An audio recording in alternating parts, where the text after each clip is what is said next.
The Clemson Tigers are a red-hot team as tonight's weekend series with Florida State begins. Logan Davidson and crew have won 8 straight for a third time this season, coming off back-to-back ACC road sweeps at Wake Forest and Virginia. Cal Raleigh and the Seminoles, they hope to have something to say about how things play out in the ACC Atlantic. They're third behind Clemson and NC State, but Raleigh and company have been picking up the beat of late. It's a big weekend showdown here at Doug Kingsmore Stadium, and we could have a milestone occur as well. Game 1 for the Tigers and Seminoles is coming up next.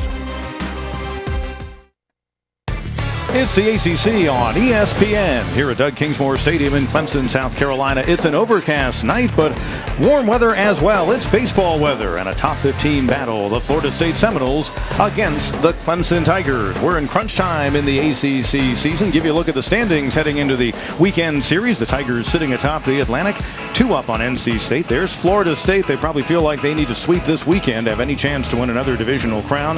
And Clemson overall just a game behind North Carolina as far as the best record in the ACC goes. And hi, friends, and welcome in with Kyle Parker, Pete Hannity with you. So a Clemson team, as we noted, that's red hot. They've got all the momentum you want to have at this time of the year. Throughout this season, the pitching has been pretty consistent for this Clemson team. But of late, well, the bats have really picked up. The average is up for the team overall, and the power numbers have really been off the charts, too. It's been about the long ball. Clemson is third in the country in home runs, and Florida State also has some guys who have some power. Yeah, the Tigers with 68 homers. They begin the weekend tied with Florida for that number 3 spot in the NCAA home run chart. Now, speaking of being up there in rankings, well, tonight, there may be no one with more wins in college baseball history than Florida State's head coach, Mike Martin. He begins the night tied with his longtime friend, the recently deceased Augie Garrido, with 1,975 victories. Kyle, you're from the state of Florida. You know all about Mike Martin. You played many games against him as well. Mike Martin, he's been an icon at Florida State, tremendous coach, has developed a lot of great players. I remember playing against Buster Posey,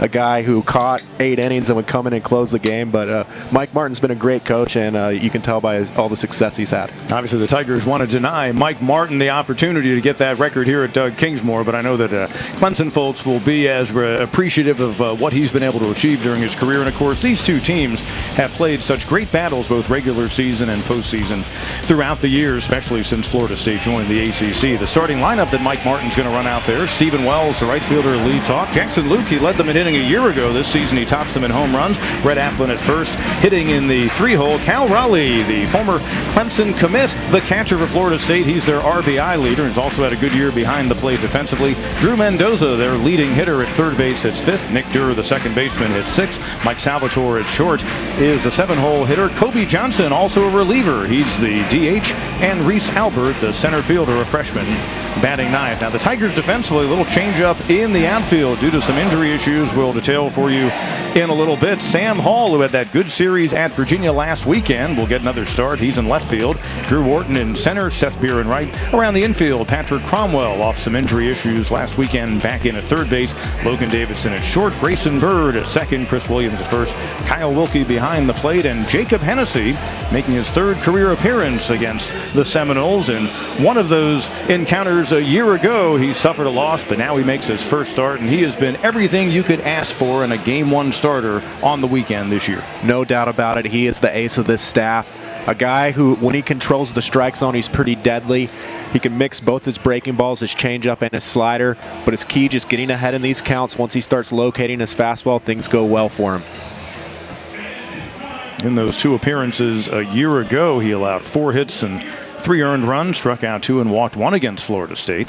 Wells, the right-handed batting right fielder, has been a pretty hot batter of late for this Florida State team. Hitting .282 in the season. He recently had a stretch of 12 for 12, and it was snapped when he reached on an error, and that was back in the late stages of April. And in fact, the stretch that Stephen Wells was on was actually snapped at Fenway Park. So if you're going to have a consecutive hits streak snapped, it's not a bad place to have that happen. 12 for 12, that's pretty incredible. Yeah, incredible stuff. First pitch swinging for a team that tends to be patient. Bird calling for it, and that's out number 1.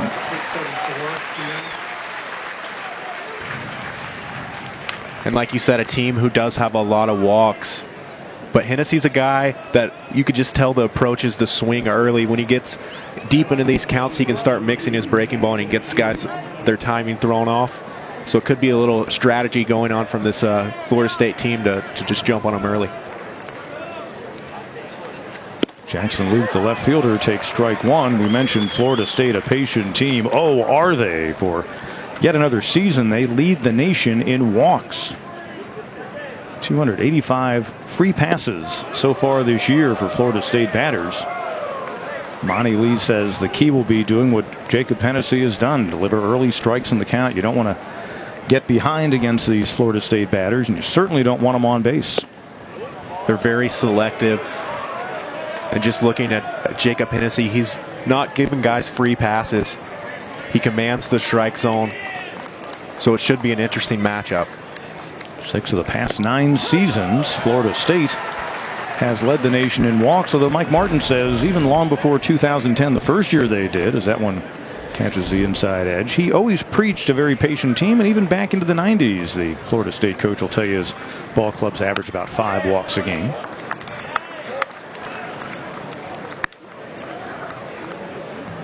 Luke not only led this team in hitting last year, in fact, his first 2 years in the program in 2016 as well as 17 for this junior out of Orlando's Orangewood Christian. Again, a 2-2 pitch, and once again fouls it away.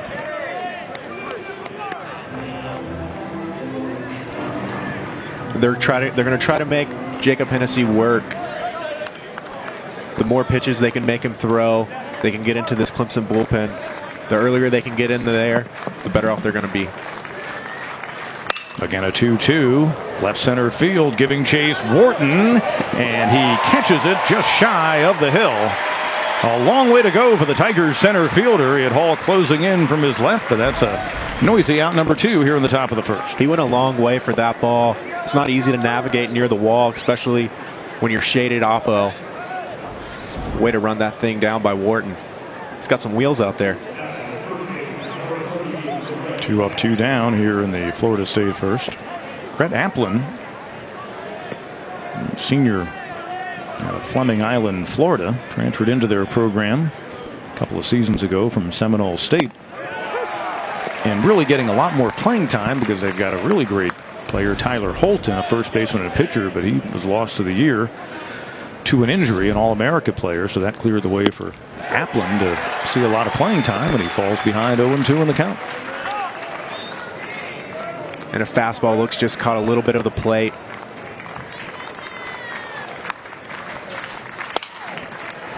Up the middle, and a seeing eye grounder against the shift, but it was just wide of the reach of Davidson, who would shade it over to the right side or just slightly to the right of second base.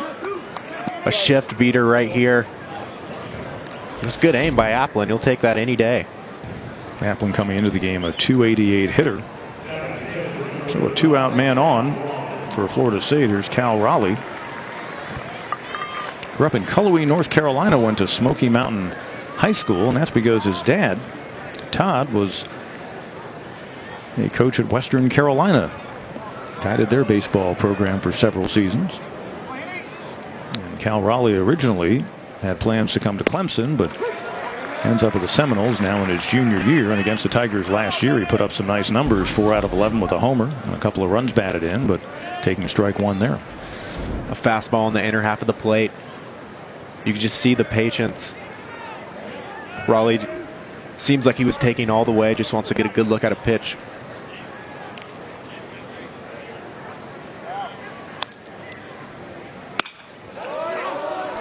And again, ahead of a batter, 0-2 is Hennessy. And Raleigh, like the man over at first, Applin, are the leaders of the walk parade for this Florida State team.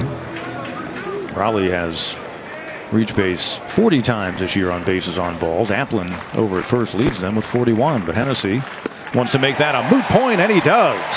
High fastball for the strikeout. Jacob Hennessy's 47th K registered this season. That'll do it for Florida State in their half of the first inning. The high cheese will get him every time. Hitting the man left on, and the Tigers are coming up.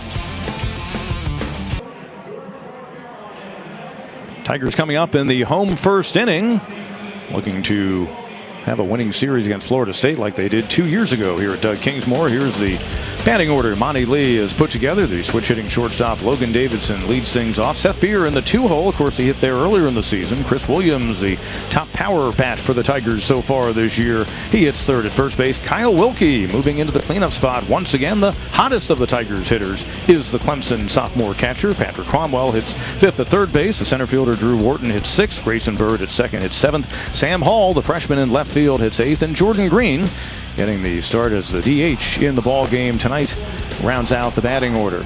Florida State, a team that is really an interesting study defensively. Their outfield is Luke, Albert, and Wells across from left to right. Mendoza, Salvatore, Durr, and Applin in the infield. Raleigh behind the plate.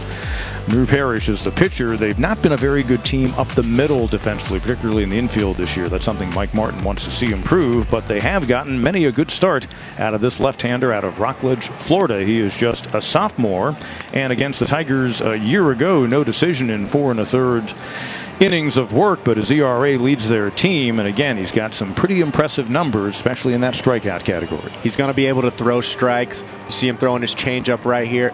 Right there, and he likes that pitch. He wants to get these hitters off balance, but very similar to Hennessy in a strategy. They're going to get ahead and start working their off speed. Now it's funny, strikeouts from the major leagues on down have become even more of a rage in baseball than they ever were. This will be the second straight weekend, though, that the Tigers face a pitching staff that averages better than 10 strikeouts per 9 innings. So you've got to make sure that you're not necessarily concerning yourself with jumping at everything, but the Tigers head coach Monty Lee noting that usually those who have a lot of strikeouts have good power stuff, either a fastball or maybe a moving slider. Or in this case, they have a good feel for their off speed, this changeup. Whenever I see a guy who is racking up the strikeouts, I think that he has a pitch that is fooling a lot of guys.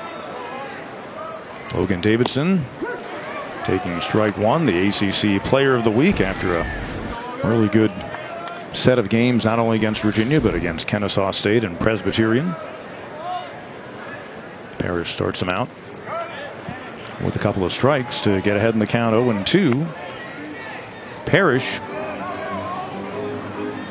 was their Sunday guy a year ago, and we mentioned a player called Tyler Holton, and he was their #1 guy, but the injury necessitated they shake things up on their staff. So Parrish has done quite well moving into that Game 1 of an ACC series role, and nothing but strikes so far to the Tigers sophomore shortstop Logan Davidson.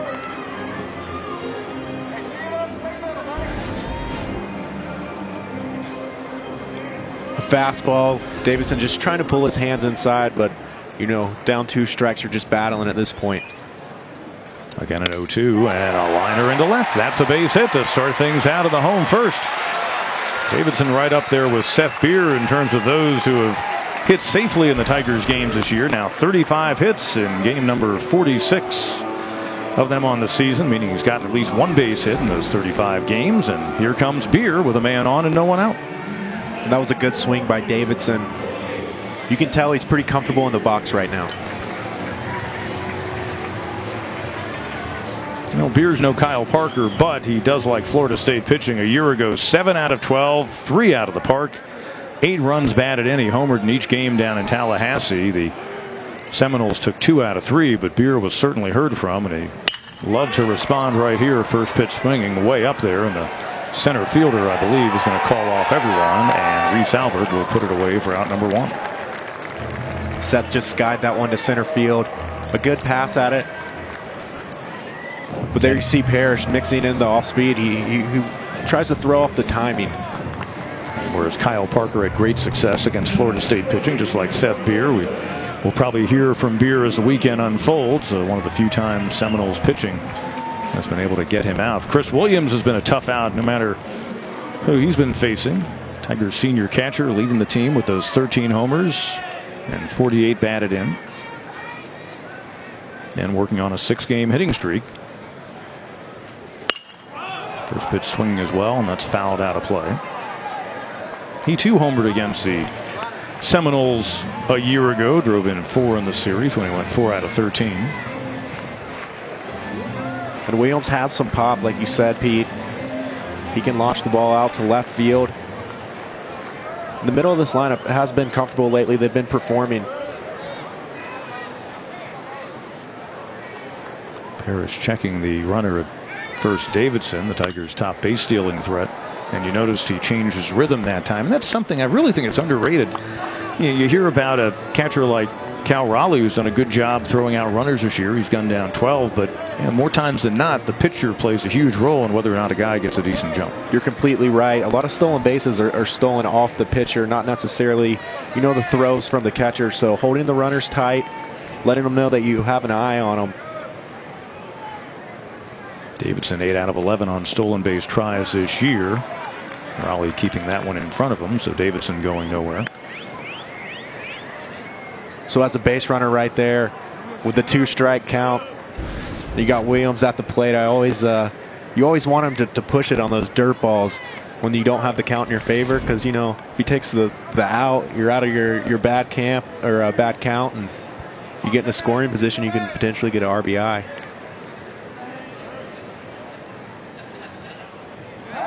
Parrish 3-0 on the season to go with that staff leading 2.63 ERA. The 78 strikeouts in 68 1/3 innings.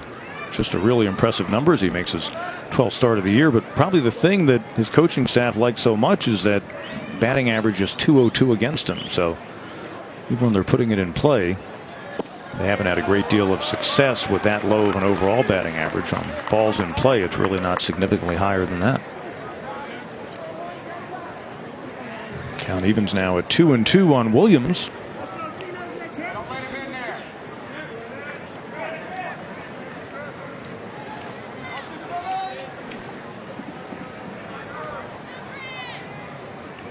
Might be a good pitch for Davidson to go right here.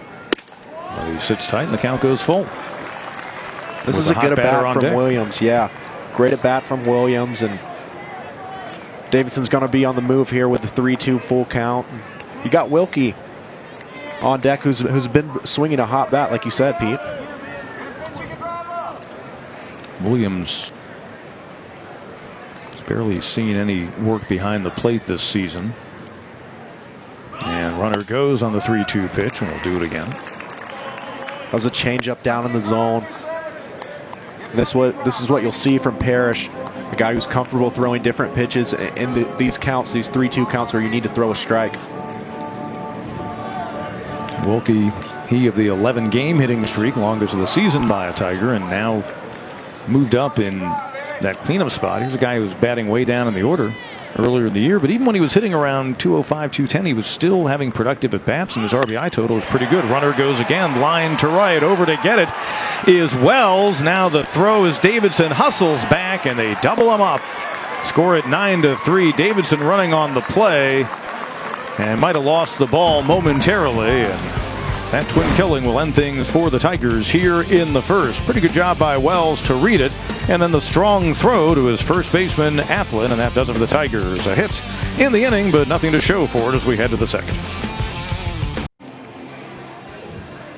Back at Doug Kingsmore Stadium, head to inning number 2. 5, 6, and 7 due up for the Florida State Seminoles, who are trying to hang around in the ACC Atlantic Division race. Our umpires for the ball game behind home plate, Jeff Head. First base is Jason Bradley, Morris Hodges at second, and Thomas Newsom at third for this 3-game series, which includes a 4 p.m. ball game Sunday afternoon. And then on Monday evening, the Tigers and Seminoles will close out the regular season series with a 7 p.m. first pitch at Doug Kingsmore. Really good crowd out here tonight, and I suppose we'll have good crowds throughout the 3-game set. Drew Mendoza, top hitter and the only man over 300 in this Florida State lineup. He leads things off here in the second. Mendoza's had a steady season, hitting .317. He's going to have a challenge today, a left-on-left matchup versus Hennessy.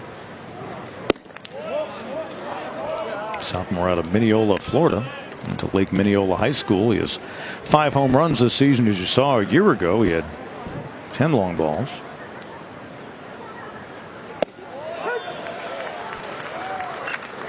And Hennessy was strike 1 to even the count. Fastball down in the zone. Hennessy's at his best when he can locate this fastball, pitching around the knees. And Hennessy ahead in the count on a hitter, which is what he needs to do against this patient Seminoles lineup. Jacob Hennessy, last time out, got the victory for the Tigers on Friday at Virginia. Went 5 innings, allowed 4 hits, 2 runs, both were earned, didn't walk anyone, and he struck out 3. So control has been a good thing for him throughout this year. Count evens at 2-2. In fact, coming in, just 14 walks issued in 60 1/3 innings. And he's hit just 1 batter. He's been consistent. The thing you worry about is guys pitching late into the year when they don't have the experience and them wearing out. But it hasn't been the case for Hennessy. You see right here, finishing him off with a good breaking ball. But he's been pretty much dominant the whole season. Freeze's the top batter in the order for Florida State. 42nd time this year Mendoza's gone down on strikes. It's out number 1. And it brings up the second baseman, Nick Durr. Sophomore out of Sarasota. And off the railing that way. I don't know how many folks were ready to reel it in. That's the grounds crew in there. They got their little cave. Pretty nice setup. They graduated from, it seemed like a 10 out in right field. Yeah. When the new facility was built. They got a nice setup. 2 garage doors and whatever Micah Eccles wants to keep in there. They took care of the guys who take care of this beautiful field. And again, Hennessy up in the count 0-2. Durr appeared in just 1 of the 3 games in Tallahassee a year ago. He went 0 for 2 against the Tigers. Hitting .216, but he has homered 6 times, so a little bit of pop in the bat.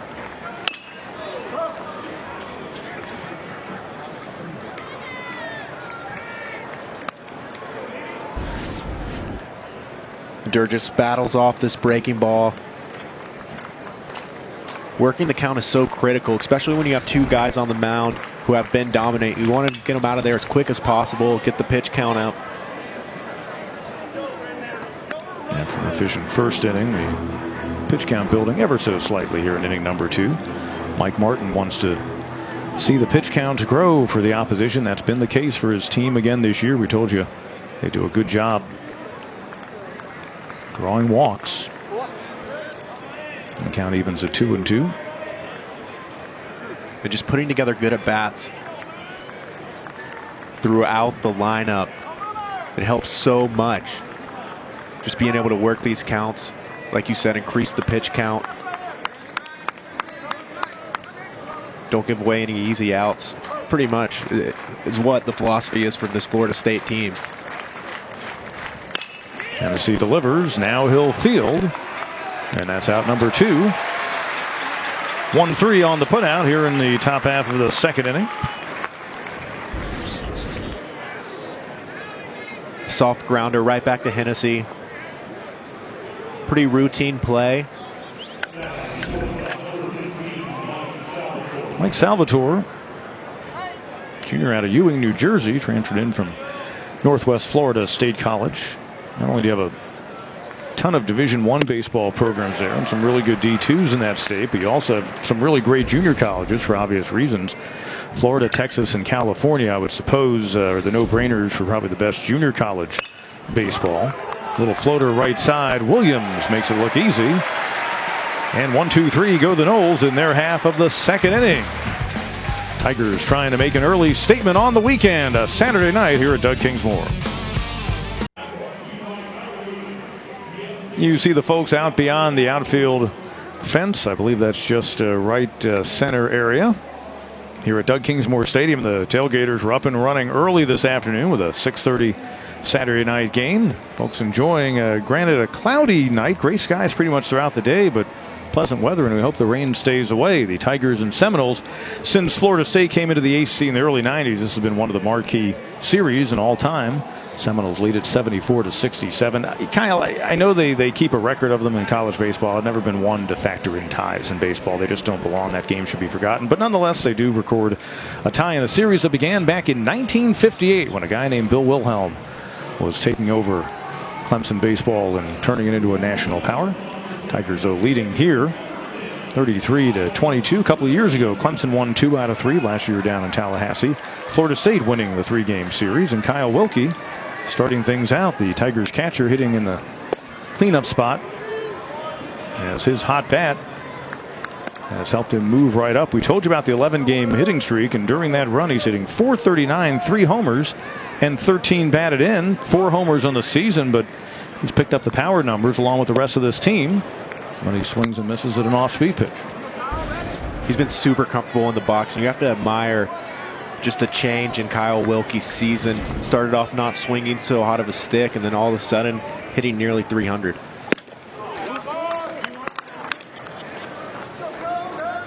Wilkie did not face the Seminoles a year ago down in Tallahassee.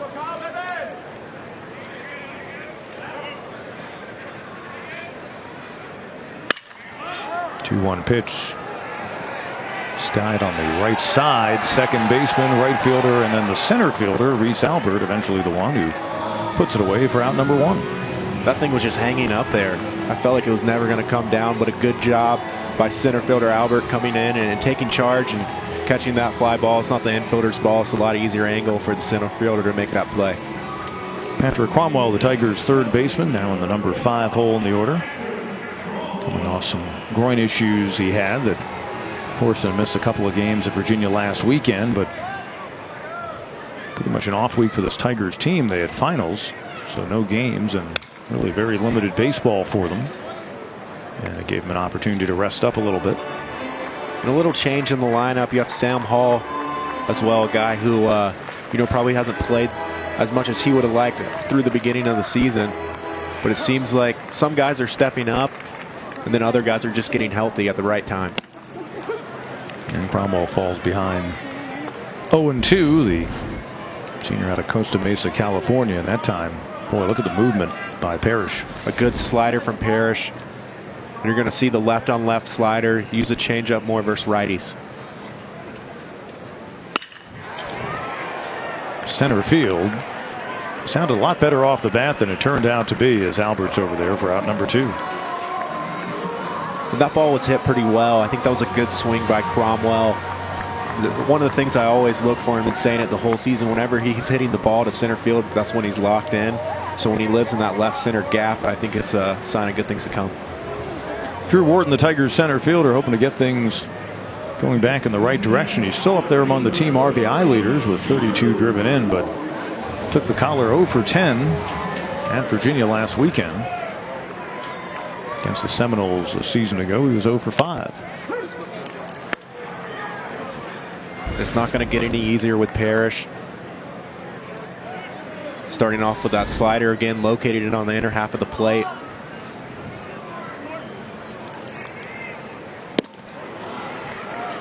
Pulled him that time.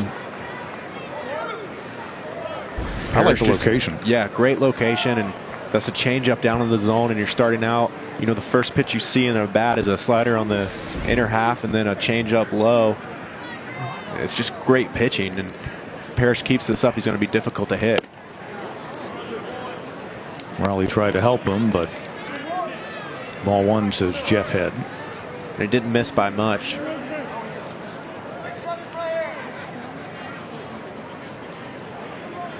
Parrish averaging better than a strikeout per inning, looking for his first K of the night, and he gets it right there as Wharton goes down swinging. So all quiet for the Tigers in their half of the second. 3 up and 3 down. 2 in the books here at Doug Kingsmore. Drew Parrish and Jacob Hennessy, a couple of left-handers. Both sophomores locked in a pitcher's duel so far.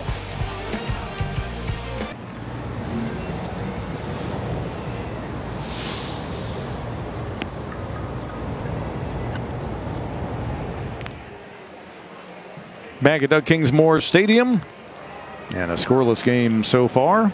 Gentleman on the right, by the way, is a new analytics guy here at Clemson. He's done a great job so far. And other nice citizens out here at the ball game watching. That young lady over there on the far left, she looks like she may be a major league scout of some sort. I believe I recognize her from having charted some pitches here in the ballpark. Start things out, top half of the third for the Seminoles team. Here's Kobe Johnson, their DH. We could also see him coming out of their bullpen this weekend. Hasn't had a whole lot of opportunity at the plate this year, but he's made the most of about a dozen plate appearances. 7 runs batted in. Cromwell, and that's out number 1. Routine ground ball to third base. Cromwell scoops it up and makes a solid throw across the diamond. Pitching to soft contact allows Hennessy to keep his pitch count down, and whenever he's most effective, he just doesn't strike guys out. He gets swings early and a lot of ground balls. Cromwell, even through his struggles early in the year at the plate, he's such a good glove over there at third base. Also has played some good first base this season. So, too often we base everything on the guy at the plate and what he does there. And speaking of the guy at the plate, the center fielder Albert, ninth place hitter in the order. And on an 0-1 pitch, he goes the other way for the second hit for the Seminoles in the game, a one-out base runner. But you don't want to undervalue the benefit. You see Chris Williams at first base is a great example. We noted he really hasn't been able to play behind the plate as a catcher this year, but he has become a very solid first baseman. He's saved the Tigers quite a few potential runs.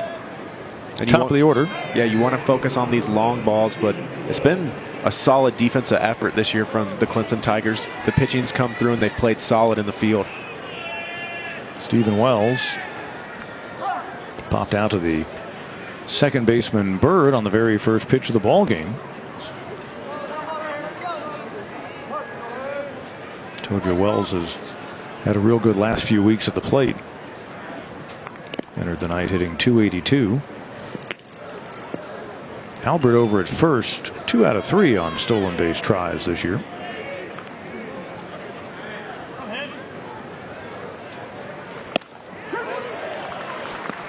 Strike one delivered right there, and again, pitching coach Andrew C. and the Tigers head coach Monty Lee preaching, do just that. Get strike one as early as you can against this very patient team that leads the nation in walks.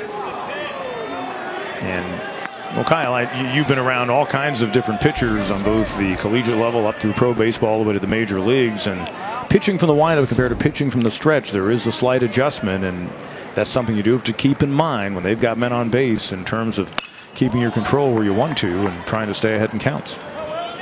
It is a lot different throwing from the stretch. Hennessy doesn't let a lot of guys on base, but doesn't seem to be an issue with him. A guy who, he's always in the strike zone. Very seldomly this year has he just lost it. On the right side, Bird giving chase. Beer as well to be the second baseman Bird, who has it for out number 2. Albert returning to first, only went a few feet off the bag. And that's a tough place for a fly ball, the Bermuda Triangle, right between the right fielder, second baseman, and first baseman. Sometimes you see those balls fall in there because it's a weird angle, and that's a great play by Bird. Made it look easy. Jackson Luke hitting just .236 on the season after leading them and hitting the past 2 years, but a dangerous guy at the plate. And low and away, got him to chase for strike one. And Hennessy starting him off with a changeup early in the count, but there you see the feel for the different types of pitches. Hennessy working the inner third out of the third really well throughout this season, and once again getting ahead of a batter. 2 strikes and nothing. He's been efficient early.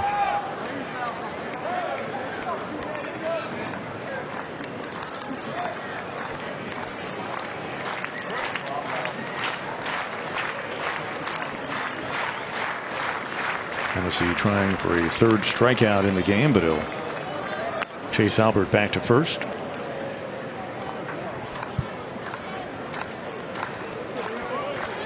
And I always like these counts for Albert to be moving with the guy in the middle of the lineup in the box and press it.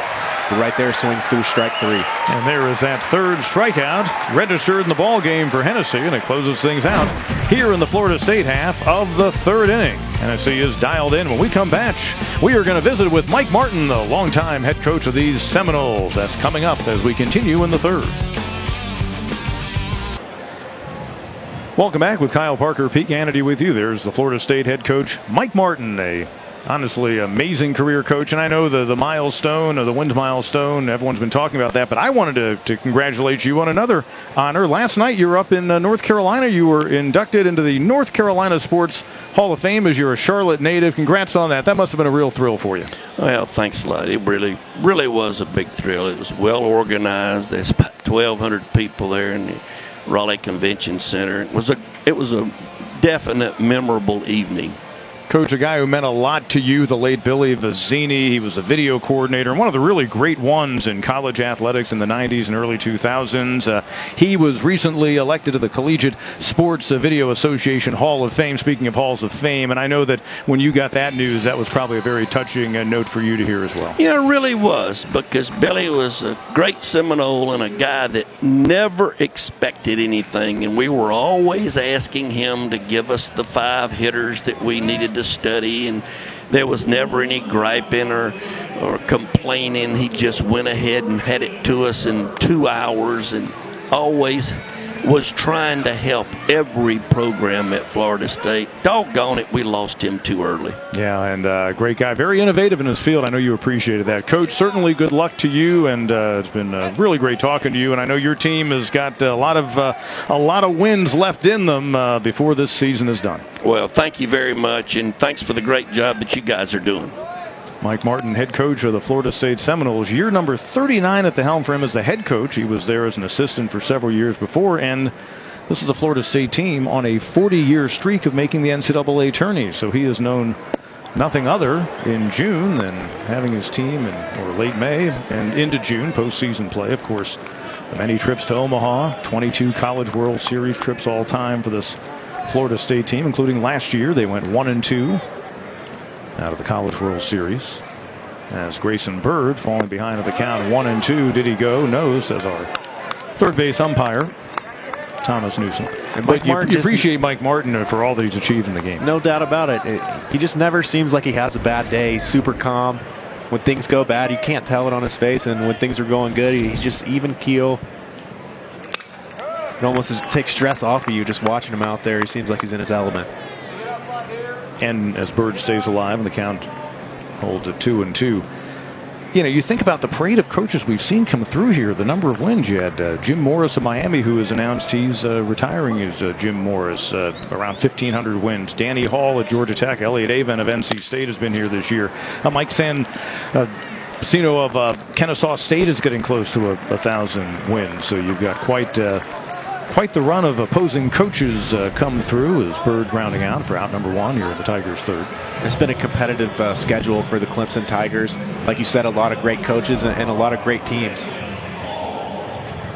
So here's Sam Hall, the freshman, who will be seeing a lot of action in the outfield. Went to Topsail High School in Hampstead, North Carolina. Over down east, as they say, and a very athletic player, but Bryce Teodosio was injured in practice this week. He hurt a shoulder on a dive for a ball, and so he's out for a number of games. And also Kier Meredith, who earlier this year was bothered by a shoulder injury, is also dealing with some injury issues and not really sure of his status or availability for the weekend. But Hall's made the most of his opportunity. He's come in and really helped this team out. He's played solid defensively, but the surprise would be the batting average, hitting .350. He's having some really good at-bats and taking advantage of every opportunity he's getting. Just fouls this one off to the right side, but a good swing, and you like to see a guy who didn't get the opportunity early in the year take advantage of everything he's gotten later on. Riley says a really athletic guy as he takes ball 1. You know, it's interesting, and again, we saw very little of him the first few months of the season. However, in the first few hours of the season, we did. He's the guy in that very first game, trailing by a couple of runs against William & Mary. Monty Lee puts in to pinch run, and he steals second with 2 men out, and he goes down on strikes right here. But what a way to make an impact in your very first college game. Steals second, eventually comes around to score. Tigers go on to the win in extra innings, and Sam Hall made an immediate impact, and of late he has impacted the Tigers lineup, but down on strikes there for out number 2 here in the third. And it's kind of funny how things change. You have to admire a guy for just sticking through the season at the beginning, like you said, Pete. Hall was a guy that was just getting in late in the game for a base running opportunity, and now he has the chance to play every day, and it's nice to see a guy swinging it. Jordan Green, the Tigers DH in the game tonight. First pitch swinging, and that's skied out of play. Green had that real hot stretch there back in late March, early April in particular. He got on the home run train. Yeah, he really did. 3 or 4 in a week. Started swinging it real well. But he hit that 4th home run in the ball game against Georgia that was played in North Augusta, the first of the 2-game series between the Tigers and Bulldogs in back-to-back weeks, and looking to get that stroke back. But obviously, if he can get on here, he's got some good bats behind him at the top of the order to follow, but he will go down on strikes. 2 strikeouts in the inning for Drew Parrish, who now has 81 on the season. We played 3 here at Doug Kingsmore. Scoreless ball game so far, the Tigers and the Seminoles. Here at Doug Kingsmore Stadium, Monty Lee, the Tigers head coach. Coach Kyle and I were talking up here about what a unique kind of week this has been based on the schedule. And no doubt about it, Coach. So you had finals this week. You didn't have any practice. How did you handle that? Well, you know, it was good in some ways and bad in some others. You know, the guys had to focus on their academics. So, you know, for 3 days we didn't do very much at all baseball related. They were pretty much on their own, just had to get over here and get some swings around their exam schedule. But we got a good practice in on Thursday, got a good practice in yesterday. And, you know, the guys are rested and recovered and, you know, feel pretty good right now. Look pretty solid out there, business as usual, and I guess that's a good thing for you. Yeah, it is. You know, I mean, right now Hennessy's doing a good job of getting to strike 1, 9 out of 11 hitters, first pitch strikes, and defense has been good so far. Their guys been pretty dang good too. Parrish is really tough, so you know, right now it's all about pitching and defense until someone finds a ball up and squares one up. all right, Coach. Well, you've been squaring up a lot lately. Monty Lee, the Tigers head coach, good to join us. And as we noted, this is one of those games that could come down to one guy running into one. Start things out for Florida State with the top of the order. And the Tigers are comfortable playing that game. They like to take the big swings, and I heard Monty talking out the Prowl and Growl in Greenville on Wednesday. Says the only hit that you can't defend is a home run, and as a hitter, I kind of like that motto. Yeah. Near the top of the order, if you will, for Florida State. Red Applin, the 3rd place hitter. He singled his first time up in the first. And that's true. And again, when you've got a situation in Major League Baseball where the home runs last season were at an all-time high and everything tends to trickle down. And with that, the strikeouts are now almost 1 per inning. It has become a all or nothing kind of scenario on many levels of baseball, trying to bunt for a hit, and a nice job by Hennessy to get him by a step. It's a great play from Hennessy, and teams will test him. They want to get him off the mound, get him moving, try to get him uncomfortable, but this was a solid play. You have a good base runner as well. Cleanup hitter Cal Raleigh was the first of 3 strikeouts recorded by Hennessy back in inning number 1. Both Hennessy and his counterpart Drew Parrish have recorded 3 Ks so far. So off-speed pitch, just missed a little low. Raleigh 3 out of 12 with a homer and 3 batted in against Miami last weekend. Seminoles in that rivalry series took 2 out of 3 from the Canes. You see Cal Raleigh, a big guy. He likes to get his arms extended. He's looking for something out over the plate. He can drive the ball to the opposite field and hit for power to all fields pretty much. And you mentioned big guy, 6'3", 225, and you think when Willie Taggart, their new football coach, arrived there, if he walked by this guy around the athletic department, might have thought it was one of his tight ends. He looks like a tight end, but he's got some pop and a big frame, and you like that as a catcher, a guy behind the plate. You know, guys like throwing to the bigger guys sometimes. Raleigh coming into the night hitting .283 and a .484 slugging percentage. And their RBI leader with 36. Of course, growing up in a baseball family with his dad as a major college coach, not only at Western Carolina, but at Tennessee, as he rocks that one well foul and out of here.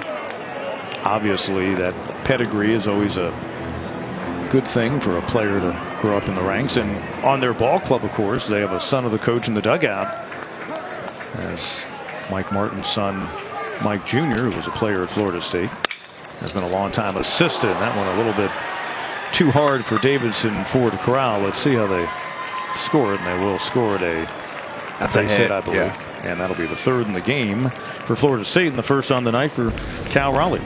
A difficult backhand. for Davidson. This ball was smashed pretty good. A good swing by Raleigh, and Davidson just can't come up with a difficult play. So here's Mendoza, leading hitter for this Seminoles team. Batting average now at .315. He was caught looking his first time up.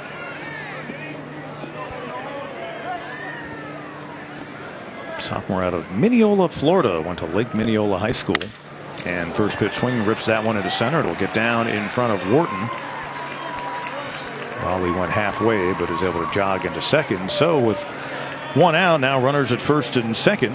And you got to be careful with the guy coming up, Nick Durr. He's hitting just .216 when the night begins, but he does have 6 home runs. The second baseman will stand in after we see a little bloop for Mendoza for the 4th hit in the contest for the Seminoles. And Hennessy just missed a little up in the zone through the 3rd inning. He's been pitching low. Whenever he misses, you heard Monty say you want to find something up and drive it. That's when he gets touched up a little bit. First time in the game that either team has had 2 runners on base in an inning.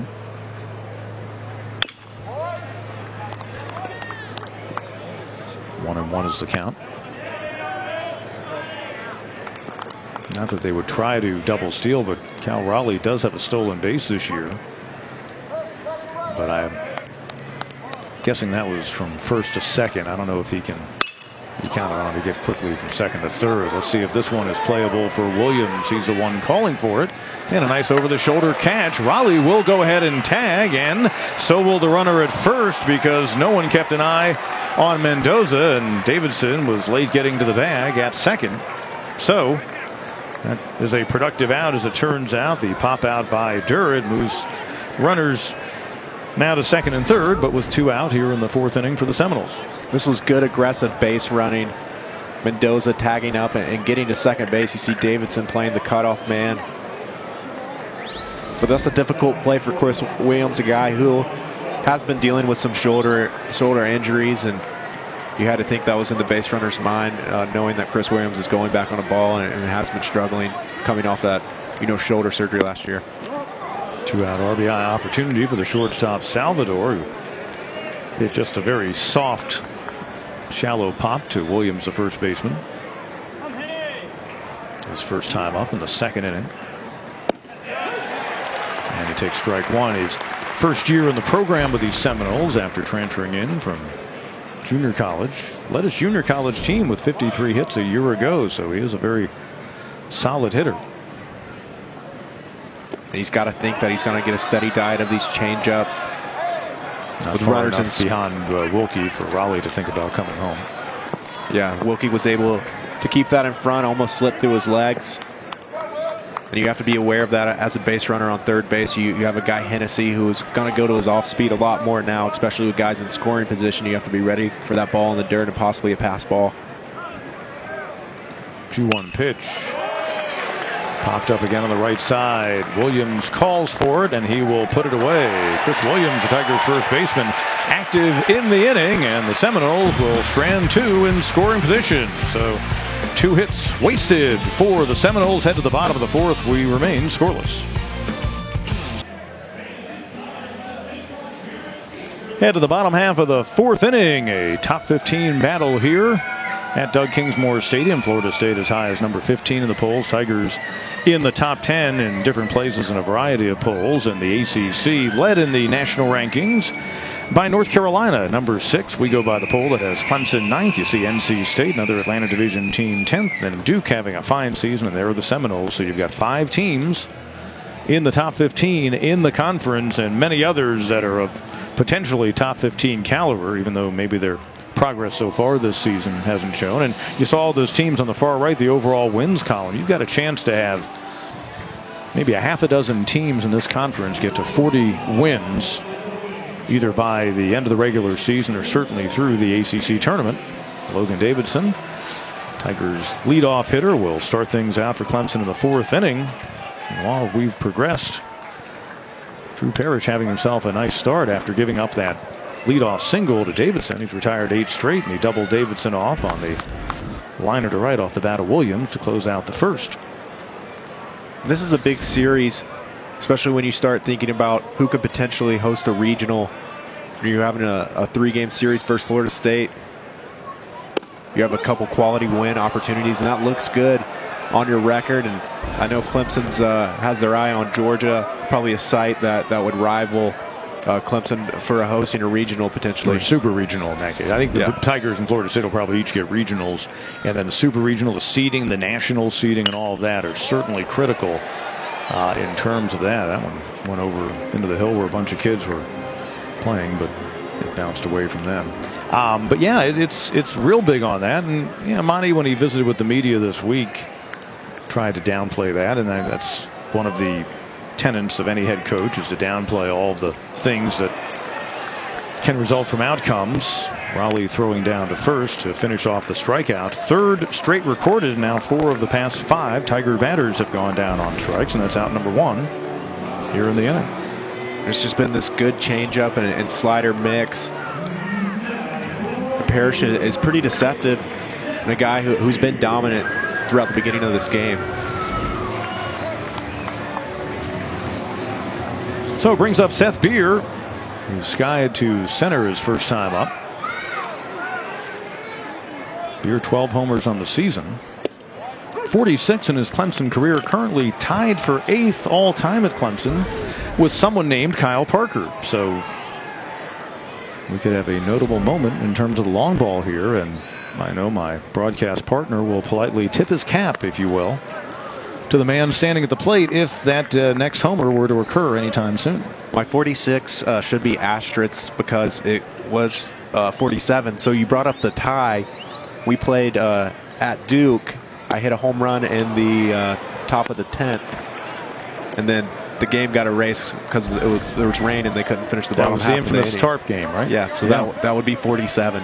So I'll tip my cap when he goes 48 maybe, but what an impressive career, and just a terrific baseball player, Seth Beer. And a swing and a miss. Boy, Parrish really is dialed in. That is 10 in a row set down. 4 straight strikeouts. And now 5 in the game for the left-hander for Florida State. So who'd have known that the infamous Tark game in Durham, North Carolina, nearly a decade ago, would continue to have ramifications deep into the 2010s, with the potential of impacting your all-time home run standing at your college. This one by Williams, driven high and deep to left, but halfway up the hill, pulled in by Jackson Luke. That one looked like it had a chance, but just a noisy final out. And again, the Tigers go in order. This time in the 4th inning, we are scoreless here at Doug Kingsmore Stadium.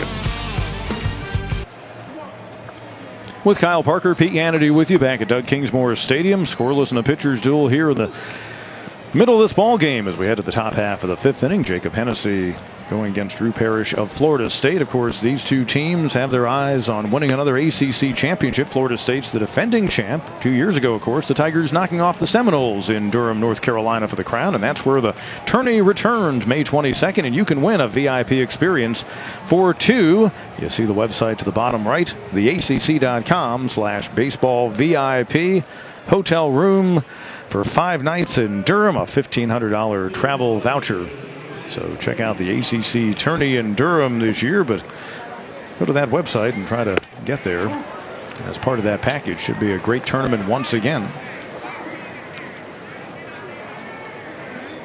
Start things out for Florida State.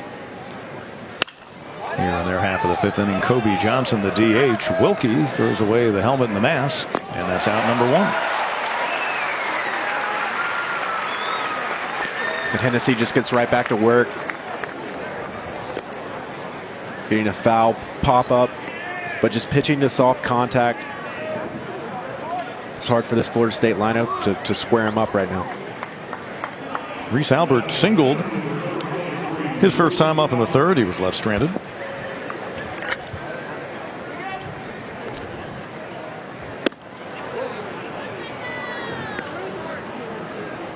Albert coming off a 2-9 weekend against the Miami Hurricanes. When last these Seminoles played. Right side and beyond the reach of Bird into right field. So a 2-for-2 ball game for Albert. And that is hit number 5 for Florida State. Second hit of the day for Albert. He's able to roll over on a fastball and squeak it through the right side of the infield. But he's been comfortable in the box versus Hennessy, one of the few guys who seems to have a good idea about what he's doing and taking good swings. Top of the order, Stephen Wells. Each time he has popped out to the second baseman, Grayson Bird. Perhaps one on the ground that way would get Hennessy out of the inning with a quick double play. And you have to start thinking at this point of the game, maybe hit and run or something to try to get this offense going.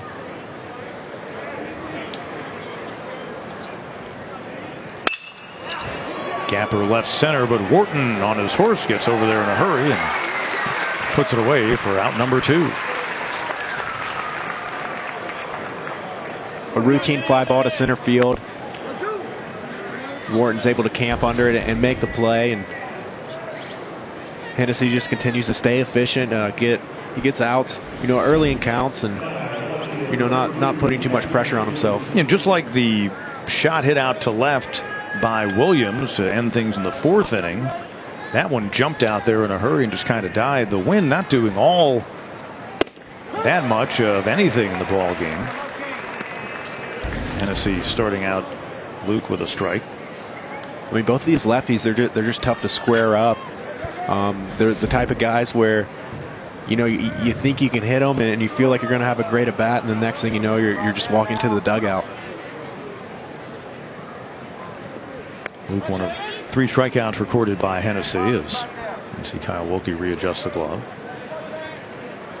0-5-0 for the Seminoles, 0-1-0 for the Tigers, and Drew Parrish on the other side spinning himself a gem so far. So Hennessy doing well to not let those 5 hits over the course of these first 4 2/3 innings provide any number in the run column for Florida State. And just like he did in his last start and has been so clean throughout the season, Hennessy has yet to walk a batter, and that's headline news when you play this Florida State team that leads the nation, but an opportunity to again leave a man stranded right here. And we'll have another 2-2 pitch coming to number 2, Luke.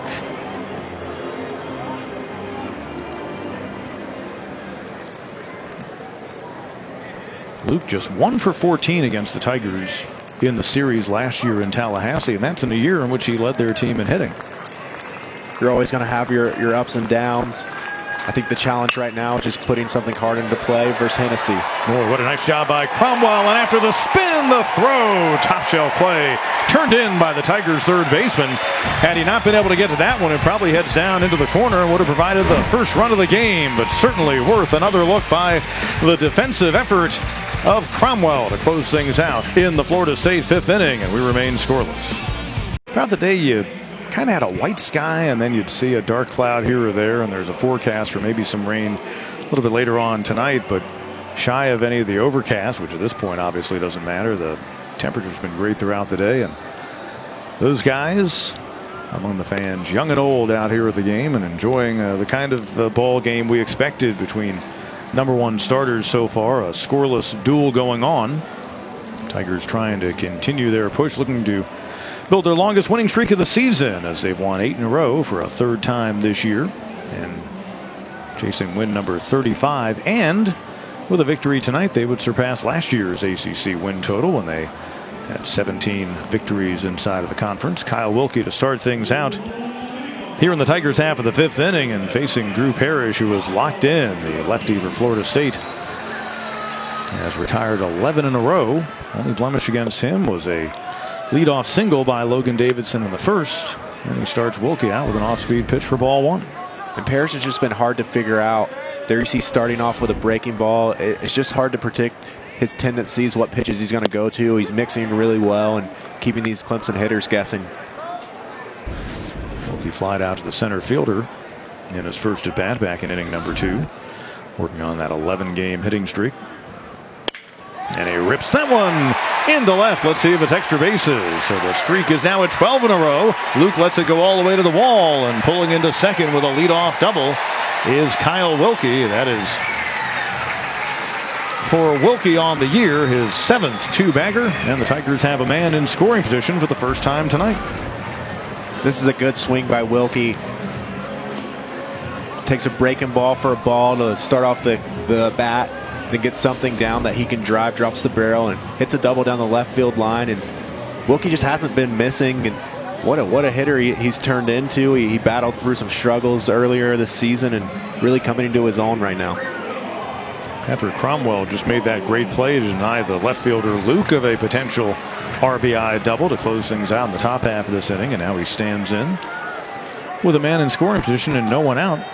That snapped that string of 11 straight retired by the lefty Parrish, second hit in the ball game for this Tiger team.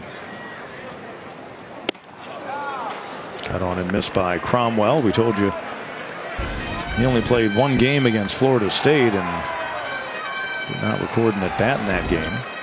Last weekend at Virginia, limited by a groin issue, and he was 1 out of 4 with a homer and a run batted in. And a big at-bat right here with a runner in scoring position early on in this ball game. Probably the first time Parrish has faced any type of adversity or pressure. Parrish, the kind of guy you like to have on the hill, though, when you've got men in scoring position. He is a strikeout pitcher. He has punched out 5 so far. He's got 83 on the season and 64 in the third innings of work. And you don't see him making those mistakes with breaking pitches that stay up towards the middle of the plate. You see him start Cromwell off with a breaking ball, then throw another slider, but brings it down out of the zone. And he's not going to flirt with throwing a lot of strikes right here. He wants to swing and miss and not allow Cromwell to drive this run in.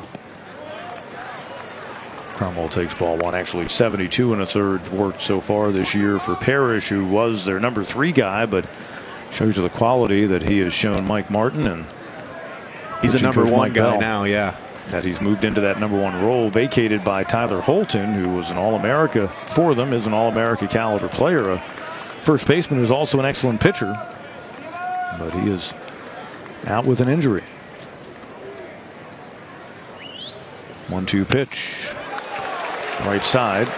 Durr's only play is to first. That moves the runner 90 feet closer, so a productive first out here in the 5th. 4-3 on the putout, and it brings up Drew Wharton. And like you said, Pete, that is a productive at bat. Moving the runner over with no outs, advancing to third base now, just a ball in play, he'll score a run. But a good job by Cromwell battling through it and sacrificing himself and getting the runner over. So let's see what Mike Martin does defensively. It's the 5th inning. Do you play back and just try to get the out, let the run score? Remember 2 years ago, Kyle, you weren't here, you wouldn't remember, but the left fielder and the right fielder throughout that series continued to rotate. It must have had something to do with Seth Beer, as old number 11 Martin's going to make a visit to the mound.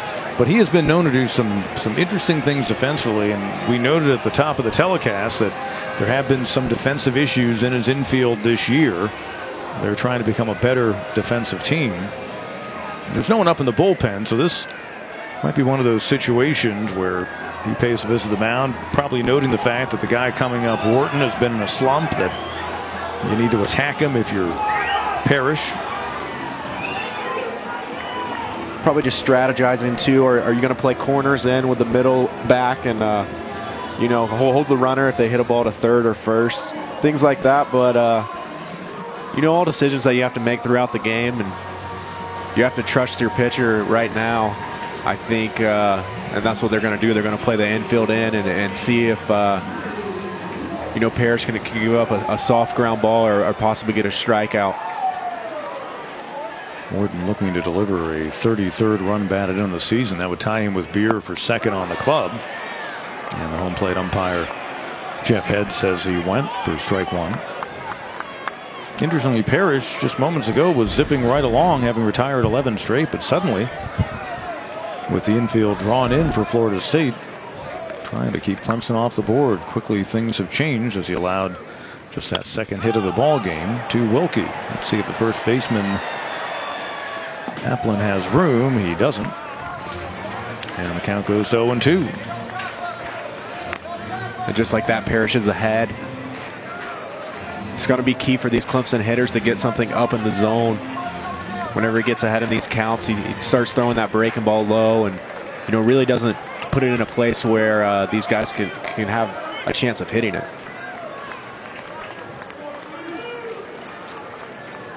Strikeouts have been an issue this year for Wharton. Taking high right there, and he struck out for the 47th time on the season, his first time up. And you briefly mentioned it, though. I feel like the concern on strikeouts aren't so much you want a guy, especially from the way that Monty coaches, who's going to go up there and have an aggressive swing, and Wharton fits that mold. Skies that one to right field. Let's see if it's deep enough. Reeled in by Wells. Here comes the runner, Wilkie. The tag is applied, and they gun him down. Second time in the ball game that the right fielder Stephen Wells has been involved in a double play. This time it scored 9-2, and the Tigers are denied the first run of the game. Wasn't all that deep. You had a catcher running, but the Tigers elected to be aggressive. However, it spells the end of the fifth inning here at Doug Kingsmore Stadium. A hit, but nothing to show for it. We're scoreless heading to the sixth. Head of the sixth inning, Tigers just had the best opportunity to score to this point in the game. 0-5-0 for Florida State, 0-2-0 for the Tigers. Welcome back into the booth with Kyle Parker, Pete Hannity with you. We've seen some pretty nice leather flash so far. Patrick Cromwell made a run-saving play to get the Tigers out of the top half of that inning. In the bottom half, Stephen Wells, for the second time in the ball game, guns down a runner on the base pass. We have two aces battling it out, Hennessy and Parrish, guys who are just dominating this game, and it's been tough on both offenses.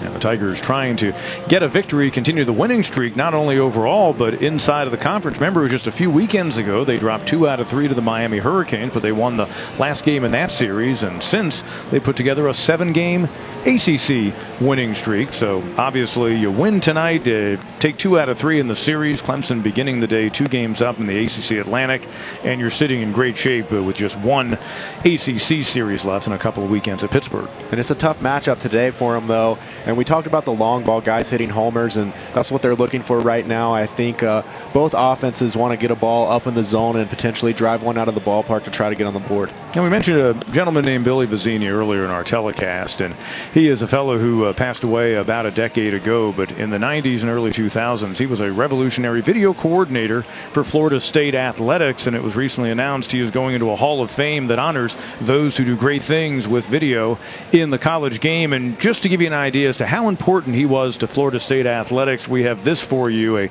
tribute that was paid to him many years ago. Well, Terry, you may have noticed that the Florida State players are wearing on their helmets today this BV decal for the first time. It's for Billy Vizzini. He's the video coordinator here at Florida State. He's a 93 graduate of the school. He's been the video coordinator since 94, and he was recently diagnosed with an aggressive form of cancer. He's now in hospice care, and the players wanted him to know that he's in their thoughts today. So Janine Edwards back on that football telecast those many years ago, honoring Billy Vizzini. He would later pass away with the result of that battle with cancer. But as we heard from Mike Martin earlier in the game, he was the kind of guy that came up with whatever they needed. And again, video is so important in any sport. And most importantly, Billy Vizzini helped in the 90s when things were really changing from the old days of videotape to the digital world. He really helped revolutionize and kind of help Florida State stay ahead of the curve for several years in terms of getting their different teams ready for ball games. And then others, of course, have since caught up. But a really nice honor. He's going into the Collegiate Sports Video Association Hall of Fame as Billy Vizzini. As Jacob Hennessy back out to work the 6th inning, so he's now gone deeper in this game than he did his last time out against Virginia, facing the first baseman Red Applin. Applin standing in, 1 for 2 in the ball game. Tried to reach on a bunt his last time up, and a really nice job coming off the hill in the 4th by Hennessy to throw him out. Rips that one to right. It's going to get down fair and head to the corner. Beer will give chase. Applin making the turn. He will head into second with a leadoff double. Just like the Tigers with Kyle Wilkie in the bottom half of the 5th. Florida State starting out the 6th with a man on second base. Leadoff man's on again. Clemson was unable to capitalize last inning when Wilkie led off with a double. Now Florida State's in a similar position. They're just trying to manufacture a run. It's been a pitching duel, like we've said, this whole game, and now a little pressure on Hennessy for the second time. 14th double of the season for Applin. That leads their team. And it brings up their top RBI man, the catcher Cal Raleigh, who singled and was left stranded at third in the 4th inning. 1 for 2 in the game for the junior out of Cullowhee, North Carolina. And he and Applin combined to lead the national leader in walks. They've combined for 81 free passes this year. That one's a liner over the reach of Bird into right center. They'll wave the runner Applin. He'll score easily. So a RBI single. And that is the 37th run batted in for Cal Raleigh, and Florida State breaking out on top here, 1-0 in the 6th. And this was a mistake to Raleigh. He's been looking for this pitch all game, something out over the plate that he can get his arms extended and drive. A good piece of hitting with a runner on second base. And that's a difficult at bat. Hennessy's been pretty locked in, but there he just missed with a fastball, and you have to credit Raleigh for taking advantage and driving a run cross. 7th hit in the ball game for the Seminoles. They've out-hit the Tigers in that category, 7-2. And Drew Mendoza, leading hitter on this team, 1 out of 2 in the game. He singled his last time up, and he was left on second base. A heads-up base running play on the pop out to Williams down the right field line when both he and Raleigh tagged up and advanced. Action in the bullpen. Old Mr. Reliable, Ryan Miller, getting loose. Right field, Beer. And that's out number 1 here in the 6th. A routine fly ball to Seth Beer in right field. Now Hennessy's a ground ball away from getting out of, this inning without too much damage done. Still a 1-run ball game. But that might be the last man Hennessy will face, and indeed it will be, as Monty Lee makes the call to the bullpen. So with the right-handed batter Durr scheduled next and righties to follow, we will have a pitching change, and on comes Ryan Miller. We'll give you his numbers on the other side of this timeout here in the 6th inning. Ryan Miller on for the Tigers, the senior out of Venice, Florida. Went to the State College of Florida, so perhaps he's faced a couple of guys in the Seminoles lineup who came from the junior college ranks in the Sunshine State. 18th appearance to be made, a 4-1 record, and again the good strikeout to walk ratio. There's 36 strikeouts coming in 44 1/3 innings. He has really adapted to this role beautifully this season, has Ryan Miller. And he's been dirty as of late. You see the velocity's up on a lot of his pitches. It's been tough to hit. A guy who you're going to get a solid at least 2 innings out of, possibly push to 3, but he's been dominant and comfortable lately.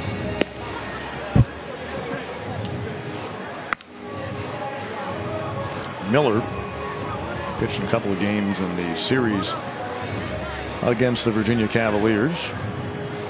The Friday and Sunday ball games. Sunday, 3 1/3. He did allow 3 hits and 4 runs. They were all earned. He walked 3 and struck out 3, but he did pick up the victory in that last outing. So one of those games in which the ball was flying all over the place. He'll face the second baseman Durr. Don't be fooled by the batting average. You see he does have some pop. Over 2 in the game with a ground out to the pitcher. And also a pop out to Williams at first. And it was his pop out that Williams did a nice job going down the right field line, making the over the shoulder catch. But the runners on first and second in that 4th inning tagged up and moved into scoring position before Hennessy was able to induce another pop to Williams by the shortstop Salvatore to get out of that inning unscathed.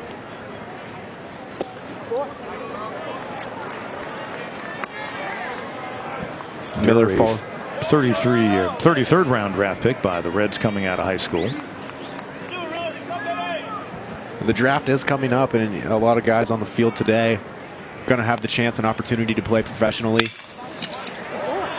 Well, it looked like he was going, went about 1/3 of the way, but that one wrapped into left for the 8th hit in the ball game. First on the night for Durr, and now first and second for the Seminoles, and just one man out for Salvatore, the shortstop. And Miller just fell behind in the count. whenever you can be predictable and a guy can sit on a pitch, it hurts your chances as a pitcher. Miller's most effective when he gets ahead in the count, and he can mix that slider and the fastball with velocity. First season in a Seminoles uniform for Salvatore.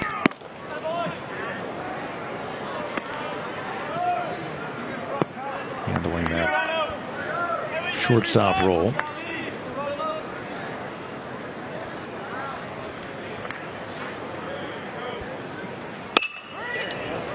Chopped up the middle, not a double play ball. Bird, the throw, gets a fast man for the out.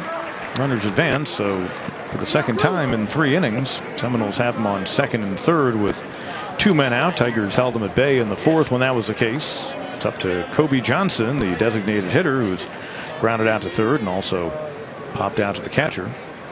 Although he was a scheduled batter, we're going to get a pinch hitter in his place. And they will send up Rafael Bornegal, who's a backup infielder for them. Played the better part of his collegiate career at Belmont University in Nashville. To recognize the name, his dad of the same name was a major league infielder back in the 90s. His dad also played at Florida State, and now here is the younger Bornegal to come on and try to deliver a couple more runs for this Florida State team here in the 6th. And this is a professional situation, coming off the bench with 2 guys in scoring position. There's an art to pinch hitting. It's difficult. You just haven't been in the flow of the game, but a big at bat right here. So he pinch hits for the DH Johnson as they go lefty on righty, and Miller starts him out with strike 1. Miller's able to get ahead, fastball located down and in.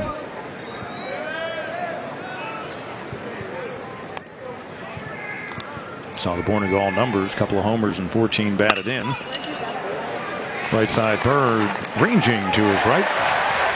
And over to Williams, and the Tigers escape with no further damage. Seminoles do get a run, and they leave a couple stranded. Head to the bottom of the 6th is now Florida State in a 1-0 game.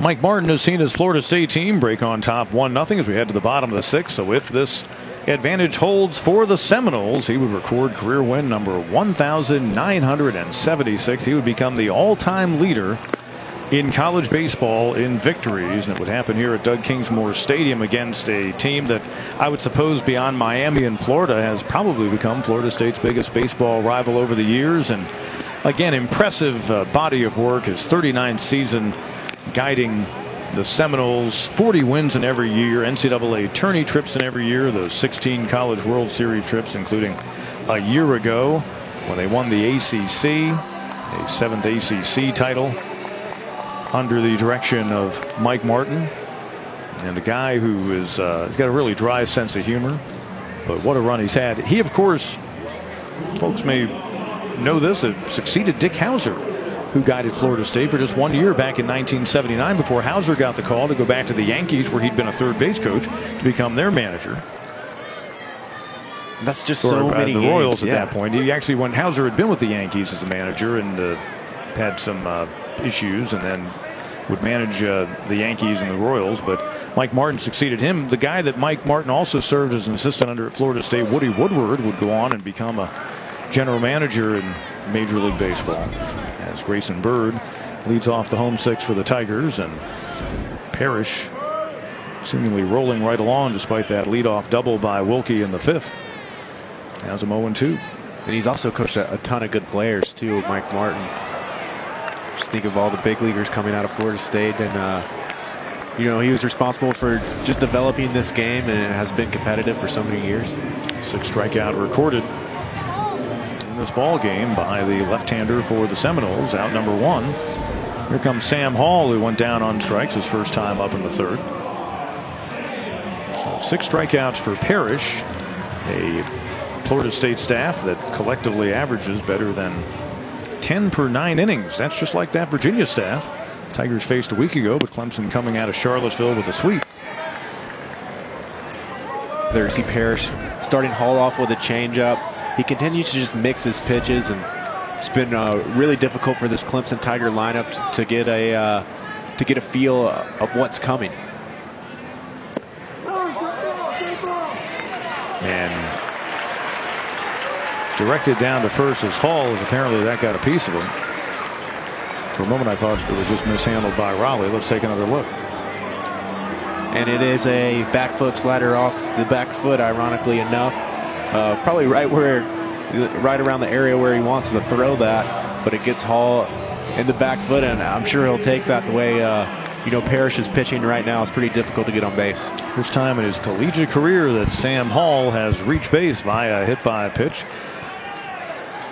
That's the third base runner in the game for this Clemson team. Tigers, of course, had Wilkie gunned down at the plate to end the 5th inning. Here's the DH, Jordan Green. He struck out in his previous appearance in the 3rd. He was one of 4 consecutive strikeouts for Parrish. And Green got a steady diet of changeups his last at bat, swung over the top of them. We'll see if he makes an adjustment. He has to expect that's going to be coming sooner or later. Swings and misses the 1-0 pitch, throw down to first, and Hall just getting back in there. Pretty good effort that time by Raleigh, the catcher. I think Applin thought the swipe tag might have got him. And let's see, perhaps Mike Martin thinks the same, and he will make his way out.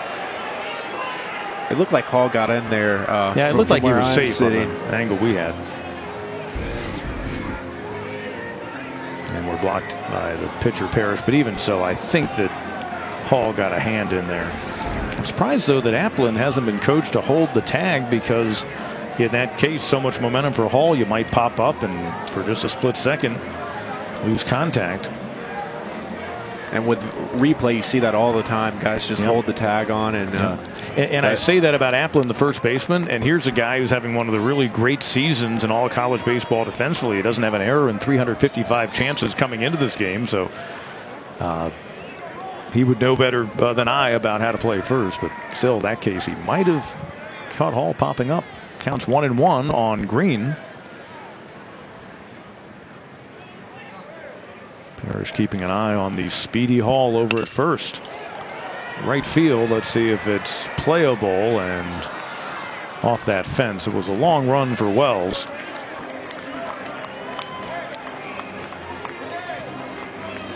See, the next pitch delivered by Parrish will be his 65th. So his pitch count's not all that bad. Pretty good pace for the sophomore lefty. Green, a year ago down in Tallahassee, going 1 out of 12 in that series against Florida State.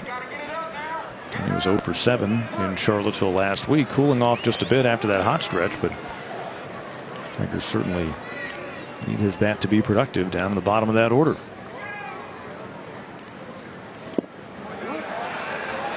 Good job taking a breaking ball low right here.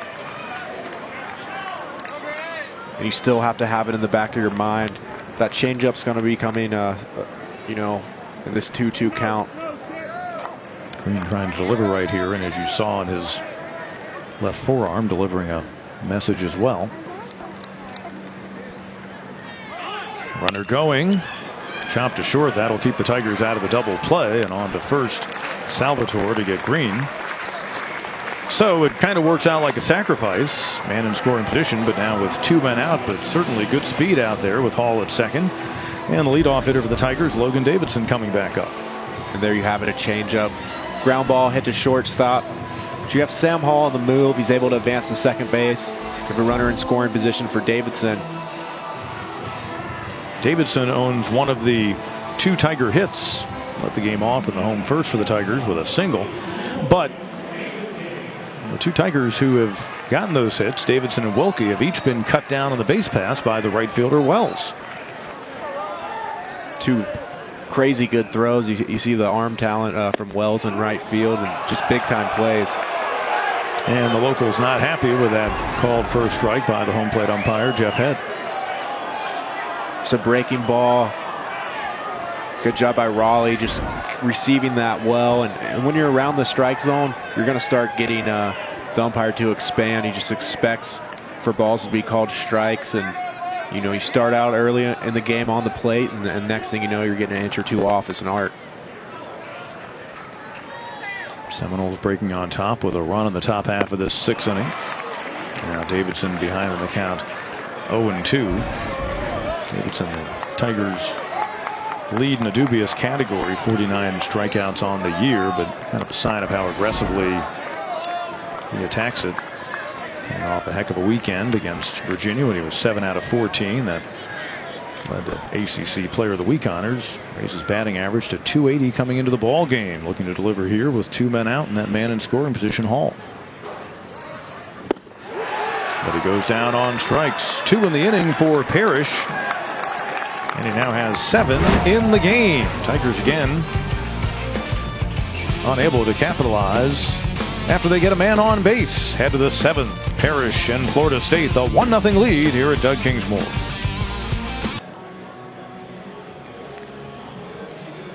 Well, a quiet early May night on the Clemson campus as finals week is now wrapped up.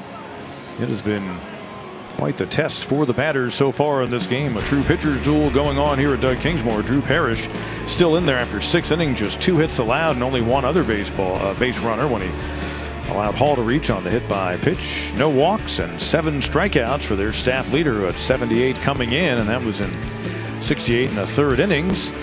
Hennessy's night is done. He is on the hook for the loss if things don't change. 5 1/3, allowed 7 hits, just the 1 run, struck out 3. Another solid start for Jacob Hennessy. The way they quantify things as far as a quality start goes, he doesn't get into that category. You've got to go 6 innings and allow 3 or fewer runs, but I think for the big picture, very much a quality effort for the Tigers sophomore in this his 12th start of the season. To right field and high and deep, and that one is gone. Reese Albert, the freshman center fielder, rocking one out of here for his 4th home run of the season, and the Seminoles make it a 2-0 game. Albert didn't miss this one. Gets a fastball up in the zone and is on time. Drives it deep onto the batting cage in right center field. A good swing. Dude stays hot all day today. So Miller allowing his 4th home run of the season, and that could be a very big run for Florida State the way Parrish has been going on the mound. And of course we talked about the Tigers' power coming in. Florida State, a team that is starting to build their home run numbers. That's their 47th this year. They now though have hit 40 home runs in their past 30 games, so they were starved for power earlier in the year. Leadoff hitter is Wells, who's made a mark tonight, not at the plate but with his arm in right, and on the verge of going 0 for 4 on the evening as he pops out to Williams, just barely in fair territory for the first out here in the top half of the 7th.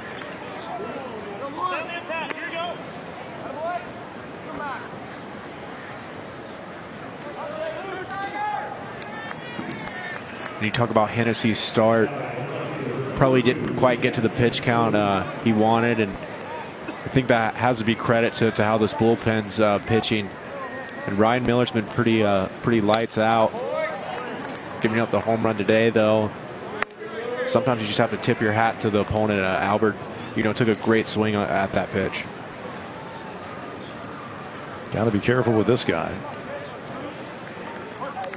As Jackson Luke, his average may be down from seasons past, but he leads them with 10 long balls this year. Good pitch on the inner edge by Miller to get ahead in the count, 0-2.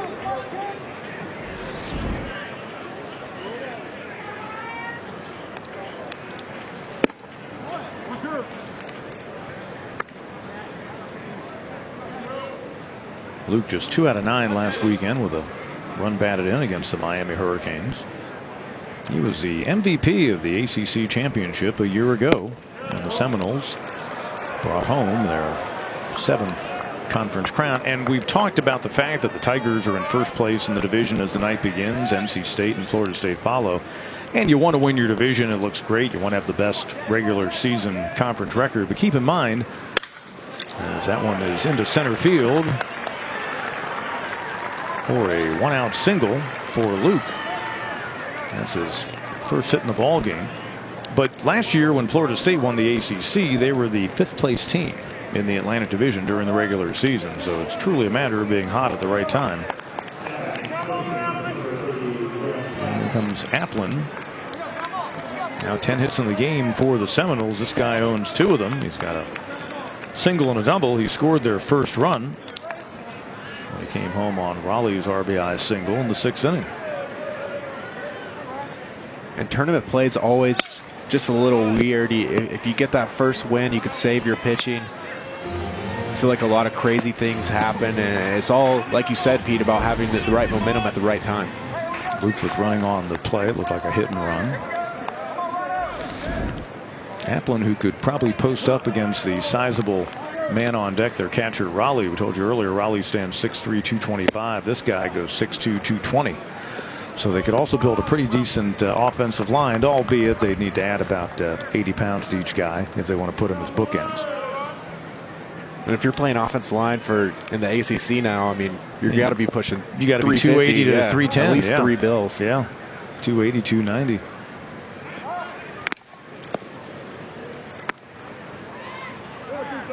It's a good thing about playing baseball, though. You don't have to worry about any of those, 300-pound guys coming at you.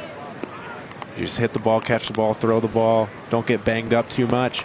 It's a nice sport. There might be a catcher or two who would argue with you, although, of course, things have been modified. And things have been modified in the game around home plate in terms of contact with the catcher because of a guy who was a star at Florida State, one Buster Posey, in that terrible situation that occurred way back when he was run into in 2011 and basically had his season derailed in a collision home plate. And all throughout baseball, the contact rules around the plate have been modified since then, as that one was just off the outside corner, so the count even at 2-2 on Red Applin. And you want to keep the star players on the field. That's what people are coming to the game to see. They want to see a guy like Buster Posey play every day, and injuries don't help that. And obviously, the rules are kind of being molded to let guys, play as long as possible. Applin showing that good eye to work the count even. Runner fakes at first, goes about a third of the way, and Jackson Luke returns to the bag. Is now the guy who leads this team with 41 free passes on the year. Applin has worked the count to 3-2 after he was behind. Had a 21-game streak of reaching base come to an end last Friday against Miami.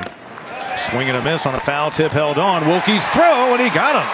Tigers' first double play of the night. A strike him out, throw him out. Good job by Wilkie on the one hopper to get Luke. Jackson Luke thrown out for the first time this season in 3 stolen base attempts. Florida State, though, adding to their lead. Their freshman center fielder, Reese Albert, running into one. 4th homer of the season, making it a 2-0 game. Seminoles lead as we reach the 7th inning stretch. Tigers showing a little bit of defense of their own. They've shown it throughout the game. There was a great play by Cromwell that saved a run earlier, and then that time able to quell any further damage in the top half of this inning with a man going, and Kyle Wilkie. Not the most artistic throw he'll make in his career, but effective, and got Luke by a significant amount of space. He played the long hop, and you have to like that tag from Davidson. Just making it look easy. Tigers will try to get something going offensively, but the going's been tough against that guy. The sophomore out of Rockledge, Florida, Drew Parrish.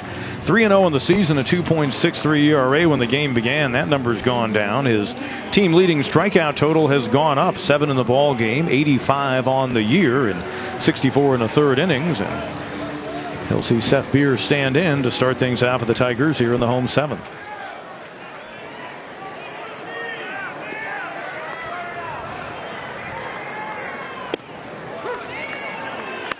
Starts Beer off with a big breaking ball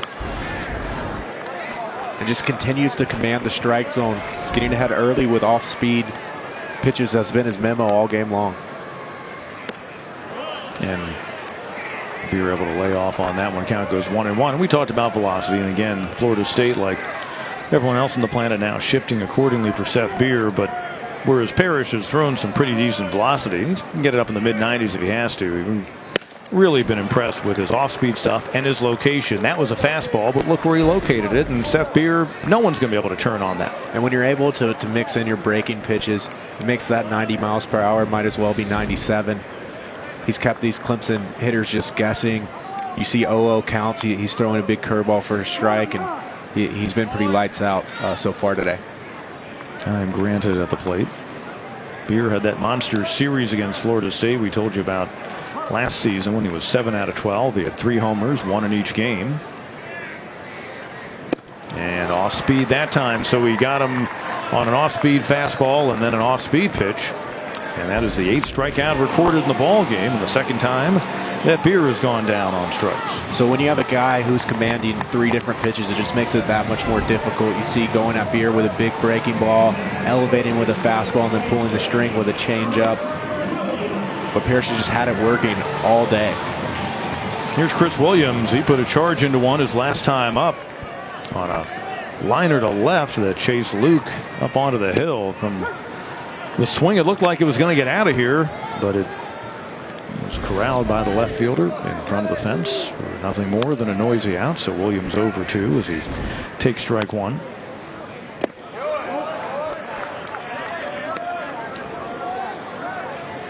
Williams is able to lay off this breaking ball down in the dirt. Williams obviously wants to make some noise here, also looking to extend a 6-game hitting streak. Both his balls have been pretty well hit that he's been retired on. A fly out to right in the 1st inning that Wells moved to his left to make a nice grab, and that's the play that Wells then turned and fired to first to double off the base runner Davidson. And then that hard liner to Luke halfway up the hill in left field.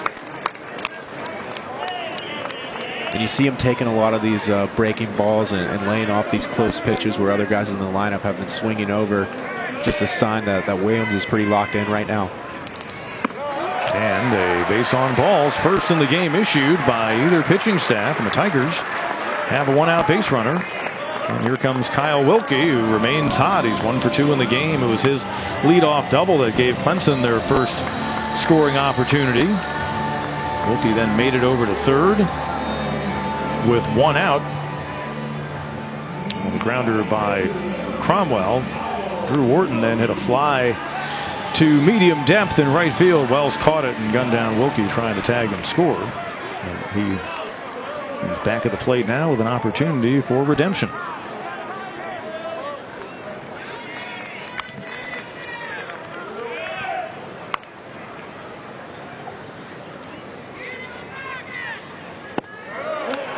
And he looks at ball 1. No activity down in that Florida State bullpen. You see Parrish coming up on 80 pitches.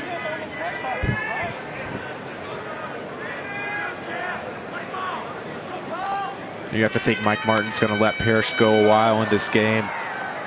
Probably well over 100 pitches, just depending on the situations he gets in. But seems like he's cruising right now, and no reason to start getting the pen up.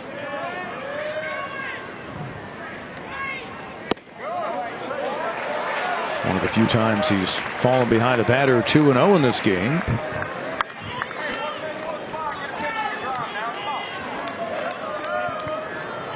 Will be 4 out of 11 against Virginia last weekend with 3 batted in. 3-0 is the count on the season. He's been able to get on base 25 times via the walk, and he's 1 pitch away from that. Parrish about to deliver his 82nd pitch. 57 so far have been for strikes, so it gives you an idea of the control that he's had. And taking ball 4, so back-to-back walks after 1 man out here in the home 7th. Tigers have something going with Cromwell coming to the plate. And for the first time today, you sense a little weakness from Parrish. A brief loss of command. You have to be thinking that you have a great opportunity if you're Clemson Tigers, and you have Patrick Cromwell coming to the plate again with a runner in scoring position.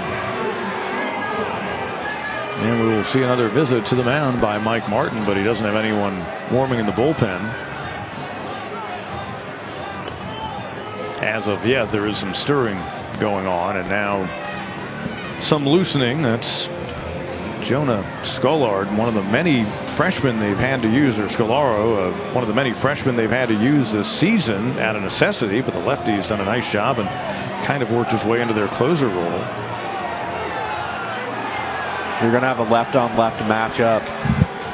And if you just assess Seth Beers' bat, Cromwell's a bat last go-around.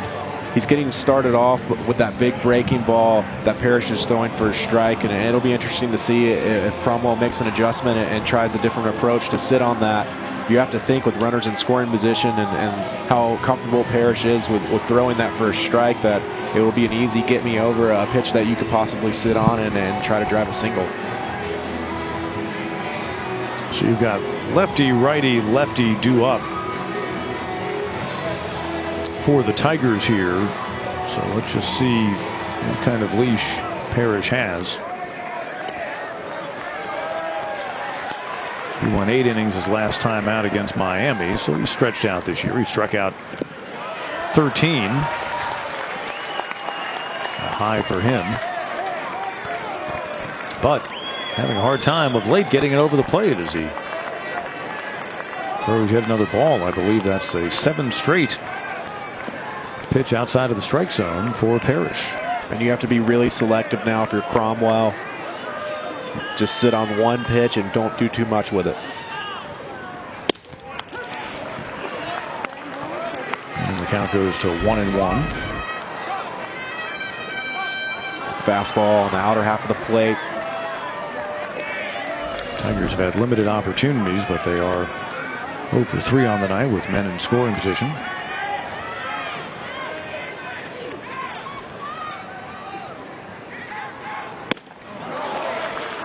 That one at 87 miles an hour, and he gets ahead in the count, 1-2. A fastball seems like a pitch that Cromwell thought he could do something with, just a hair late.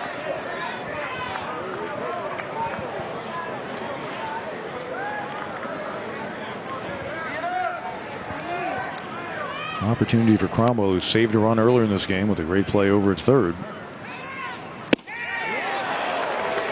Working the outer edge. Parrish doesn't get the call. Count evens at 2-2. The fastball misses off the plate. Probably about a ball or two outside. A good take from Cromwell.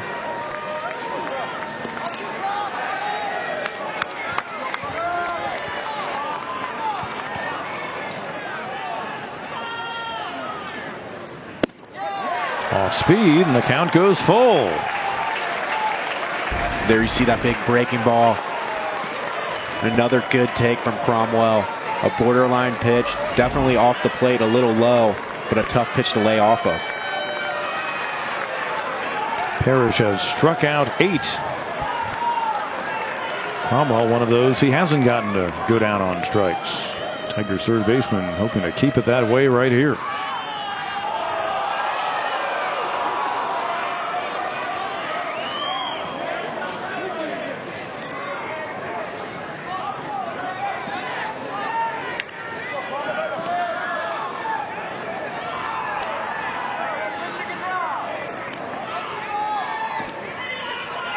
And the payoff pitch. Stays alive. And Parrish just going with the fastball. And it's a battle now with runners in scoring position.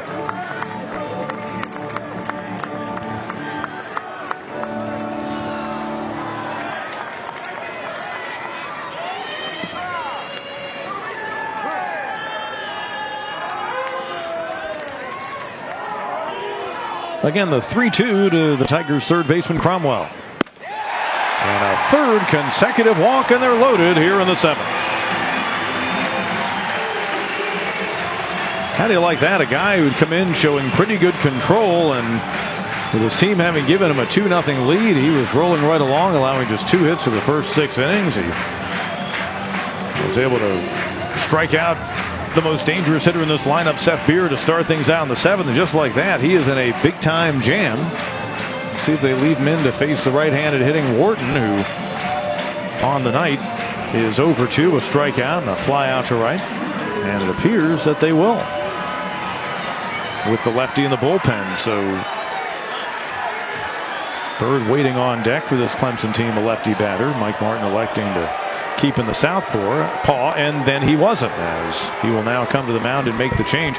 Right after Wharton got introduced, I thought, okay, we'll see the pitching change now, but a delay on that, and we will see the freshman Jonah Scolaro come on, trying to put out the fire for the Seminoles here in the 7th. Back with his numbers after this. Jonah Scolaro, 23rd appearance upcoming on the season for the freshman out of Valrico, Florida. You see his numbers so far, and again, a guy who comes in bringing it as far as strikeouts go. And this is a big situation. You're coming in with the bases loaded in a big game on a Friday night. He's going to be able to have to throw strikes. All of his appearances have been in relief, and freshman lefty is a guy who is one of many first-year players who've been counted on in that bullpen due to injuries. And he'll come into a bases-loaded jam right now. He's walked 14 so far. So he's on in relief of Drew Parrish, who for now has not allowed a run, given up 2 hits, but 3 walks to go with those 8 strikeouts and a hit batter. Parrish having himself quite the night, and he was tough on the Tigers really for 6 1/3 innings. He was extremely dominant throughout this whole game. Here in the 7th inning, things just kind of snuck up on him, but really didn't face any adversity. Smooth sailing. He had command of all his pitches, didn't give out too many free passes, and there you see all the strikeouts. So he will hope the bullpen can do the job. He is in line to get his 4th win of the season without a loss, but he could still be tagged with a loss if the Tigers can cash in all 3 of these runs and make that lead hold. Scolaro facing Wharton, who has struggled of late, just going back to last weekend. He's 0 for his last 9, or I should say 0 for his last 12 now against ACC pitching, having gone 0 for 10 against Virginia. With 32 runs batted in on the year, currently 3rd on the team in that category. Off-speed pitch for strike 1 to start things out. A big breaking ball to get ahead in the count.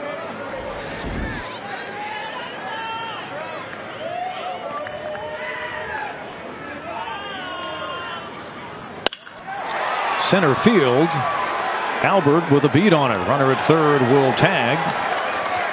And here comes Williams with the first run of the game, and also moving up is Kyle Wilkie into 3rd. So 2 men out, but the Tigers are on the board, making it a 2-1 game. And that potential tying run stands just 90 feet away. And the sacrifice fly to center field.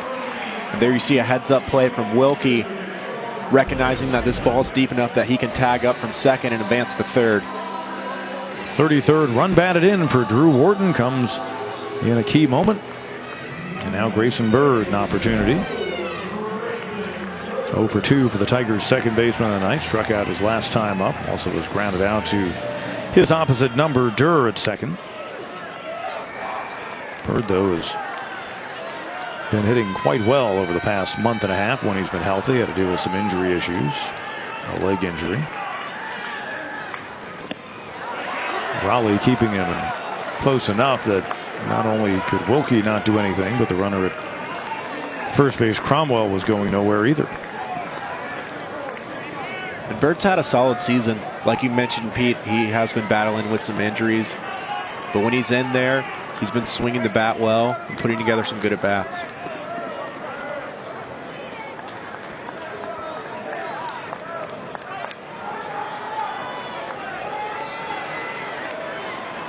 Williams, by the way, just moved right up there with Beer among the team leaders in runs scored with his 38th run scored in the year. So it tells you Chris Williams has been more than just a slugger this year. He's been doing a good job getting on base, and then doing a good job getting him in.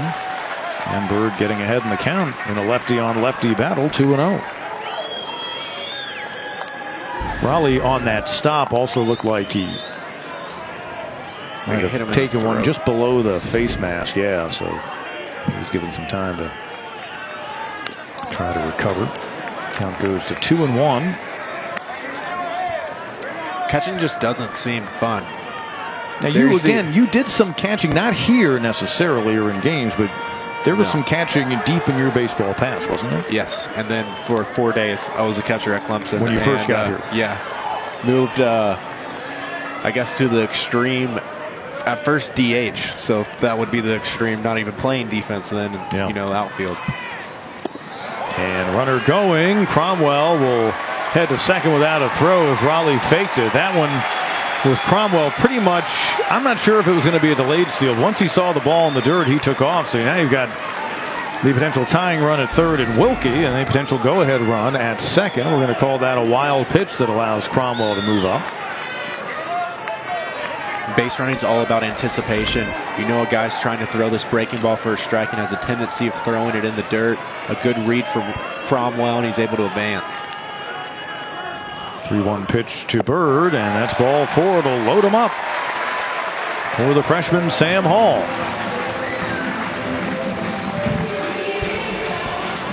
So we'll have freshman on freshman. Fourth walk in the inning. The Tigers have gotten within a run and loaded the bases twice now without the benefit of a base hit. And so competitive at bats. They've been able to manufacture a run, but it has been the walks, the free passes that Florida State just hasn't given out all game until now. That's coming back to haunt them. Seminoles pitching staff that had issued 199 walks this year and 402 in a third inning. Mike Martin back out to the hill. But I believe this will be a case of where he's going to now go righty on righty, and that he will. So to the pen once again for Florida State. We'll give you the numbers on the new Seminoles pitcher C.J. Van Eyck when we come back. Second reliever used by Florida State, and another freshman, this time a right-hander. C.J. Van Eyck on for a 13th appearance on the season. 2-0 record, 43 strikeouts in 36 2/3. So another strikeout arm coming out of that bullpen. It'll be righty on righty, we believe, or will Monty Lee go to the bench? And he will. So looks like Robert Jolly will be called on to pinch hit, and a great opportunity for Jolly, who struggled of late but is such a good batter with men in scoring position as well as two men out. And Jolly will be coming on. You see right in the background there's Jack Leggett, who recruited Jolly to this program, and Jack's here as well as many former Tigers who are back for Baseball Alumni Weekend. They've had quite a bit of festivity. Technically, I guess you're back on Baseball Alumni Weekend, although you've been here all year long finishing up your degree. Yeah, it's been one big Baseball Alumni Weekend for you this school year. The whole year. And I finished my last final on Friday, and it is definitely a relief, but it's hard to say I'm back. I'm always up here with you hanging out. I was going to say, yeah, you've been working. It's not been any type of social visit during baseball season. It doesn't feel like work, so that's the good thing. That's the hidden value in all of it. You get to go, you get paid to go to some baseball games. Talk about baseball. There you go. I mean, it's one of the great things to do in life. Jolly in to pinch hit for Hall. And Robert Jolly was 1 out of 4 last weekend in 2 games against Virginia. And the first pitch from Van Eyck is ball 1. Tigers team that on the year certainly nowhere near as patient as Florida State in terms of drawing walks, but they have had their moments. Count goes to 1-1. And I told you about Jolly. Average at 260, or I should say the average down to 236, and he's been up there around the 290, so it's dropped off, but for a good part of the season he's been way up there in terms of his batting average with runners in scoring position. He was at 400 earlier in the year with runners in scoring position. He's been clutch. He's had some big at bats with, like you said, Pete, runners in scoring position, and another opportunity for the kid. Off speed, and a good one by Van Eyck to get ahead in the count, 1-2. And there you see the good breaking ball.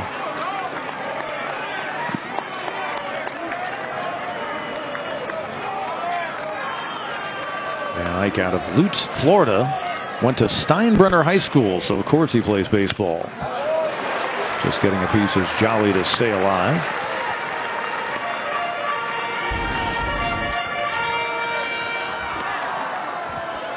Another slider. Jolly's able to fight it off. You're going to see a two-picks mix with that, fastball that can run up to the mid-high 90s.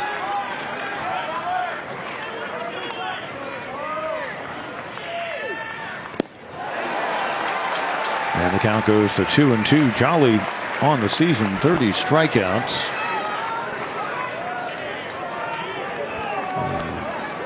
Roughly 160 or so plate appearances.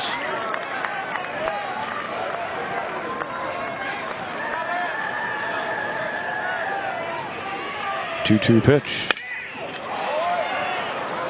Chopped on the left side. That's what he likes to do, kind of slap it that way.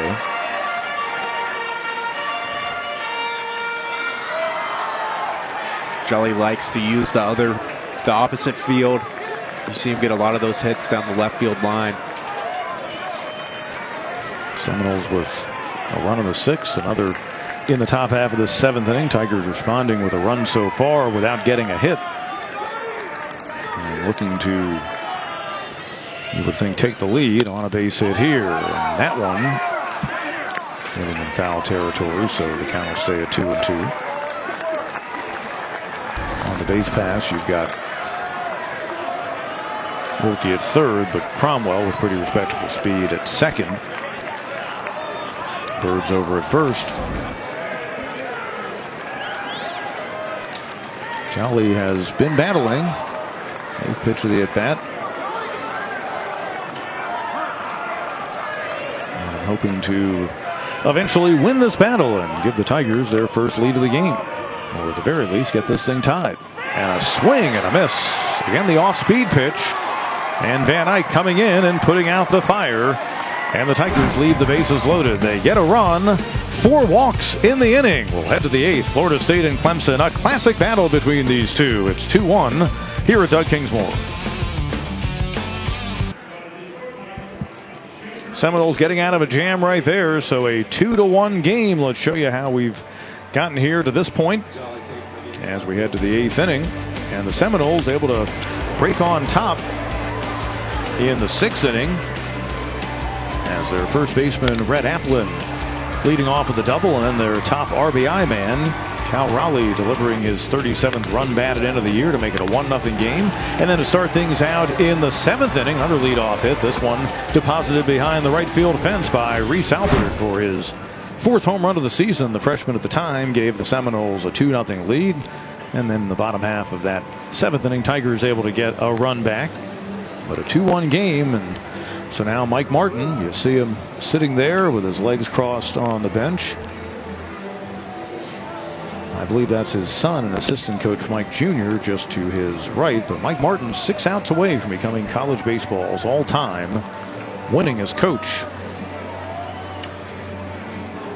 He has 1,975 wins, and probably not doable this year.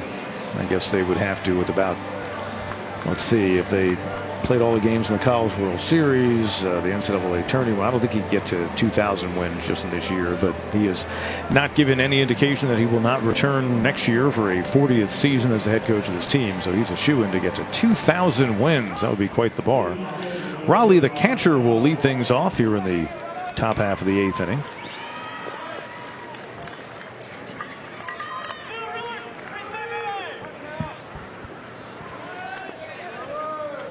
Raleigh 2 out of 3 of that first RBI. Really good looking player. Junior catcher for the Seminoles team. He was initially intending to come here. As you see Robert Jolly, a guy who's played some catcher in his career, stays in the game after pinch hitting and is in left field. Miller stays out there. He came on in relief of Hennessy in the 6th inning and allowed no further damage after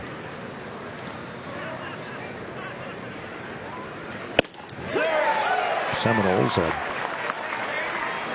been able to break through with that first run of the game. And you saw the heat that time as he gets ahead in the count, 1-2.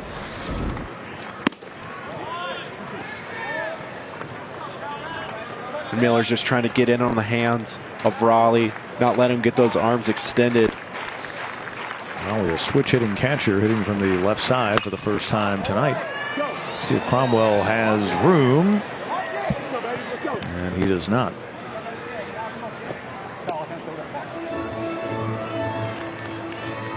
Raleigh, one of 2 switch hitters in this starting lineup for Mike Martin, along with Luke, the left fielder. Of course, the Tigers have a switch hitting shortstop, Logan Davidson.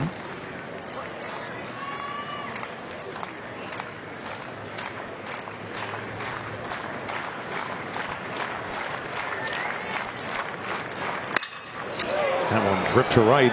Beer back on it, and just shy of the hill, he pulls it in. A well-hit ball from Raleigh, right at Seth Beer. Miller was just challenging him on the inner half of the plate. Raleigh turned on that one, hit it hard, but Seth Beer was able to track it down. Drew Mendoza stands in, top hitter on this team. Struck out his first time. He flied out to right his last time up. But in between, he had a single. That was back in the 4th inning, was left stranded at second. Left-handed hitting sophomore facing the righty Miller. A year ago, Mendoza played primarily over at first base. He was a freshman All-American. In fact, coming out of high school, this guy was the top-rated player to come out of high school in 2016 that went and played college baseball. I mean, there were those probably higher rated than him who were drafted into place by the majors that it made more sense for them to go pro, but he was the guy at the very best of his class who remained on a track toward college, and you can see a really good looking player. And I think anytime you've got a third baseman or a guy who plays a position that you have to be right-handed to play, but you hit from the left side of the plate, either as a lefty hitter or a switch hitter, that just adds to your value. So if you're a second baseman, shortstop, third baseman, even a catcher, and you hit from that side of the plate, I think it just really makes you a guy to keep an eye on. Yeah, you see a lot of these guys who, man infield positions, but swing a left-handed bat. It definitely can be an advantage, especially, matching up to a guy like Miller, a right-handed arm that throws with some sink. Miller jump, probably didn't have to. He'll shovel to first for out number 2.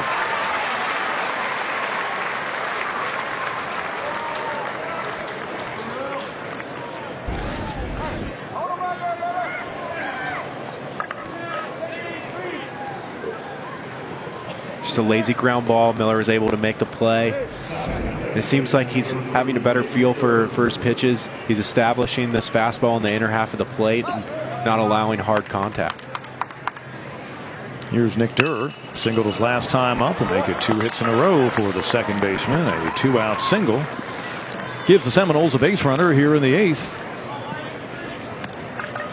Comes up the shortstop, Salvatore. This is just a good piece of hitting. Durr comes in locked in, sits on a fastball, puts a good swing on it, and is able to drive a single through the right side of the infield. 0 for 3 night for the junior out of Ewing, New Jersey. So no doubt he has enjoyed the weather since moving to Florida in the wintertime as he went to a junior college in the Sunshine State, now is in Tallahassee. And that is the perk of playing in Florida or even the southeast region. And not like Tallahassee in that part of the state, and you grew up in Jacksonville, so you can speak to this. It's not like it's the tropics there. I mean, you get some cold nights in the winter, but obviously nothing like you do in the Garden State, his native land. And he fights that one off and falls behind the count 0-2. Yeah, you're not going to see too much snow on the ground. Maybe once every 5 or 6, even longer, 7, 8 years, Yeah. But when the snow does fall, I would think a guy like this who grew up in the Northeast where you saw a lot of snow, it must be quite perilous, if not humorous, to see the drivers down that way when the snow falls. Anywhere in the south. If it snows in Florida, it's shutting down. Yeah, it's like that's going to happen. We shut down here pretty much. I was going to say it's not really that different in this in this part of the southeast either, when it comes to that. 0-2, the runner at first, Durr. He's not a stolen base threat, and you might want to run him if you're Mike Martin to try to get him in scoring position. Salvatore to right field. Beer turned to his left, now back to his right for out number 3.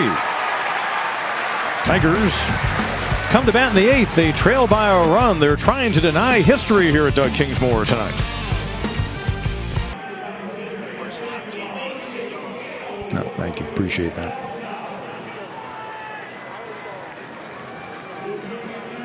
Bottom of the 8th inning coming up. Florida State a 2-1 lead in the Tigers. You might recognize that guy sitting right there if you're a Clemson fan. Tim Beret, who, as Tiger fans know, has had many years of service as a sports information director, 40 years in fact, and he's announced he's retiring in July. You see him with his better half K there to his right, and Tim out of the ball game tonight, not only enjoying the action and probably calculating all the different stats as the game goes along and the milestones, but earlier tonight he was honored by the Tigers baseball team, and it was quite the ceremony for him.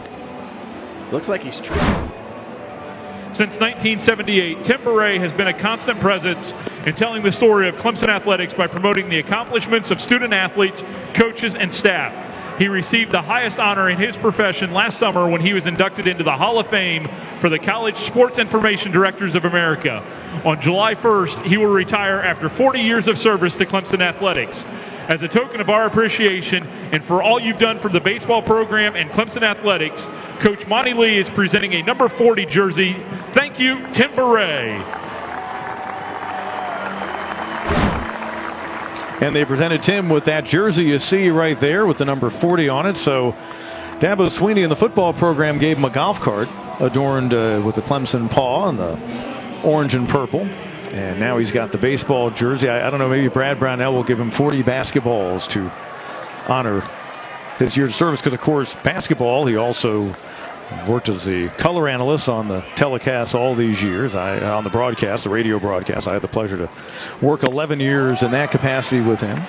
And great all-around guy, and a guy who will be doing some great things in the industry still. He's going to work with NBC's golf coverage behind the scenes, and I'm sure he'll still make various contributions to the Clemson cause. We start things out here in the bottom half of the 8th inning. Jordan Green, the Clemson DH, 0 for 2 on the night. Getting ahead in the count here, 2-0 against the freshman righty Van Eyck, who got out of that bases-loaded jam without allowing any further damage to close out the Tigers' 7th. That was a big performance coming in with the bases loaded. He was able to locate his breaking pitch and get them out of a jam and keep the lead, obviously. Green to right. Back on it as Wells at the hill in front of the wall. Leaps and he can't get it off his glove. Green to second. He'll stop there with a leadoff double here in the home 8th. Looks like Wells might have a chance, and that might be one of those situations where a guy who's a senior probably saw some action out there a couple of years ago, but that hill can be a lot different than a typical warning track. You wonder how much that disrupted his flow. It's difficult because you don't have the warning track like you mentioned. A lot of times you want a guy to reach out and find the fence before trying to extend the arm towards the ball. Wells wasn't able to find the wall, kind of expected it to sneak up on him a little earlier than he at first anticipated, but you have a leadoff double from Jordan Green, and it's going to get interesting now. Just a second double this season for Green, but it comes at an opportune time. Tigers have the would-be tying run in scoring position for Logan Davidson. He turns around and hits from that left side for the first time tonight after facing the starter Paris, the southpaw, and that's strike 1. Davidson takes a breaking ball to fall behind in the count. The mindset right now is to get something on the inner half that you can pull. If you hit a ground ball the other way, you can advance that runner. Waited on that one, and it's going to drift out of play. Davidson really picked up the pace of late in that stretch of 5 games, beginning with Kennesaw State through the weekend at Virginia. He raised his batting average nearly 40 points.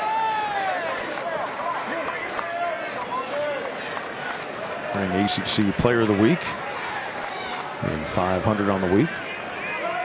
Against Florida State last year, just 2 out of 13, but he did drive in 3 runs. Doesn't chase. The count goes 1-2. And obviously you've got the righty on the mound, no activity in the bullpen. So Van Eyck, the freshman, with a tough hitter at the plate and a very difficult lefty batter waiting on deck. So that runner at second and nobody out. You like the Tigers' chances to at least get this thing even. Maybe right now it's going to fall in front of the center fielder Albert. Green being waved. Here comes the throw to the plate, and Green sliding in safely, and we're tied at 2. And a good piece of hitting from Logan Davidson. He sits on this breaking ball, drives it right back up the middle, and a big time at bat. A clutch performance, driving a run in to tie this ball game. For Logan Davidson, that's his 26th run batted in of the season.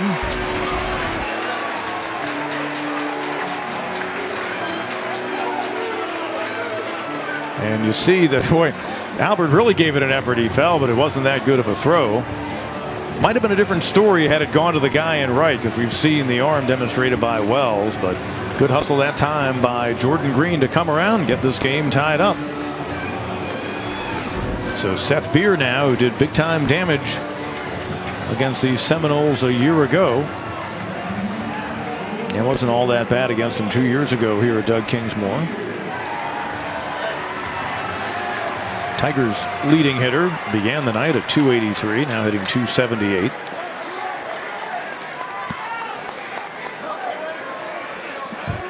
But Beer 0 for 3 on the night. He's gone down on strikes his last 2 times up, and he takes strike 1 on the off-speed pitch. Beer's just looking to hit something hard, get some momentum going. We all know he can hit the ball out of the ballpark at pretty much any time, but he needs to get a pitch that he can drive.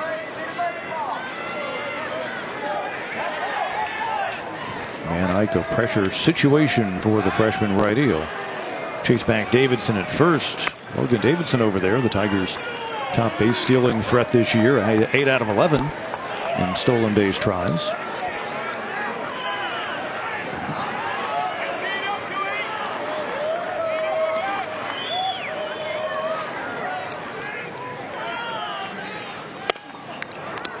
And Beer behind the count 0-2. Seth Beer on the season. Looking to build on those impressive numbers. He had at least 1 hit in 33 of the Tigers' 45 games coming in. As we noted, he's 0 for 3, so odds are pretty good. He can do something right here to get on.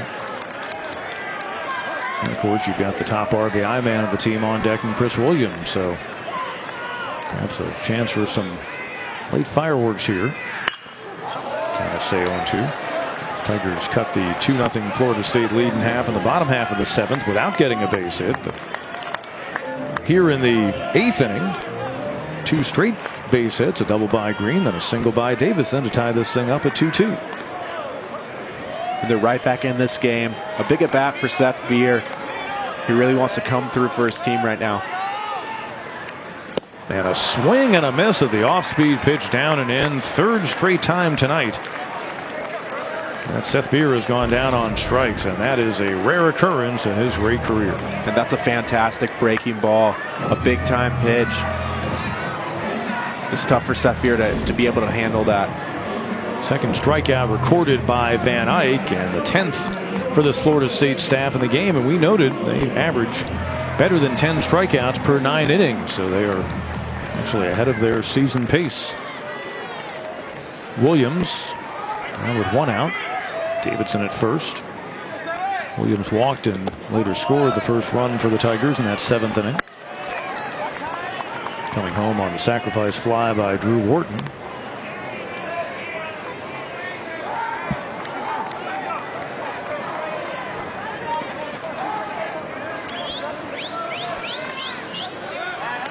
And Williams has had some good swings today. A couple feet short of hitting the ball out of the ballpark.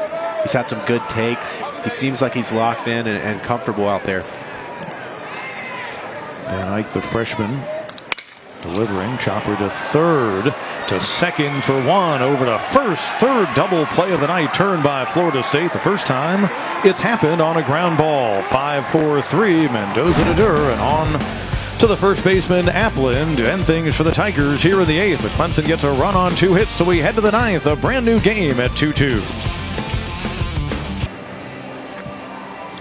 Few in this big crowd have gone anywhere, and why would they? A 2-2 game as we head to the 9th. Tigers were down 2-0 in the middle of the 7th, but single runs in the bottom half of each of the past 2 innings. And just like that, a brand new game. Florida State 2-11-0, Clemson 2-4-0, and Ryan Miller will stay out there. He's worked 2 2/3 innings, allowing just 1 run on the homer by Albert, but once again Miller out of the pen, doing a nice job and bouncing back nicely from what was kind of bumpy outing Sunday against Virginia, even though he was credited with the victory. He's responded nicely. In a pretty good appearance right now. He's calmed down after the homer, been able to locate his fastball. He has a ton of upside. 8-9-1 coming up for Florida State. It'll be Bornegal, the designated hitter, who came on in the 6th inning with an opportunity to add to what was a 1-0 Florida State lead at the time. He was pinch hitting for the starting DH Kobe Johnson.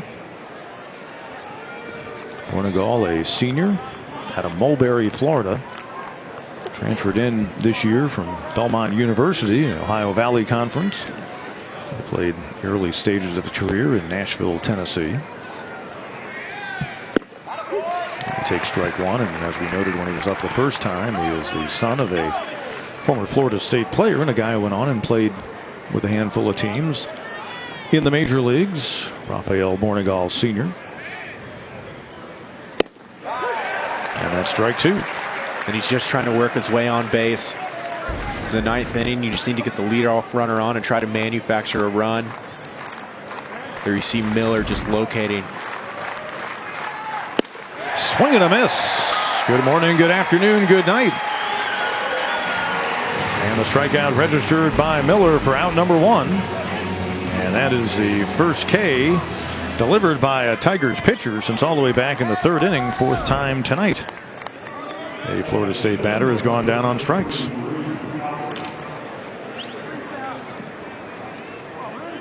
Here's the center fielder Albert, who we saw laying out on that throw to the plate. Boy, Miller recognizing it's the 9th inning. He wants to get his team back to the plate in a 2-2 game, just cutting it loose now. And he's getting ahead with fastballs, elevating but also moving in and out.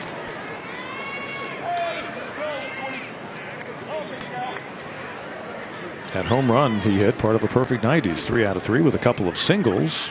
He has 3 of their 11 hits, and make it 4, just beyond the reach of Davidson. A 4-for-4 night for Albert, the freshman, who came in hitting .232, so having one of the better games in his early career. Jupiter, Florida native, and it's a 1-out base runner here in the 9th. Albert's locked in. 4 good swings today. Hits this one hard to left field. And the potential go-ahead run now on base with the top of the order coming up in Wells. And he's having the opposite kind of night of Albert. He's 0 for 4. Popped out to second twice. He flied out to center. Also popped out to the first baseman Williams.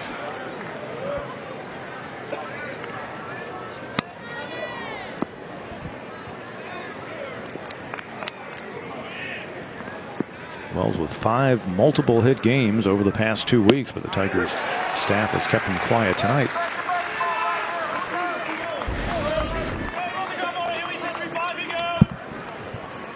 Here Wells takes the breaking ball from Miller that catches the plate.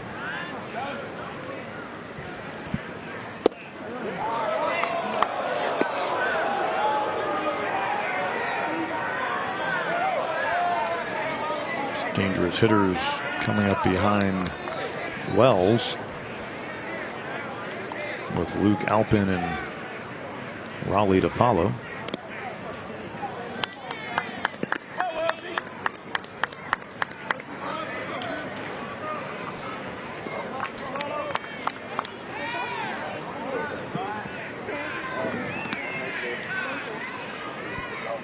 2-1 pitch.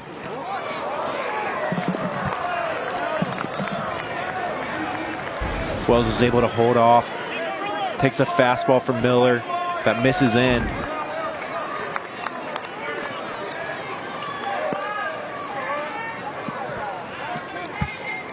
We're just 3 walks allowed on the season coming into this relief appearance. And the leading base on balls team in the nation has yet to draw a free pass tonight. So the Tigers have done impeccable work there. Little chopper, and charging is Cromwell, throwing and gets him at first. And I got to be honest with you, for a leadoff man, Wells, I thought I'd see a little bit better speed getting down the line. I don't know if he's been gimpy at all, but it looked like he slipped out of the box. Kind of stumbled it when he hit it, almost like he hit it off his foot. There you go. But still a good play from Cromwell. The angle on that throw, he was almost, towards home plate. He does move a man into scoring position as Albert moves up to second, but now 2 away. So here's Luke, who has struggled as far as the batting average goes this year, but he's 1 for 4 tonight, and he is a tough out. And I don't believe that Ryan Miller will be the one to face him. In this case, you would suppose that the call to the bullpen will be for Riley Gilliam, who has been on fire of late, and he will come in a non-save situation. But the Tigers will count on him to get a final out of the 9th and get this to the bottom half, all tied up. Back after this. Riley Gilliam on for the 19th time, or the 20th time this season, and an opportunity to be in line for the win. He will not come into a save situation. Of course, last weekend establishing that Clemson benchmark, first pitcher ever to get a save in each game of a 3-game series. You like the numbers that he has demonstrated this year. You look at the ERA, and again, strikeouts to walks and strikeouts to innings pitched are always so huge, especially for a relief pitcher. You're going to have to get strikeouts if you're the closer on a staff. Gilliam, a guy who's going to come in. He has the velocity on his fastball, but also has a good feel for a big breaking ball that he gets a lot of guys to either take or swing and miss. He will face Jackson Luke for Miller. Good job to come in and put out the fire in the 6th, limit the damage. He did allow the leadoff homer to Albert in the 7th, but a solid body of work. 3 innings, as it turns out, for Miller with just the 1 run allowed.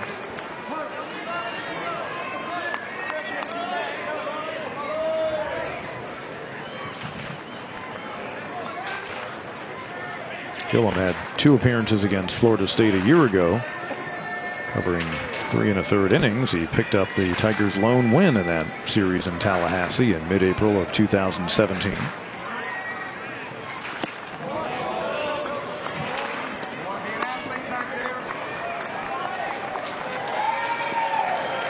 And in those appearances, he did not allow a run.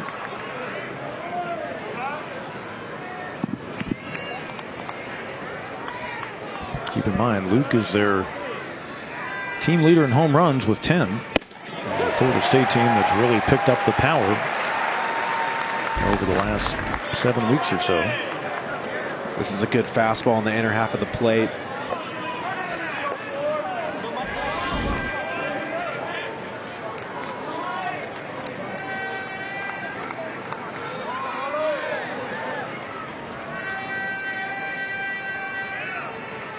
Albert the runner on second. Wilkie does a nice job on the backhand. The count's 2-1.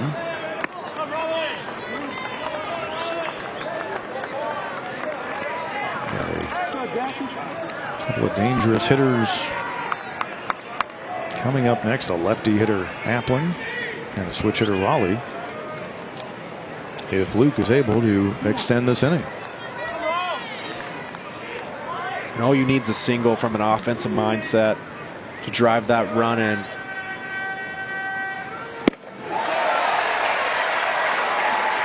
Heat that time, 95 miles an hour. An elevated fastball up in the zone, and there you see the velocity.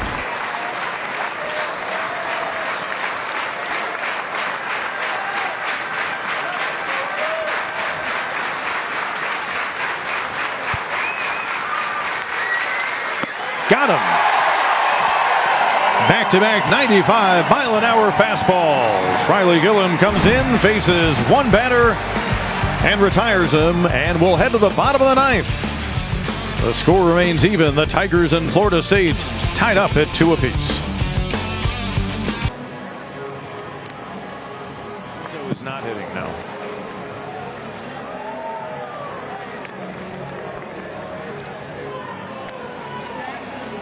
Bottom of the ninth, 2-2 game. Tigers will try to walk off the Seminoles. 2 years ago, Clemson taking 2 out of 3 here at Doug Kingsmore. Florida State returned the favor last season. Tigers started the day 2 games up on NC State in the ACC Atlantic. And a Florida State team coming in 3 back of the Tigers. So you can win this game tonight. You're going to do heavy damage to the Seminoles' chances of wrapping up, or having a chance rather, to win the ACC Atlantic. Both these teams play outside of the conference next weekend. Tigers will have Austin Peay in here, and Florida State will play host to Mount St. Mary's in what's actually a 4-game series with a doubleheader on Saturday. Seminoles have one more ACC series left after this weekend at home against NC State. The 17th of May is when that begins. Tigers have one more ACC series. That'll be at Pittsburgh beginning on Thursday, the 17th. Kyle Wilkie extended that hitting streak to 12 games. And looking to set the table here in the 9th inning and close this thing out. Wilkie with a leadoff double in the 5th. And he was thrown out at the plate trying to score the game's first run to end that inning. Last time up he walked, so a 1-for-2 game. Van Eyck out there working in his 3rd inning. Got the Seminoles out of a bases loaded jam with no further damage in the 7th. He did allow the first 2 batters to get hits in the 8th inning. Green's double and the single by Davidson. This one to left center field. Luke on the run, though, making the catch just shy of the hill. As Wilkie got a little bit under that, and Kyle Wilkie, though, was looking to continue what has been a nice run of power for him, but nothing more than a noisy first out here in the 9th. And he got everyone in the stadium excited. Just not enough. Got a breaking ball, hit it well. Was run down at the wall, but a good swing from Wilkie. He's in a good place offensively right now, and you see with those at-bats that he's having, he's hitting balls hard. Cromwell, one of those 4 batters as well to walk in the 7th inning. 4 walks by Florida State pitching to the Tigers. Allowed Clemson to score the game's first run for them, and at the time cut it to a 2-1 Florida State lead.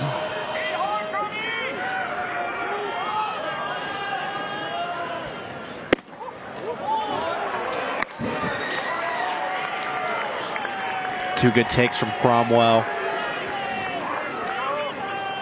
Takes a changeup, pitch 1, and then a fastball off the plate. Trying to get the count to 3-0. Fouls that one off. 4 p.m. first pitch on Sunday afternoon. And then Monday night, this series concludes with a 7 p.m. game. That'll be an ESPNU telecast.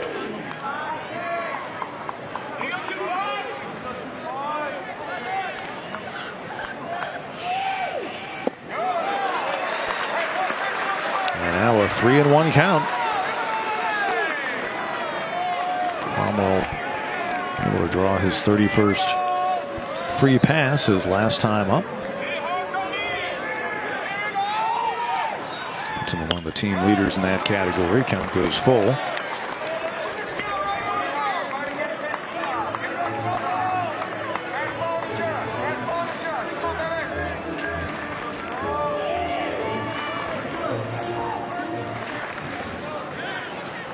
And Cromwell just needs to make sure he gets a strike. Don't chase that fastball up in the zone, but you have to be thinking that he's going to come with a heater.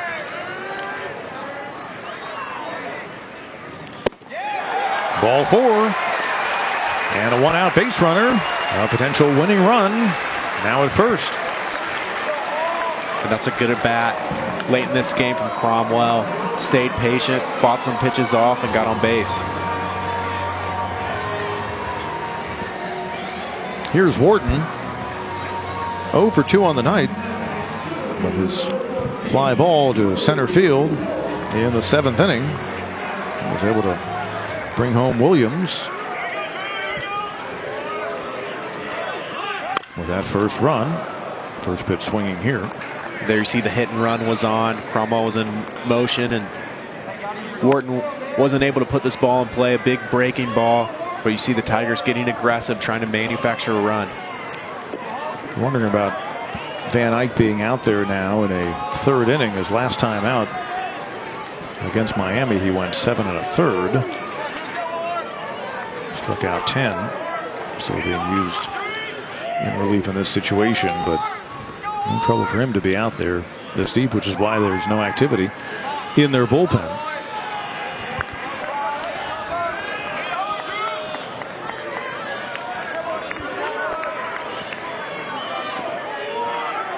Wharton's been struggling of late. So now behind in the count, 0-2.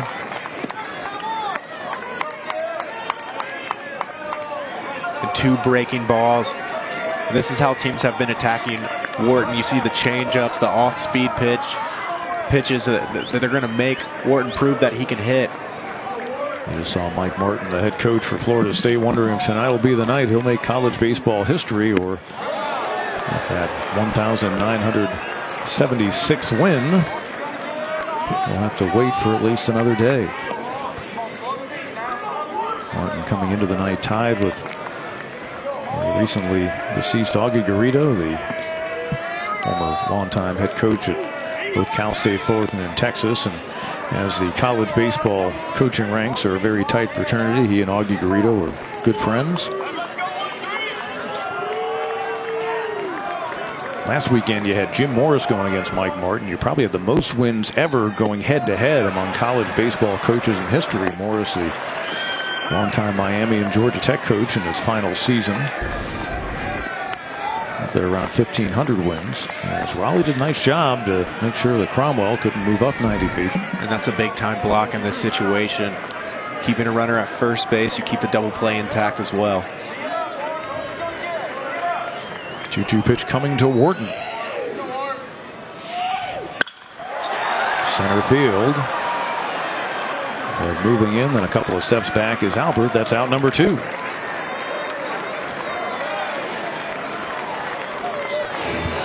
It's interesting, I mentioned Jim Morris, who at one time was on the staff at Florida State, so they honored him last week on that visit to Tallahassee with Miami, his last as a coach, and they actually put a picture on the giant video board they have of Jim Morris as a Florida State coach, so they had the Miami coach wearing Florida State gear. It was kind of a tribute, but also a left-handed jab. But anyway, here's Grayson Bird now with 2 men out and Cromwell at first. Perhaps Bird can be the hero tonight for this Clemson team. Or Van Eyck can get this thing into extra innings. Up the middle, that'll get through. Just the 5th hit of the night for the Tigers. Cromwell stopping at second base. Now first and second, 2 men out. Robert Jolly came up as a pinch hitter with the bases loaded in the 7th, couldn't deliver, but a lefty batter facing the righty Van Eyck. An opportunity for Jolly to come through this time. First hit of the night for Bird to go with a walk. Jolly, that batting average down to 234, but again, a guy who has the ability to go the opposite way. Decent speed at second in Patrick Cromwell. And all you need is a single right here. A single should win it.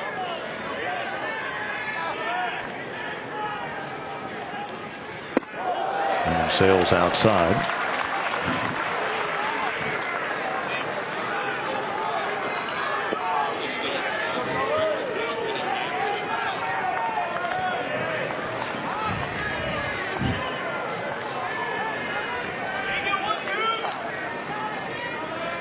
It was Van Eyck who came on and was able to get Jolly to strike out. In the air to left, charging is Luke, and he will get there and reach up and make the grab. The way he was sprinting initially looked like that might be a Texas leaguer, and so we will head to extra innings. Tigers and Florida State. Why not? It's kind of typical of their series in a 2-2 game. We head to extra innings here at Doug Kingsmore Stadium with Kyle Parker, Pete Hannity with you. So a Clemson team that's trying to continue both an 8-game winning streak and a 7-game ACC winning streak. We'll look to walk this thing off. Florida State 2-12-0. The Tigers 2-5-0. It's been a really good game. Well pitched. We've seen some fine defense. Were it not, in fact, for a couple of significant plays, one by the Tigers' Patrick Cromwell, the other a throw by Stephen Wells, and the outcome would have been decided by now. But those plays that came in the 5th inning, both denying the other team a run. Extra inning games this year, each team about to play its 4th, and both the Tigers and Florida State are 2-1 in extra inning ball games this year. Red Applin, the first baseman, who's 2 for 4 in the night, will lead things off here in the 10th inning. For a Seminoles team that they started the year 14-0, their 4th best start in program history. They've gone 17-14 since. They did take 2 out of 3 against Miami. And Riley Gilliam out there for a 2nd inning of work. Starting out Applin with a strike.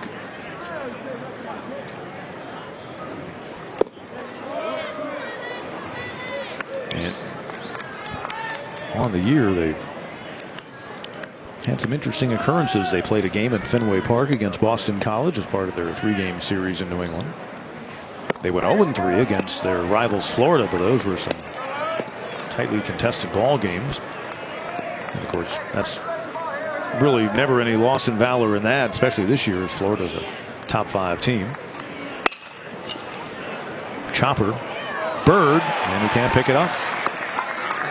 This was going to be a tough play for Bird, moving away from first base, just misplays it, and now you have a leadoff guy on. And they'll score it a single, so we still have not had an error in this game.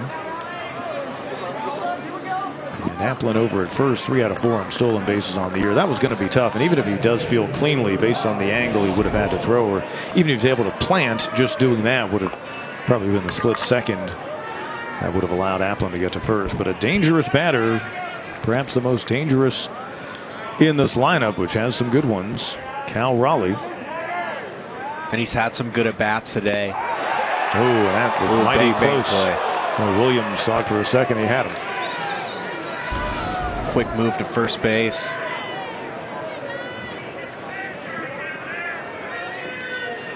It looks like he just made it back. Yeah, tight play right there.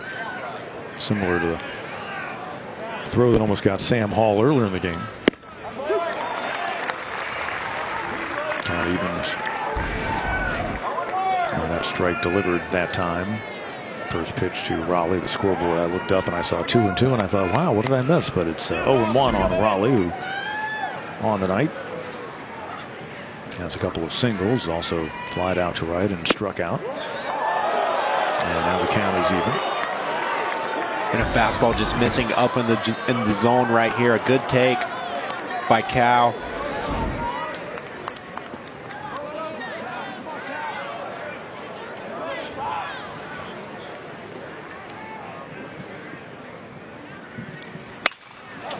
Pitch skied out of play. This count goes 1-2. Told you about Riley Gilliam and his work last week against Virginia when he got saves in each of those games. That's ball 2. And the thing I've liked about Riley tonight is he's locating this fastball. He's getting ahead in counts and he's sticking to it. You see the velocity. He's sitting low mid 90s, but he's also elevating and then using the breaking ball when he has to. Again, chasing the runner back.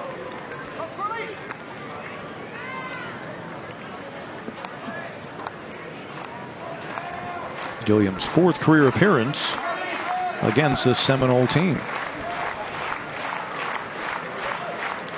2-2 to the catcher. And the count will go full 3-2.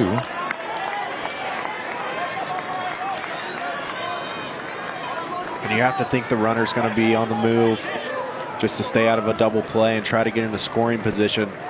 Probably a risk that you're willing to take.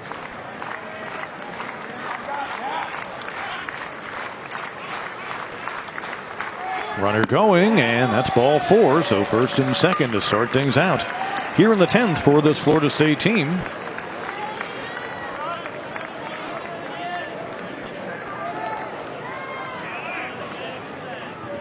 And that walk, the 41st this year, to tie Raleigh with Applin for their team lead. As Mendoza comes up, he's going to get a word from the third base coach.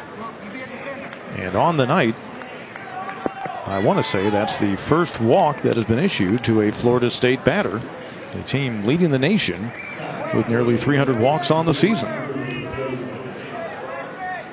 And this pitching staff has done a good job of throwing strikes. Now you're in a situation where you're probably going to see a sacrifice bunt. So here's Mendoza, leading hitter on their team, only batter over 300 in the season, but the book says he probably should try to move him up. Instead, he swings away and he pops it up into left field where Jolly calls for it, and that's out number 1. You a bit surprised they had him swing in that situation? It's all an instinct call. If you have a feeling that a guy's going to go in there and put a good swing, you let him go for it, but didn't pay off for him right here. You would like to get out of a double play. Now you give them a chance to get a ground ball and get out of this inning. And you do have a couple of righties due up in Durr and Salvatore with a hard-throwing righty on the hill, so maybe Mike Martin thinking lefty on righty there might be his best opportunity to. But you also have Mendoza, a guy who has the highest batting average on the team, so probably playing towards that, just trying to see if he can come through. Probably a guy Mike Martin felt pretty comfortable letting him swing the bat. Durst taking strike 1. William coming on and getting the strikeout of Luke to close things out in the 9th. A single and then issuing a walk to start out the 10th with that pop out to left. Going to work through a clean 10th inning as far as the run column goes.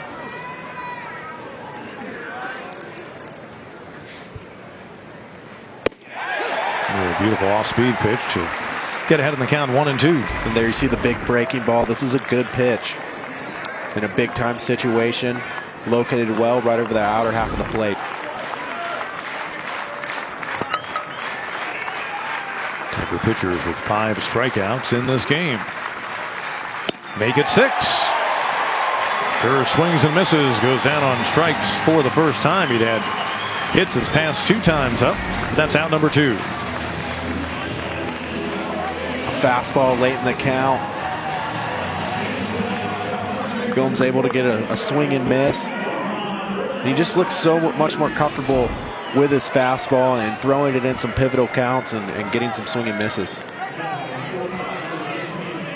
Mike Salvatore, the shortstop, 0 for 4 on the night.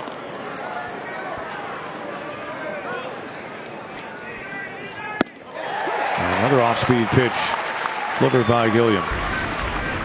A nice breaking ball.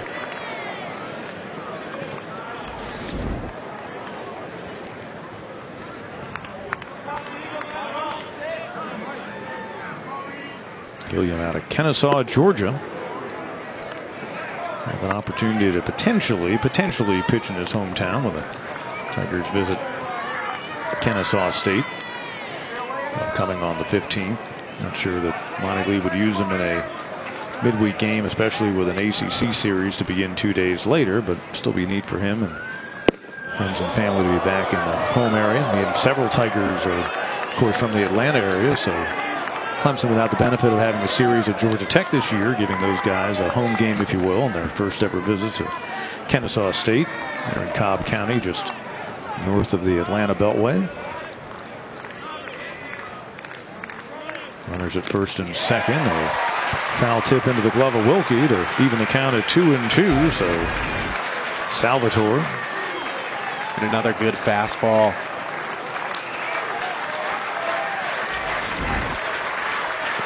Shortstop for Florida State. Trying to deliver here, but Gilliam one strike away from getting out of a first and second jam with no one out.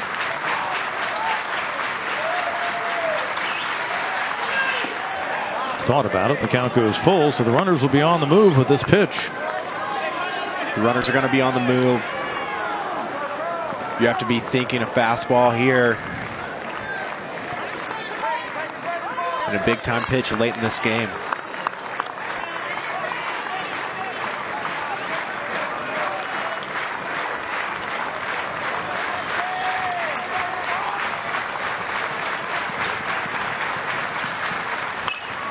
And he fouls that one away.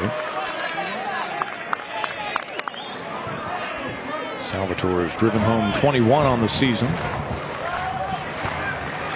2 out of 11 in their series against Miami last weekend. Obviously facing Clemson pitching tonight for the first time in his career. Started his collegiate career at Northwest Florida State Junior College. Again, a 3-2 pitch, and that's ball 4, and that'll load him up. With Bornegal, the left-handed hitting designated hitter, coming up to the plate. And a good at bat right there. Battled back, took some close pitches. Looks like Andrew C. is going to come out and chat with Riley. A big time moment in this game with the bases loaded.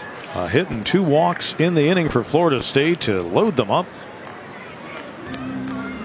Bornegal coming up, hitting below 200 on the year. But he has driven home 14 on the season. And he had 2 hits and 6 at-bats and a run batted in last weekend when they took 2 out of 3 against Miami. See some activity in the Tigers bullpen. Holding his glove is Matt Clark.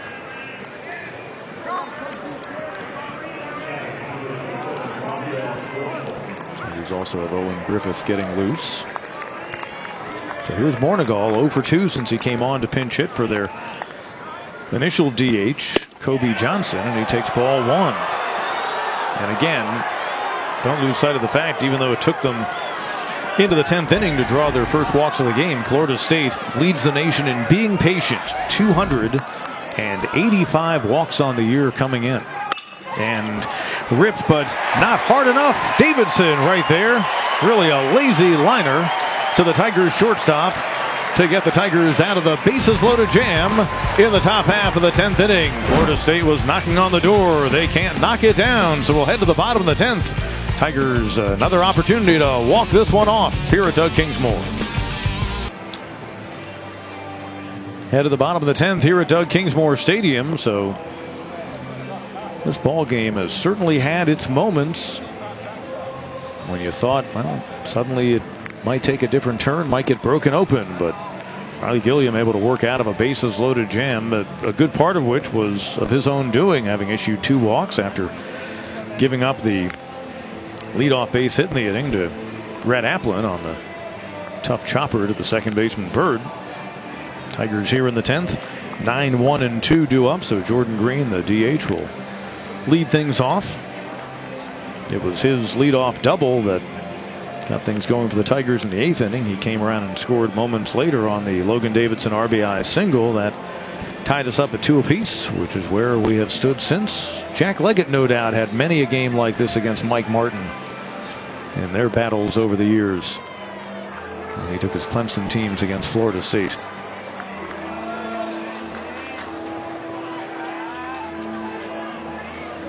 And congrats to Jack, who recently took on a coaching assignment with USA Baseball. A really perfect guy for that role. He will do great work on behalf of that organization and his country, and I know he's thrilled about that. He's really enjoyed working with USA Baseball and just developing some young talent and being around the game. I think it's pretty evident. You can see that from Jack Leggett. He just loves baseball, and that's why he's here, and he loves Clemson University.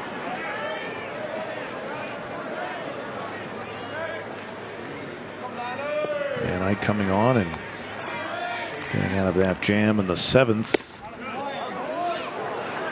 Third pitcher used in the game, second out of the bullpen. It was Jonah Scolaro who came on in relief of the starter Drew Parrish, who looked like he was on his way to a 4-0 record as he was cruising right along, retiring 11 straight at one point as Van Eyck gets ahead in the count 1-2. But neither starter obviously will figure in the outcome of this game. An RBI single by Davidson in the 8th, getting Jacob Hennessy off the hook, and he certainly pitched well enough tonight to not to have to take a loss. And Green didn't mean to, but he did, and Raleigh will simply tag him. That's out number 1. Another strikeout recorded by Florida State pitching. Green wasn't able to hold up a breaking ball down in the zone. 11th strikeout of a Tiger in this ball game.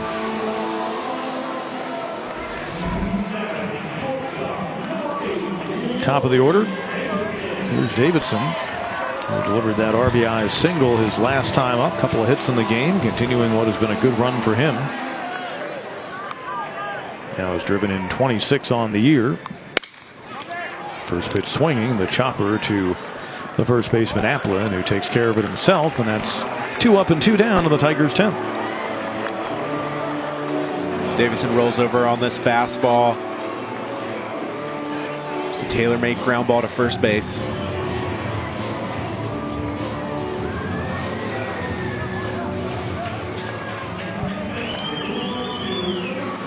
Seth Beer, it's been a tough night for him. 0 for 4 his last 3 times up. He has struck out swinging, but he also has a flair for the dramatic. Perhaps this is another one of those moments as he takes ball 1. That's been pitched tough today. 3-pitch mix. You're seeing changeups, fastball, breaking ball early in counts. And Beer ripping one left center field. Luke is over. He's got room, and he'll make the grab for out number 3. 3 up, 3 down to the 10th for the Tigers. So we head to the 11th. Florida State and Clemson, a classic battle in the ACC Atlantic. Head to the 11th inning as Clemson and Florida State forge on in a 2-2 game. And as we told you, pretty important game to say the least in the ACC Atlantic. If you look at the standings we showed you at the top of the telecast coming into the weekend, here's what they look like. Tigers a 2-game lead over an NC State team that is playing outside of the conference this weekend against the very William and Mary squad that Clemson open up the season again, so the Pack will not have their conference record impacted. Florida State 13-10 and 3 back in the loss column of the Tigers, so they obviously need to at least win this series, if not get a sweep, to have a chance to win another ACC Atlantic Division crown. But again, once you get to the tournament, it is a whole different story. I would suppose when you stepped on the field in ACC tourney play, Kyle, you certainly felt a different mindset. Here comes Reese Albert, and here's what he did a couple of times up ago back in the 7th inning. A home run to lead things off. Albert's 4th on the year, and in fact, he is having quite the night. The freshman for the Seminoles, a perfect 4 out of 4 with 3 singles to go with those, with that long ball, and he has 4 of their 13 hits. He's locked in right now. Every swing he's had, he's hit a ball hard. A guy that you probably want to steer clear of. He just has things going in the right direction. Riley Gilliam coming on in the 9th inning, stays out there to start things out in the top half of the 11th. But now you start wondering what his availability would be like for Sunday or Monday. And puts one across for strike 1. He's at 32 pitches. Probably could rebound for Monday, but definitely going this deep, he'll be out of it for tomorrow. Ball's behind here 3-1, but at this time of the year, it's really not the worst thing because, again, once you get to that ACC tournament and the NCAAs and maybe eventually all the way to Omaha, you're going to need guys to be able to have quick turnarounds, and he fights back to get the count full at 3-2. And that's why starting pitching is so important. If you have a a starting pitcher who goes deep into the game, you can save your bullpen and save those quality arms for when you need them the most and keep them fresh, most importantly. And a called strike 3. Albert thought about it. The umpire took care of it for him. This is a well-located fastball, a good pitch, right on the black inside corner of the plate. Third strikeout, or I should say the fourth strikeout recorded. I was right the first time. The third strikeout recorded by Gilliam since he came on. He struck out the only batter he faced, Luke, in that 9th inning. You got Durr in the 10th, and now Albert here in the 11th, top of the order. And Stephen Wells, who with a slow roller to Cromwell his last time up. And thinking bunt instead, taking a strike. Off-speed pitch and a good one. And Gilliam ahead of this batter, 0-2. Another good breaking ball. Riley continues to get ahead in counts.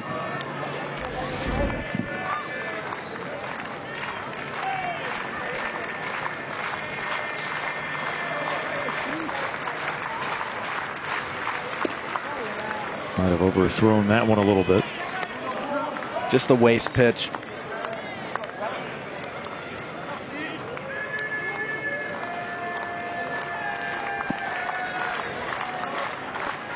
Off speed, but stayed a little bit too inside. Maybe a little up in the zone. Looked like a pretty good pitch.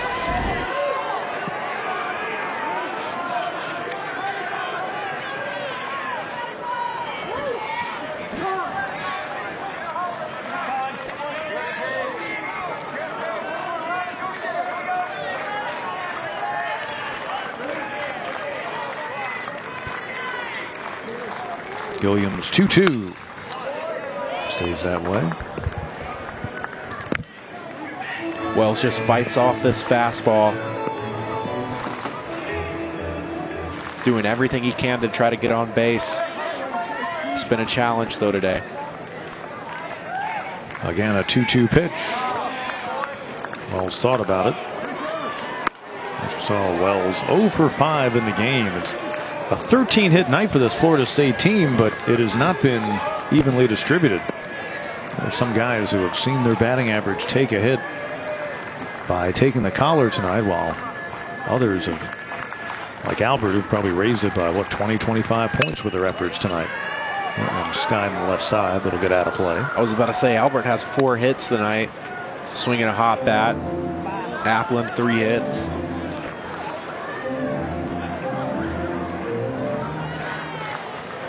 Cal Raleigh has a couple of hits in the game.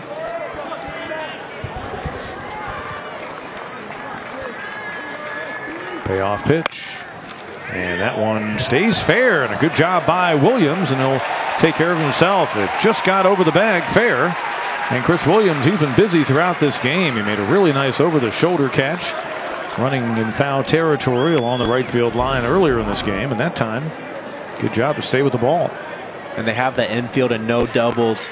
What that means is you have your corner infielders hugging the line. For exactly that case, if one shoots right over the bag and gets down into the corner, you have a runner in scoring position. Chris Williams was playing in the perfect spot and able to get in front of this ball and make a nice play. 2 outs in the inning, no one on for Luke. He was the first strikeout victim of Gilliam, who came on with a man on second and 2 outs in the 9th, and got a very dangerous switch hitter in Luke to strike out. He's gone down on strikes a couple of times tonight. It was also robbed of a potential RBI double by Cromwell back in the 5th. And he sees the count even at 1-1. A breaking ball down in the zone. Looks like it's a little off the plate. That off-speed stuff has been working beautifully tonight for Gilliam. He's ahead in the count once again at a batter. He has a good feel for this curveball right now. He's able to throw it for strikes, keeping it low down in the zone. And the count goes 2-2. So Gilliam now coming up on 50 pitches, and as you say, certainly would not be available tomorrow, and I would hope for maybe a turnaround opportunity on Monday. And that one hits Luke. Obviously not what Gilliam wanted to do right there, and a 2-out base runner for the Seminoles here in the 11th.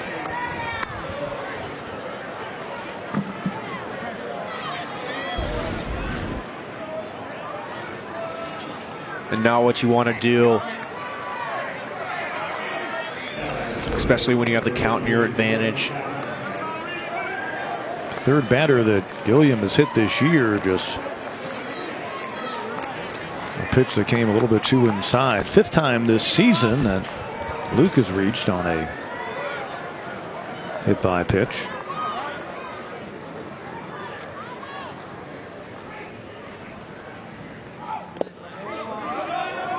Brings up Applin, who's had a nice night with those 3 hits. Remember, Luke was out on a strike him out, throw him out double play, trying to steal second back in the 7th. One double play turn tonight by the Tigers. Florida State has turned 3. Applin right field, and Beer diving. Did he come up with it? And yes, he did, says the first base umpire, as Seth Beer, charging in, was able to reach down and get the glove on that one. Let's see if Florida State wants them to take a look. We're going to take another look, but a great play by Beer. I thought that was going to get down in front of him. And it's a risky play with a runner on first base going in after this ball, and it may have hit the ground. If we can get another look at it. I don't know if he trapped it or not. Yeah, I think that's going to be a trap. It looks like it hits just in front of his glove, but let's see what they have to say. And it may be so close they can't. It looked like just in front of the leather of his glove. It might have bounced in there. It looked like it bounced up in there. But it might be one of those situations where they don't have enough evidence to overturn it, because out was the call. And it's always difficult in these kinds of situations, because you'll position the base runners if the call is overturned, I guess, at first and second. You'd have an argument if you were Florida State that perhaps I don't think he would have gone probably would so not have tried to go to third, but it could be first and third. Let's see. It looks like it just skipped I think he would have made it to third with the dive. This is the risky play about coming in and fielding this ball, and you have to credit Seth Beer. He didn't make the catch, but he kept the ball in front of him. Yeah, so the danger, right in front of the glove. The danger is if that kicks away, then your runner's going to score from first base. So they are underneath taking a look. And look at that, right? Yeah, it hits the ground and bounces right up. It was sinking so fast, I'm surprised that Beer made it that close. It's a real credit to the Tigers right fielder. I thought it was going to bounce at least once or twice before he was even going to be able to come up with it. Well, it's just such a tough play. One of those in-between balls that, sometimes you just have to let fall because the risk of diving and missing it isn't worth, I guess, the reward.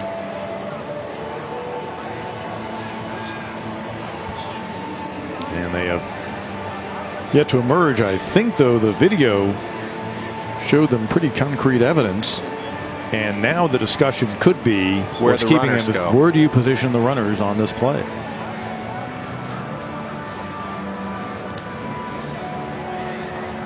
And here come the umpires, and the call is going to be safe. And now they're going to position the runners at first and second.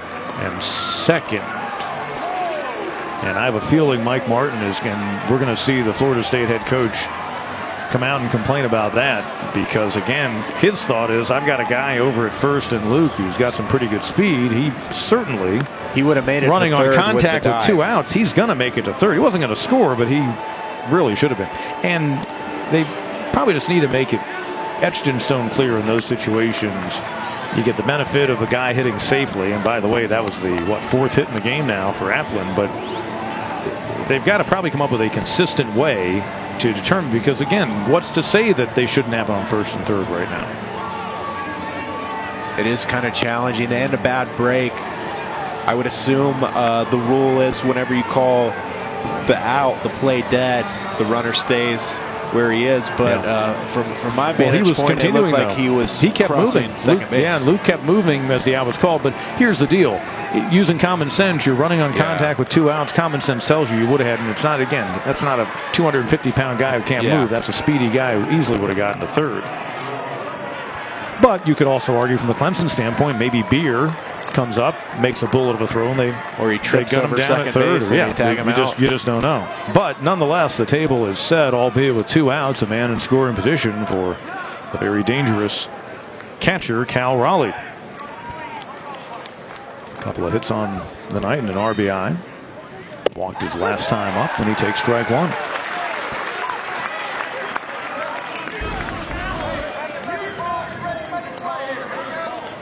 A good fastball on the outer half of the plate.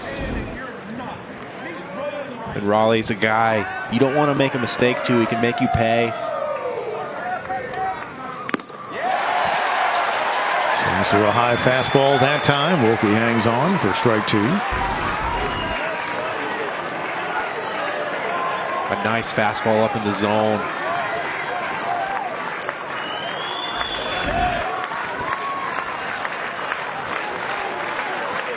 Oh-2 pitch.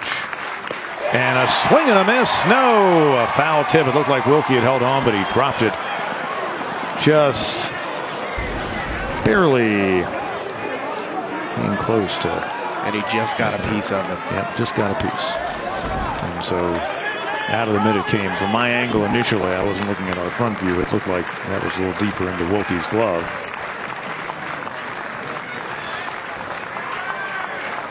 Good speed at second base and Luke, and obviously the runners will be on the move. On contact. 0-2 pitch. Stays inside. And you just look at all these stories inside of a game, and again, a guy standing at the plate who had things played out differently. He'd be the guy right now crouched down where Kyle Wilkie is. Cal Raleigh actually intended to come to Clemson, and so just all the different storylines, and there's one right there. Riley Gilliam coming through with his 4th strikeout just when he needed it most. He gets Raleigh looking, second time of the game that Cal Raleigh goes down on strikes, and that denies the Seminoles a chance to continue the inning and perhaps take the lead. So we head to the bottom of the 11th in a 2-2 game. Head to the bottom of the 11th inning. We have had some tense moments in the late stages of this ball game. We were scoreless into the 6th when Florida State got the first run of the game. They built a 2-0 lead on a 7th inning home run to lead off by Reese Albert, but the Tigers responding with single runs in the 7th and the 8th. And each team has had men in scoring position since, but unable to get them home. And so Saturday night, it's still pretty early in the night. Heck, a lot of folks haven't even gone out of the town yet. 10 o'clock Eastern time on a Saturday night, and these folks enjoying their time at the ballpark. Beautiful night for baseball. We hope the weather holds also for tomorrow afternoon. 4 p.m. first pitch, game 2 of this series, and then Monday night Tigers and Seminoles will close it out at 7 p.m. although you get the feeling a real good chance these teams will see each other again before the year is done and before this month of May is done. Chris Williams will lead things off. The home 11th. Hit into a double play his last time up, 0 for 3 in the game, but a walk and a run scored. And in fact, he's hit into 2 double plays on the night in the first inning with Davidson at first and running on the play. Williams hit a liner to right, but Wells did a good job moving to his left. The right fielder caught it and was able to double up Davidson, who didn't get back to first in time. So Williams has played a role in the 3 double plays turned tonight by this Florida State team, and he sees strike 1 come across.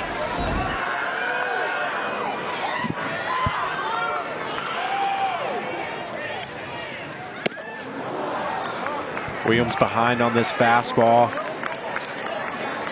Now he's down on the count, 1-2.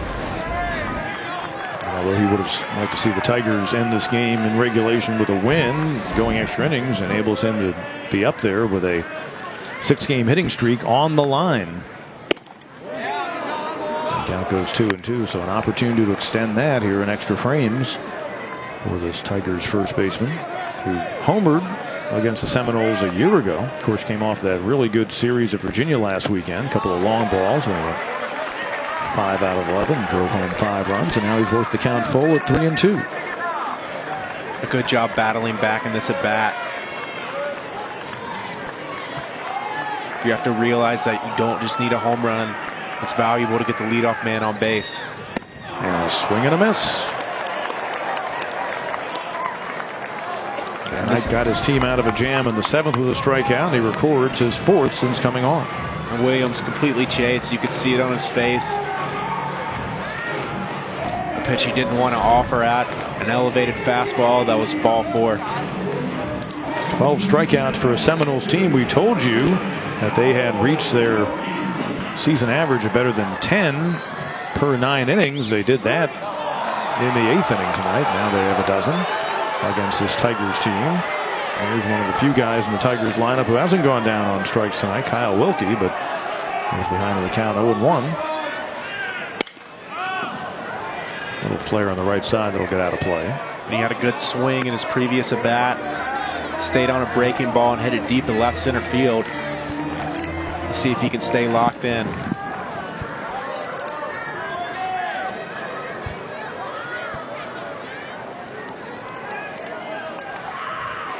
Oh-2 pitch. And off the outer edge.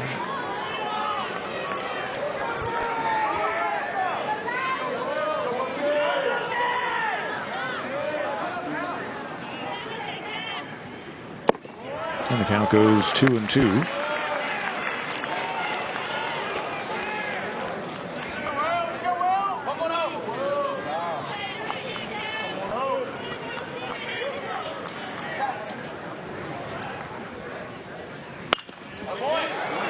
You just see a whole different demeanor out of Wilkie at the plate over the past month of the season. He has been red hot. We told you during what is now a 12-game hitting streak. He's hitting well over 400. 3 homers and driven in 13.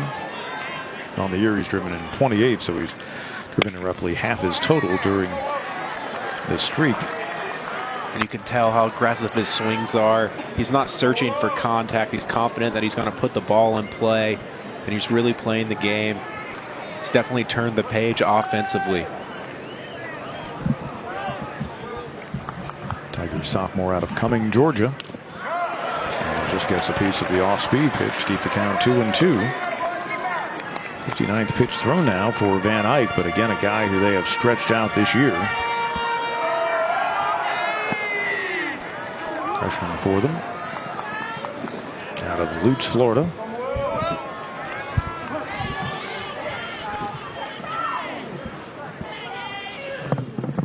Again, a 2-2 pitch and a called third strike. 2 up, 2 down, both on strikeouts here for the Tigers in the 11th. And this was a good fastball on the outer half of the plate. A nice pitch, good call. That is the 13th strikeout recorded by Florida State pitching. It's the first time tonight they've gotten a Clemson batter looking on strikes.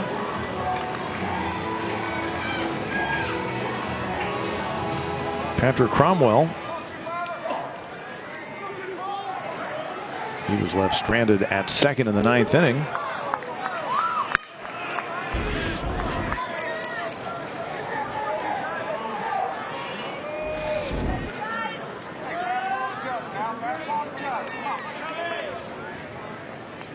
C.J. Van Eyck getting ahead of Cromwell, 0-2. One of those scenarios where it looks like he's actually gotten better the longer he's been out there.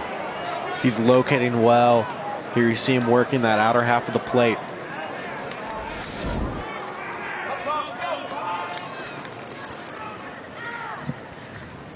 And a swing and a miss. He strikes out the side. 93 miles an hour. Looks faster than that for C.J. Van Eyck. 3 up and 3 down for the Tigers in their half of the 11th inning. So we'll head to the 12th. We are tied at 2-2 here at Doug Kingsmore Stadium. 14 strikeouts recorded by Florida State pitchers tonight.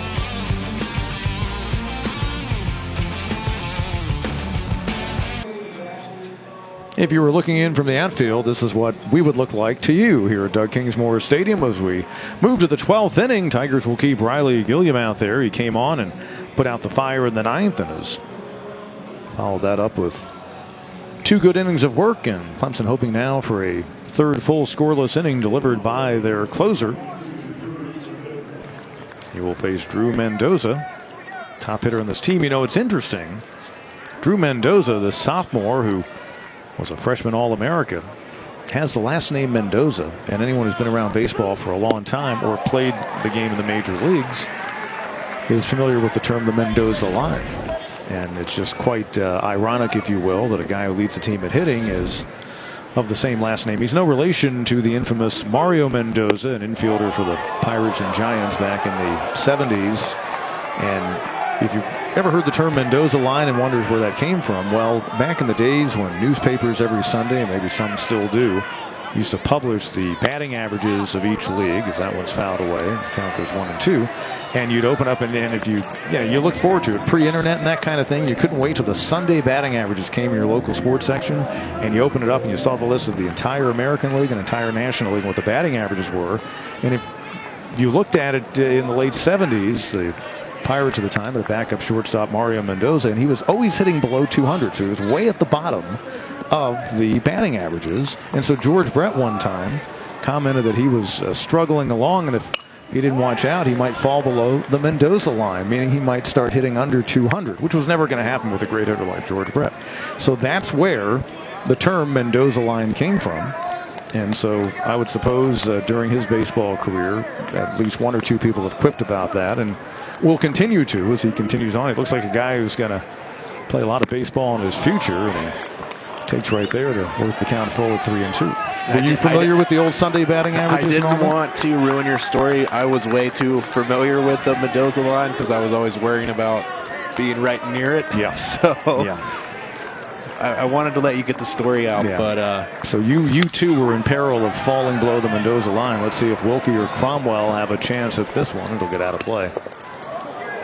Everyone's eventually going to fall below the Mendoza line. Yeah. You just have to play baseball long enough, and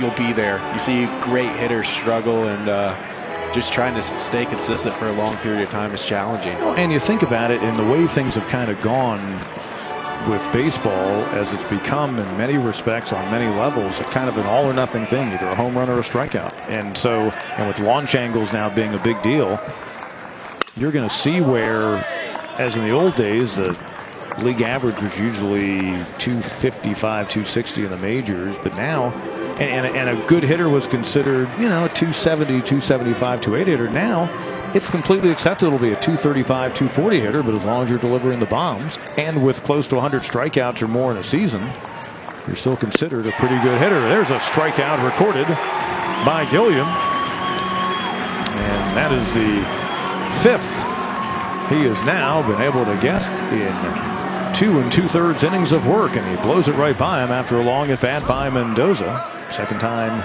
tonight the Florida State third baseman has gone down on strikes. And you see Riley locating at the top of the strike zone, right around the letters of the Florida State hitters, and guys are really good when they can pitch up in the zone, especially with his arm angle. He has a short, quick arm.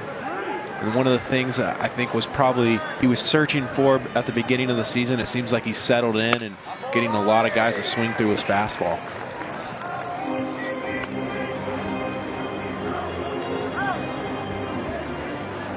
One and one the count on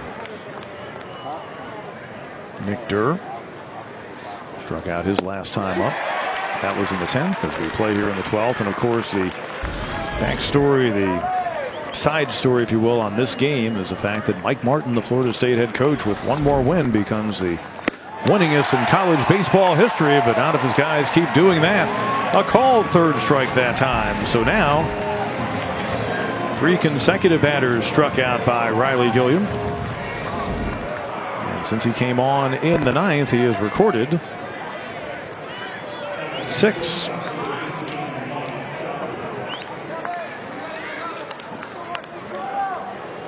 Here's Salvatore. And the shortstop 0 for 4 in the night with a walk.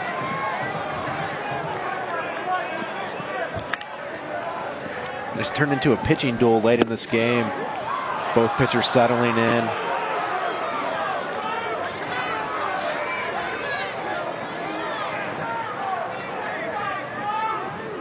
And it was a pitcher's duel early on. First 5 innings popped out of play. And frankly, a 2-2 game, you see that, you probably think pitcher's duel anyway. I mean, well, Florida State does have 14 hits. They do. They're just unable to capitalize with guys in scoring position. And that one stays out of the zone. 2-14-0 for the Seminoles. 2-5-0 for the Tigers. 3-1 though the count on the junior shortstop Salvatore. And a 2-out walk. Second straight time he's reached via free pass. They went all the way to the 10th inning tonight without drawing a walk, but that is the 3rd base on balls issued by Tigers pitching and by Gilliam. And he's also hit a batter. So on the season, they now have 288 walks as a team. Their nation leading total. And this their 46th game. Rafael Bornegal almost feels like he's played a full game. The DH who came on as a pinch hitter in the 6th inning.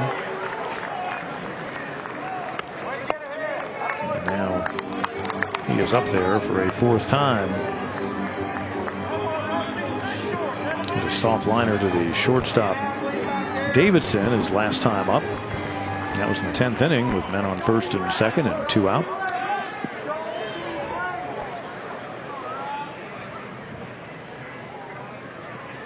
And the runner going. Wilkie's throw down and safe. A tag applied by Davidson. Gilliam and Wilkie both want the Tigers to take a look. If it stands, Salvatore, their top base stealer, will have his 9th theft of the year in 11 attempts. In a bang-bang play at second base.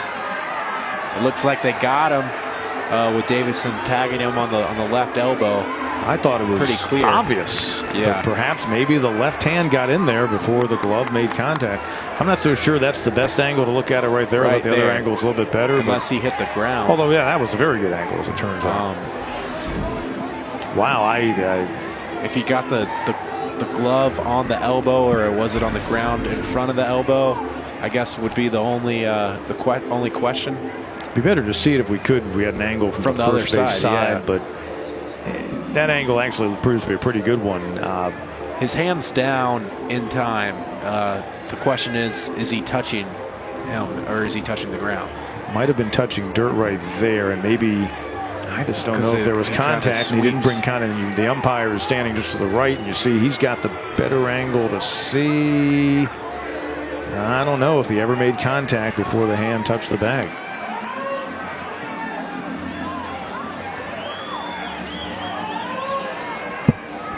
And so we await the word, but Salvatore, the guy you want to put on base because he does have good speed. And once again, will it be a situation that there's enough evidence to overturn? And again, from that angle, and again, the fact that Davidson kind of rides along with him, it almost looks like he's reaching to still make the tag. Whereas if he tagged him, you'd have thought he'd have made the quick tag and get up, because again, you might be telling the umpire, no, I haven't gotten him yet. I'm following him all the way to the bag. Yeah. It's going to be a tough call regardless. It's definitely in Florida State's benefit that he was called safe initially. Yes. Let's see. From that angle, I don't know that they'll have enough video just because of the right foot initially of Davidson. And it looks like right there he didn't have the contact until the left hand was on the bag. And that's why the second base umpire, Morris Hodges, called it the way he did. And we do believe that call is going to stand, or at least the call will be confirmed as we await the signal. Well, originally we were told that they were confirming the call, and now we've been told from downstairs we were told the wrong thing. He's going to be called out. That's news from the future, and now it is seen by the crowd here at Doug Kingsmore Stadium. So, second straight time in the ball game that Kyle Wilkie throws out a runner trying to steal second base, getting Salvatore to end things in the top half of the 12th. So we go to the bottom of the 12th inning in a 2-2 game. Wharton, Bird, and Jolly due up for the Tigers here in the 12th inning. Clemson and Florida State, each team 2-1 in extra innings this season. And a Tigers team that played a 12-inning game against Miami a few weeks ago. That was a crazy ball game. I think that's the one that Monty and Andrew C. and everyone on the Clemson Tiger teams forgot about and never talk about, the 8-run Miami game. That's right. So here is Wharton to start things out here in the 12th. Taking strike one from Van Eyck. Van Eyck made 3 starts this year. His last time out against Miami, he went 7 1/3, and Wharton trying to get in the hit column, and he does, to lead things off here in the home 12th with a single. And that's a little bit of a burden off his shoulders. He had been in a bit of a slump, but he is a leadoff base runner and pretty good speed at first base. Wharton 5 out of 8 on stolen bases this year, and that's the 6th Tigers hit in the game. Wharton can move on the base pass. Situation where you could probably see a hit and run. If you're Wharton, though, you have to be aware of this breaking ball Van Eyck's been throwing. If that's in the dirt, that's your chance to advance and get into scoring position. Grayson Bird, a chance to be a hero. Interesting to see how much attention they pay to Wharton over at first. Raleigh behind the plate has thrown out 12 runners this season. A little butcher boy that time. Looked like they were trying maybe a hit and run, and perhaps Wharton missed a sign because he was headed back to the bag. Well, actually, Bird showing bunt, but then it looked like, though, based on the body language, that that was supposed to be a hit and run, just show bunt first. Possibly. And Wharton again chase back.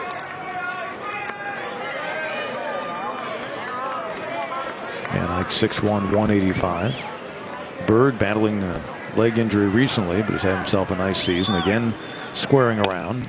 And he will drop that one down. Only play to first, so 1-3 on the sacrifice, and Grayson Bird doing the job that time.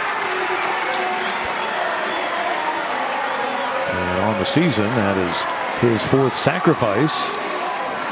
Going to put some right up there among the team leaders with Wilkie and also Jolly. So the Tigers now with 1 man out, a man in scoring position in Wharton. Pretty speedy guy there.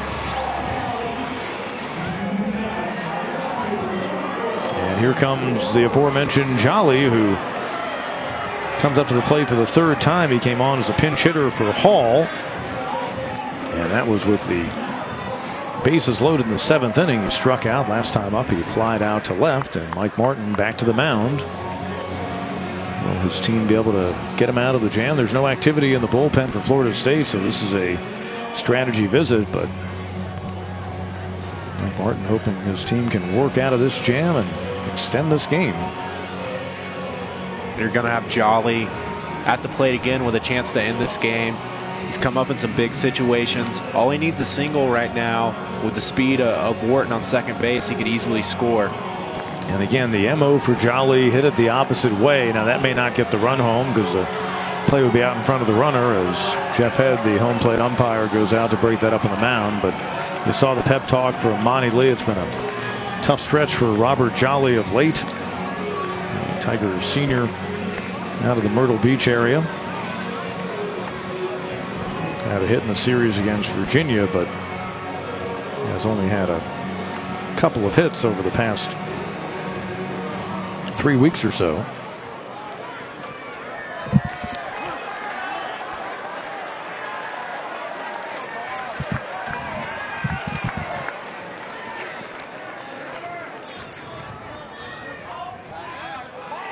Tigers tonight 1 out of 6 with runners in scoring position.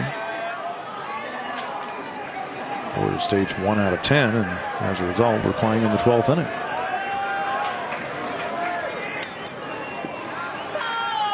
Outfield not playing all that deep for obvious reasons. Although with 1 out and a man on second and not on third, at times you can question that. You know, no doubles often means you're playing deep as an outfield, but I guess their thought is that Jolly is more likely to hit one that's going to get down in the outfield as opposed to one that's over their heads. And a tie it up, they should be able to go back and get it. And that's in for a strike. You want to be close enough where you can throw the guy out at home. So it is relative to the arm strength too. If you have a guy with a plus arm in right or left field, they're obviously going to be able to play a little deeper than say a guy with an average arm. Jolly had 4 hits. He was 4 for 8 against Florida State last year with a homer and 2 batted in. So he had a good series against the Seminoles last year. That one, much to the disagreement of the home folks, makes it a 1-2 count. That's a borderline pitch, backdoor breaking ball.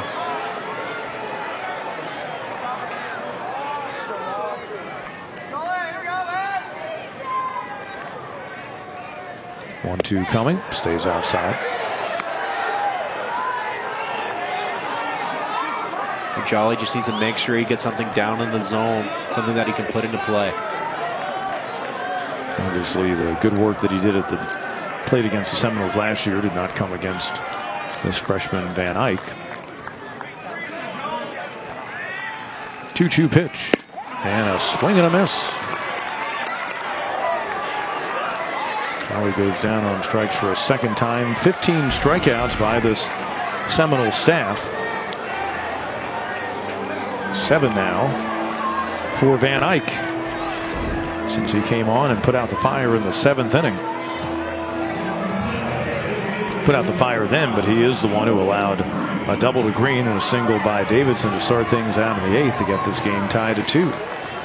So it's up to Green with that potential winning run out there at second base, but now with 2 men out. Green, one of the 7 strikeouts recorded by Van Eyck. And he looks at strike 1. And Green's going to get a steady diet of breaking balls.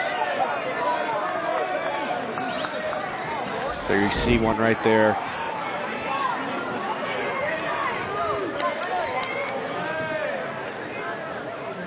One coming to the Tigers junior out of Fort Mill. But Van Eyck instead looks to run her back.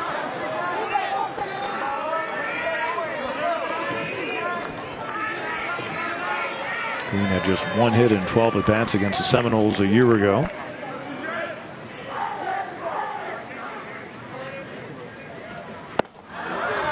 And he falls behind here 0-2. Another breaking ball. This one out of the zone.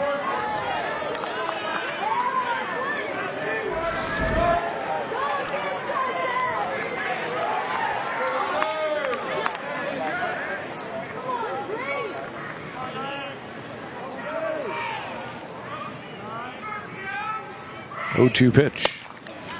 Little number. Van Eyck will shovel to first. And that'll push us on to inning number 13. Tigers able to put a man in scoring position with less than 2 outs. They can't cash him in. Clemson now 1 for 7 in the game with men in scoring position. A 2-2 game in which the scoring has been pretty much consolidated in just a very short 2-inning span. A pitcher's duel indeed, as the Tigers now are playing their longest game of the year as we go to the 13th. Florida State long ago reached that point, each team playing its 4th extra innings game. Cal Raleigh driving in his first baseman Red Applin in the 6th inning with the first run of the game, and then to lead off the 7th, Reese Albert unloading on that pitch from Ryan Miller for his 4th homer of the year as 2-0 Florida State. Bottom half of the 7th, though, the Tigers able to get a sacrifice fly out of Drew Wharton. That got Chris Williams home. The Tigers loaded the bases on the benefit of walks. And then a leadoff double by Jordan Green in the 8th was followed by the single to center field by Logan Davidson. Green hustling around to score the 2nd run that tied it up. And now we head to the 13th inning. You know, Mike Martin's been coaching a long time. It's his 39th year as the head coach of Florida State. The Tigers trying to make it difficult on him to get a record victory, a 1,976 that would make him the winningest coach in all of college baseball. Rafael Bornegal, who was at the plate when Wilkie was able to gun down Mike Salvatore down the 12th. So Bornegal back in there, and he looks at ball 1. Riley Gilliam, this has been a nice performance out of the pen for the Tigers junior closer. He's going to throw more pitches than Hennessy. That's right, than the starter Hennessy, seemingly.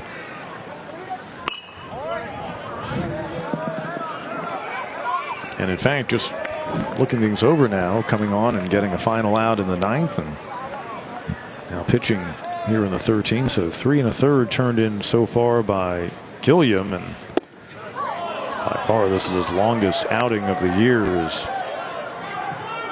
previous longest outing was when he went 2 2/3. The Tigers' victory at Wake Forest on the 22nd. In the air to right, way up there, but Beer with the beat on it, and that's the first out here in the 13th for Florida State.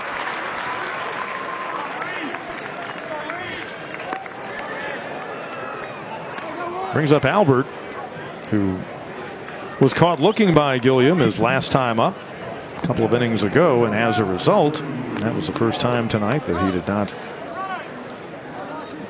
reach base via a hit. 4 out of 5 in the night, 3 singles to go with that home run in the 7th.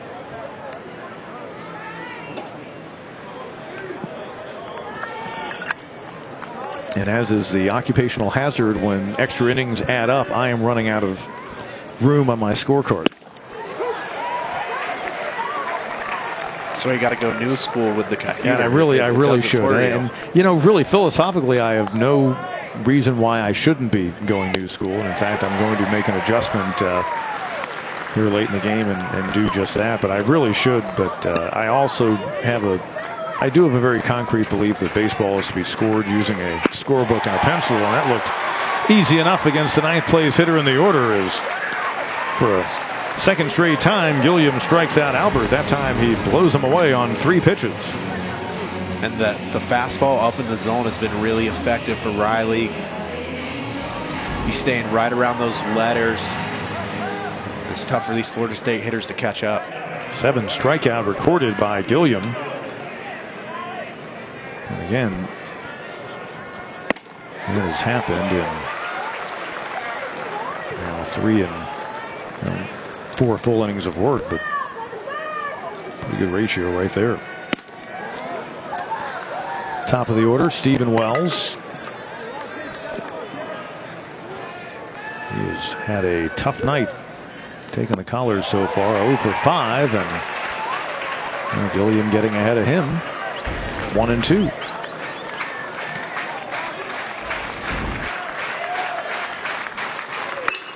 And this one ripped to left, high and deep. Wharton back. He's going to watch it sail out of here. A 1-2 pitch. And Stephen Wells hitting his 5th home run of the season, and Florida State moves in front 3-2. And a big home run from Wells. He cheats on this fastball that Riley's been getting a lot of swings on, up in the zone, gets his barrel out in front, hits it a long way out into the bleachers in left field. And in the ebb and flow of this game, it should be noted it was Stephen Wells who threw out Wilkie trying to score on a fly ball to right earlier in the contest, denying the Tigers a run, and saving that run helped Florida State get this game to extra innings. That home run might have provided the margin needed for that man to become the winningest coach in college baseball history.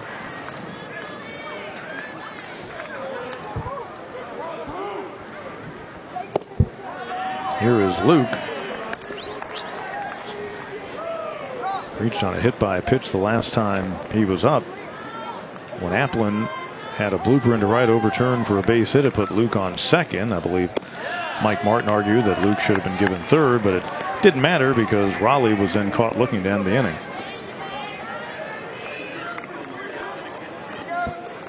So Riley Gilliam has been so impressive here in extra innings, and he'll be the first to tell you he picked an inopportune time to allow his first home run of the season.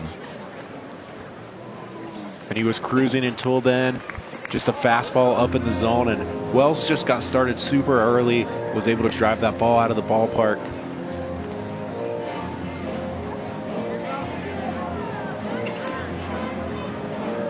And Wilkie will return behind the plate. The Raleigh hats amassing.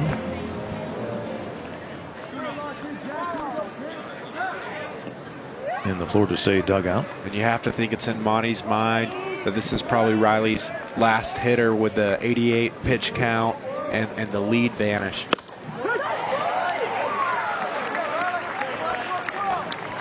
So Wells with that home run. Now 1 for 7 on the night. I think I might have said he was 0 for 5. It was actually 0 for 6 before that at bat. But a night where a guy who was hitting 282 coming in saw his average plunge. That home run will certainly erase a lot of the pain if Florida State's able to close the deal here. Tigers, of course, still have another opportunity. And Clemson will have the top of the order due up in their half of the 13th.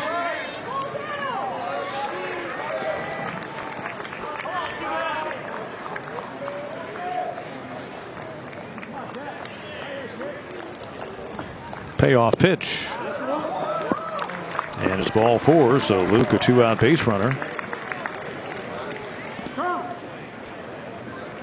It looks like Wilkie got crossed up, and that'll probably be the end of the day for Riley. And Monty Lee will make the pitching change. William will get a good hand because he did have a very solid outing, an extended outing. I'll tell you about the Tiger reliever coming on, Matt Clark, when we return. Matt Clark trying to close the door on Florida State here in the 13th inning. A run already in on the Stephen Wells home run. 15th appearance on the season for the redshirt freshman out of Hilton Head Island. 2-0. 14 strikeouts in those 11 innings, and he pitched over the weekend at Virginia last Saturday, 2/3 of an inning, and did not allow a run or a hit. And he comes in with Luke at first, and the left-handed hitting Red Applin due up. So Monty Lee electing to go lefty on lefty to try to keep this thing right here. So Riley Gilliam, who came in with a 0.74 ERA, and impressive work, came in the 9th inning with a potential go-ahead run at second base, stranded him there with a strikeout. Proceeded during his work into the 13th inning, which will amount to 4 innings of work as it turns out. He'll strike out 6 more Seminoles and keep this game at 2-2, but he exits now on the bad side of a 3-2 score.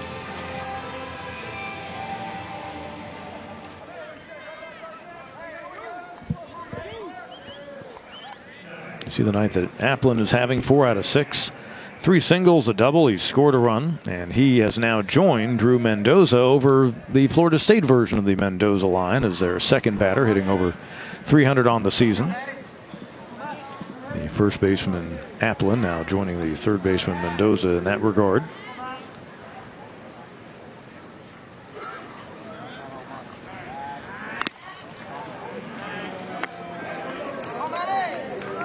Luke was caught stealing on a strike him out, throw him out double play back in the 7th, but a guy has got some decent speed, and on the season he's 2 out of 3 in stolen base tries.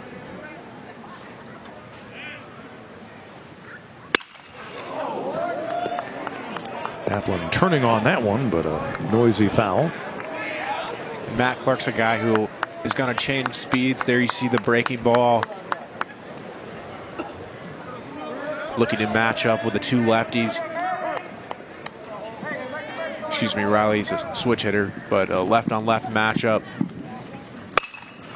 And a little cue shot, just foul. Boy, that one almost caught the bag as it went down the line, and Luke might have been able to add an insurance run had that been fair. That ball was just foul. Lasered down to the third base line. Thomas Newsom, the third base umpire, had to kind of do a dance while also making a call.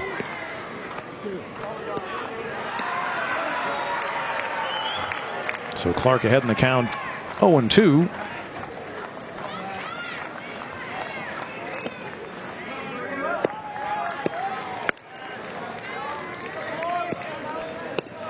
Kaplan's been a really good hitter inside of the conference, hitting .326 in ACC play coming into this series. So he's a guy that they maybe weren't counting on to play as much first base, but when Tyler Holton was injured, it pretty much made the job his full time. And as the season's gone on, he's gotten better. As the competition's gotten better, he's improved his game.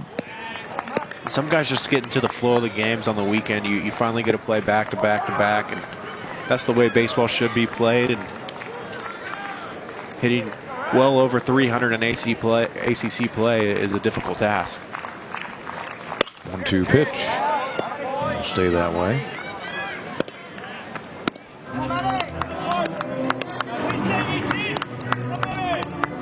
Lucas been a guy the Tigers have become familiar with in his third year in their program. The junior was their top hitter the past 2 years. Gritty player.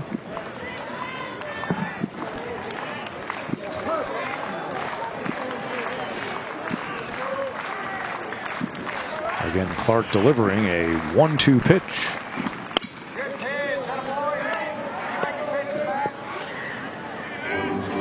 Kaplan at Seminole State Junior College, so he's in his second year in this Florida State program. And not only is he on a team that leads the nation in walks, but both he and his teammate Cal Raleigh among the national leaders in that category.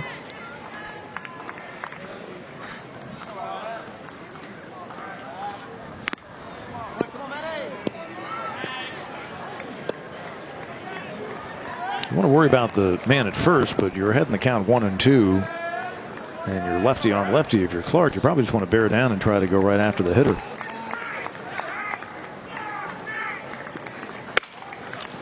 But if you're throwing that breaking ball as much as Clark is going to, you just want to keep him close. With the count, you can potentially see them putting the runner in motion, just really because they don't have a whole lot to lose. So, you know, probably just some security reasons. Clark wants to throw his breaking ball, try to keep the runner to at least know that he's acknowledging him at first base. Again, a 1-2 pitch, skied to center. Wharton. And that's out number 3. Florida State takes the lead on the home run by Stephen Wells. Mike Martin, he may be 3 outs away from reaching a college baseball milestone as its all-time winningest head coach. Wells was behind the count 1-2 against the Tigers' top reliever Riley Gilliam, but a long home run has given him team the 1-run advantage. Tigers are down by a run, but they've got the top of the order coming up, and guys who can run into one and tie this game up quickly. Mike Martin will count on his freshman right-hander C.J. Van Eyck to close the deal. Van Eyck has been impressive since he came on in relief, and well, that was back. The Tigers had something going in the 7th inning, but Martin counting on a young pitcher, one of many he's used out of his bullpen, and right now, I can tell you he's not thinking about anything other than trying to close the deal and get his team an opening game win in this series and get a 14th on the year and hang around in the conversation to potentially win another ACC Atlantic Division crown. They last won the division in 2014. A win tonight would bring them within a couple of games of the first place Tigers. And that is strike 1 on Logan Davidson. Down in the zone, we saw Gilliam deliver that pitch quite a bit while he was out there for the Tigers off speed, and Davidson fouling it away. And that's what you're seeing from Van Eyck. He's just working the outer half of the plate, locating well, but he's also pitching down in the zone, not making too many mistakes. Van Eyck trying to improve to 3-0 on the season. It looked like their starter Parrish had a really good chance to improve to 4-0 with the work he was doing. Into the 6th inning of this game. Through the 6th inning of this game into the 7th, but Tigers were able to erase a 2-0 Florida State lead with a run in the 7th and a run in the 8th.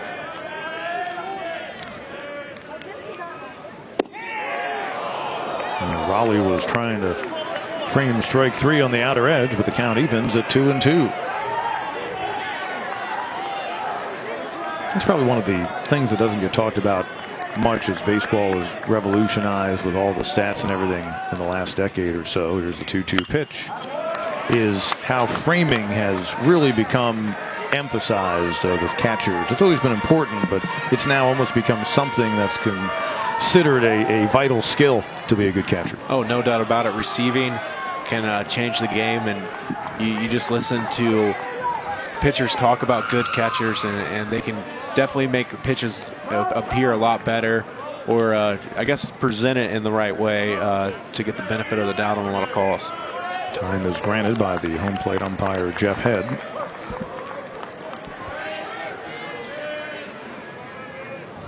Two-two pitch. That one stays outside, and so Davidson has worked the count full. Logan Davidson, 34 walks on the season coming into the night.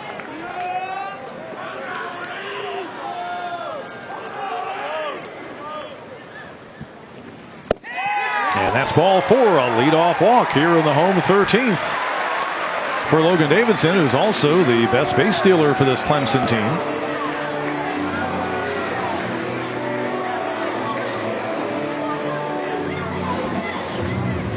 And Seth Beer, and a guy having a tough night, but if that suddenly changes, Tigers could be the team celebrating in just a moment.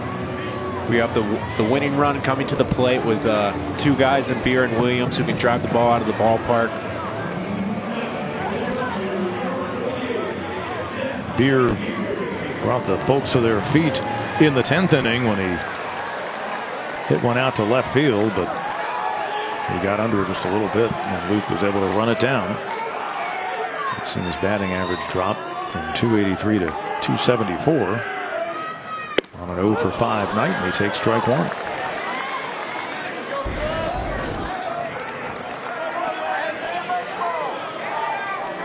And this is where you want to see him make an adjustment. Van Eyck's just working that outer half of the plate.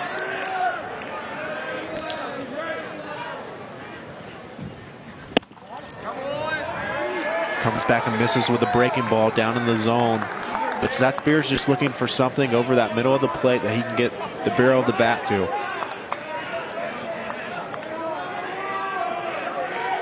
Beer with those good career numbers against Florida State a year ago. And trying to continue what has been a very consistent run this season once again in terms of getting hits per games. Hitting 33 of the Tigers' first 45 games. Second base, Durr will go the short way to first. A bad throw, and it gets past the first baseman, Applin. Over to third, heads Davidson. The throw, and he's out.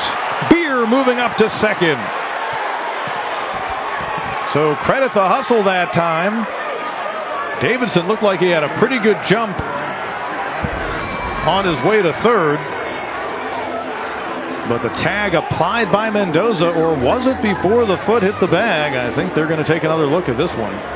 Little swipe bang, tag bang. right there. I don't know. Wow, I don't know if that's the angle, but immediately the Tigers third base coach Greg Starbuck said, take another look. It's pretty close. Mendoza gets Davidson on the knee, but does his foot get in time?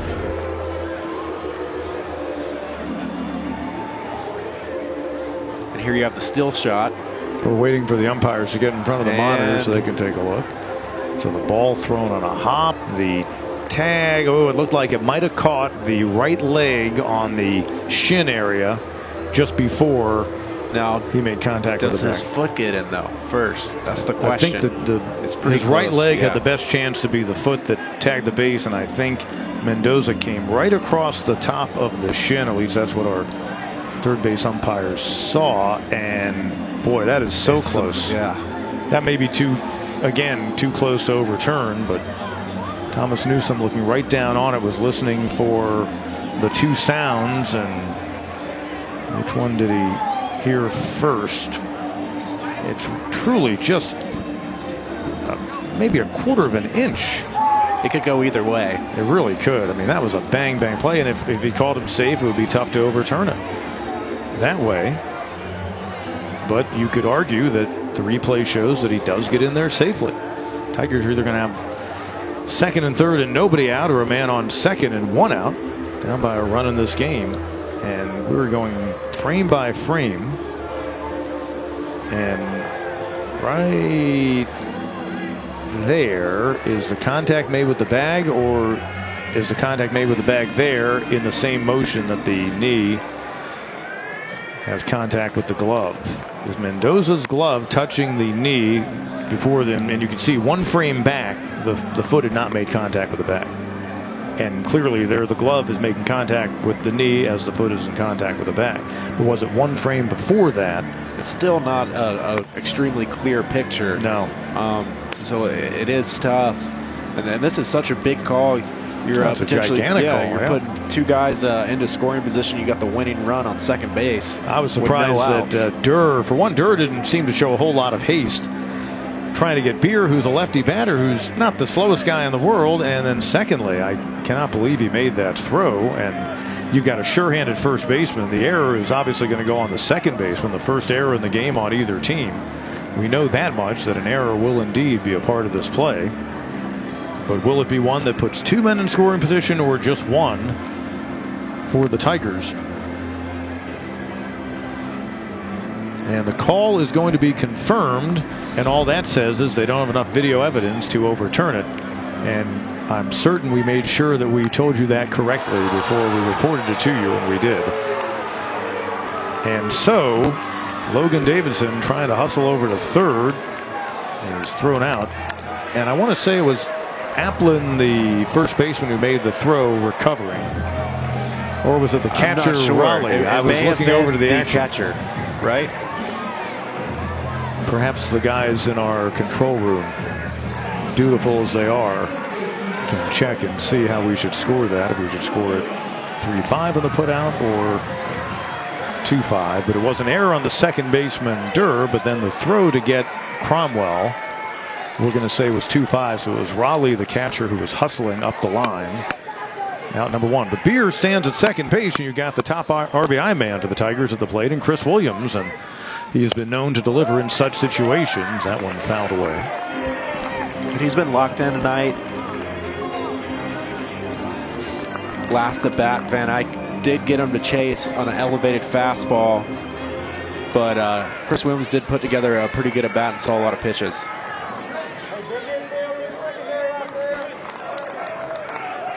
He is 0 for 4, but he has made some very solid contact. Even on the double play he grounded into, that was a hard shot that Mendoza did a nice job corralling at third. Skied on the infield. Durr calling off his first baseman, Applin. Now Applin instead calls off Durr. That was comical because Durr looked like he was stepping in front of the first baseman. And the last thing that Durr would have wanted would make a second error in this inning. Well, if you have a guy who doesn't make any errors all year, you just let him catch the ball. But if you look at this play, the catcher was crossed up. You see Raleigh going to block this ball as if it is a breaking ball. And then you have the first baseman calling off the middle infielder. So pretty interesting. Pinch runner for Beer will be Adam Renwick, a faster player for the Tigers.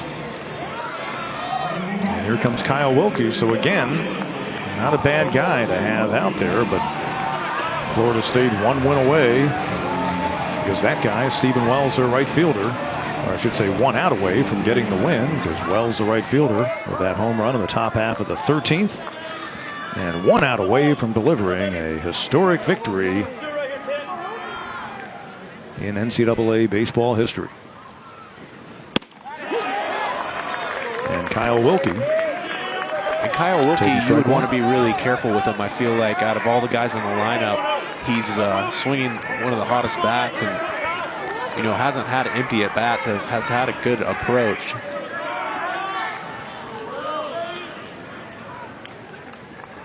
Wilkie struck out his last time up, and now he's behind here, 0-2. Just two fastballs. Good pitches over the outer half of the plate.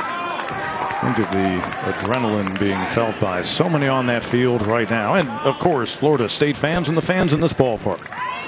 0-2 pitch, right field, appropriately Wells back on it, puts it away, and that'll do it. The Florida State Seminoles win it in 13, 3-2, and with that, their head coach, Mike Martin, becomes the all-time winningest head coach in college baseball history. Wow. A compelling ball game from the start, and the Tigers mounting a late rally, but Florida State hangs on for the win, and the celebration for Mike Martin begins. And it was a great game, a lot of exciting moments. A pitcher's duel for the most part, pushed out all the way to 13 innings. Florida State nips the Clemson Tigers in the end by 1 run, though. An NCAA record for Mike Martin tonight at Doug Kingsmore Stadium. Win number 1,976 as he exchanges a post-game handshake and a conversation with Monty Lee.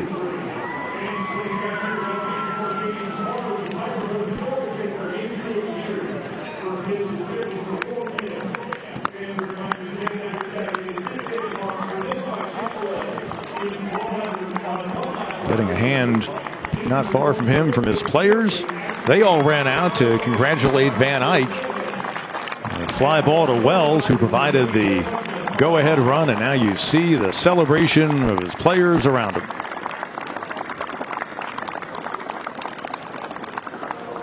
And what a game. A well-earned victory.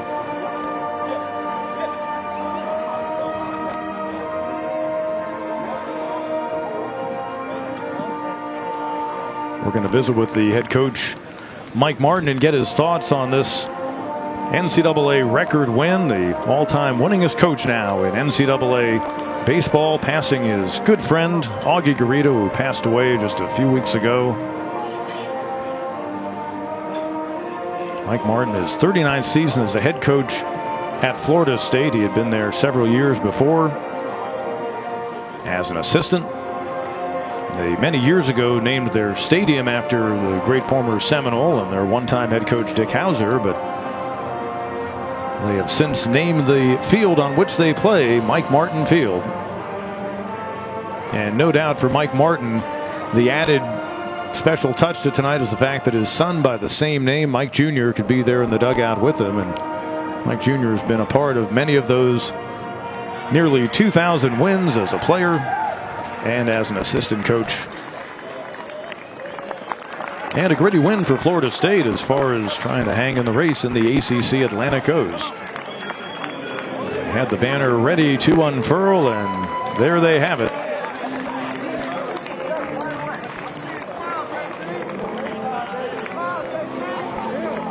Mike Martin has taken his Florida State team to the NCAA tourney in each of his 39 years. They are once again bound for the NCAAs.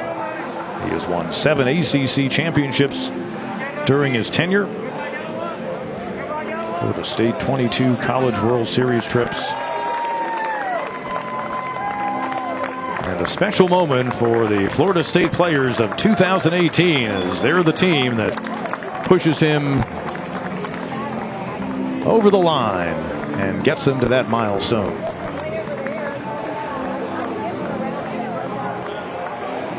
Great accomplishment from coach, and that's a lot of wins, a lot of good teams, and a very highly competitive division in the Atlantic Coast Conference.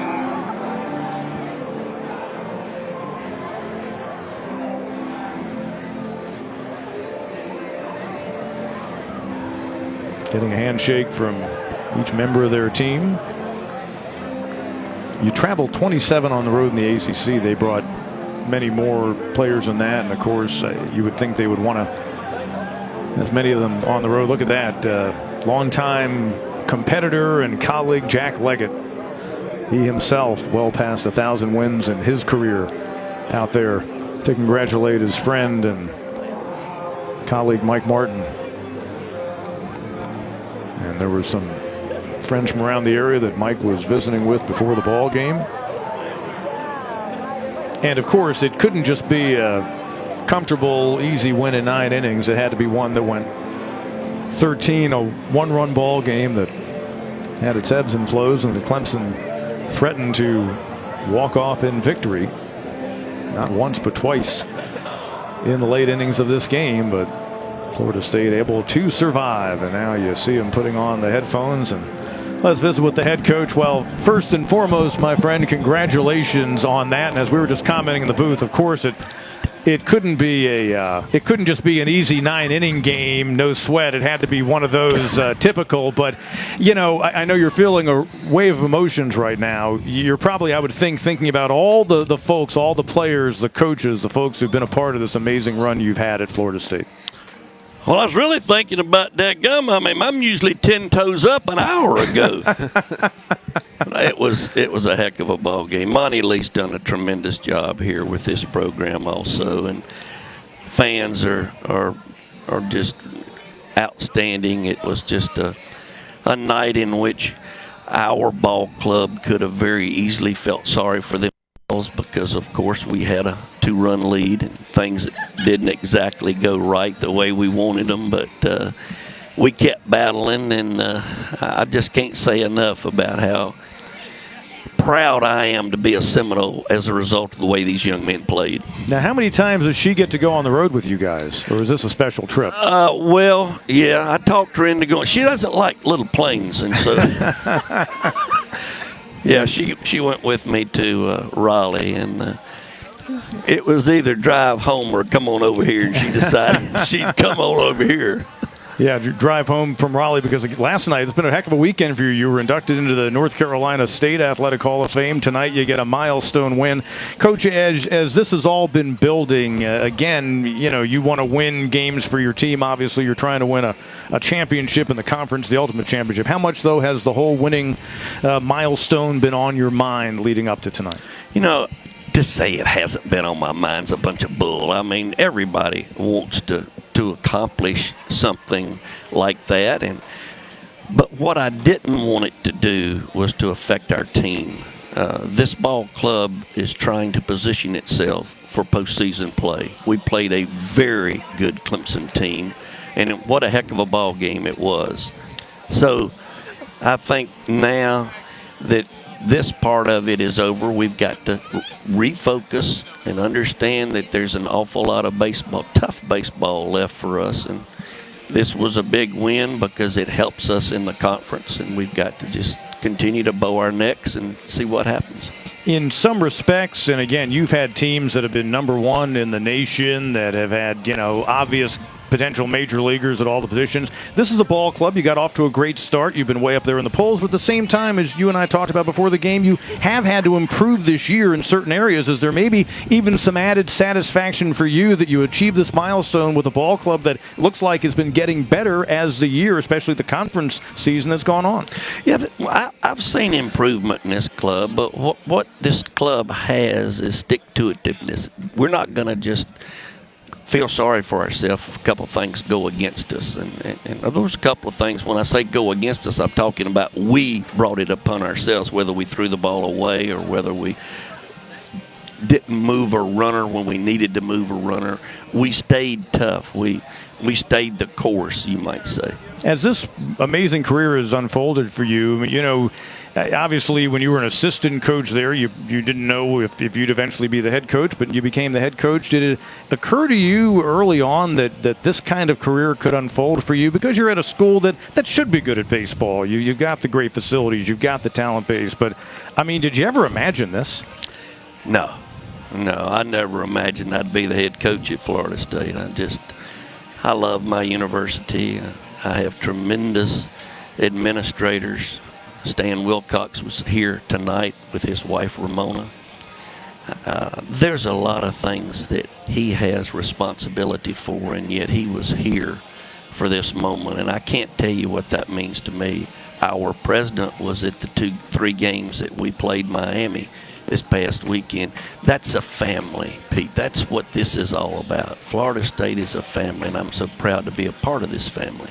You're going to be getting a lot of texts. I assume that you've evolved to where you receive texts and send texts. You're going to be getting a lot of texts. I mean, This is going to be a big celebration for you. And again, you're trying to keep it all in perspective. But I'm sure that maybe you've realized that, again, this is something that probably is going to be acknowledged around Florida State Nation, I would think, for the days and weeks to come.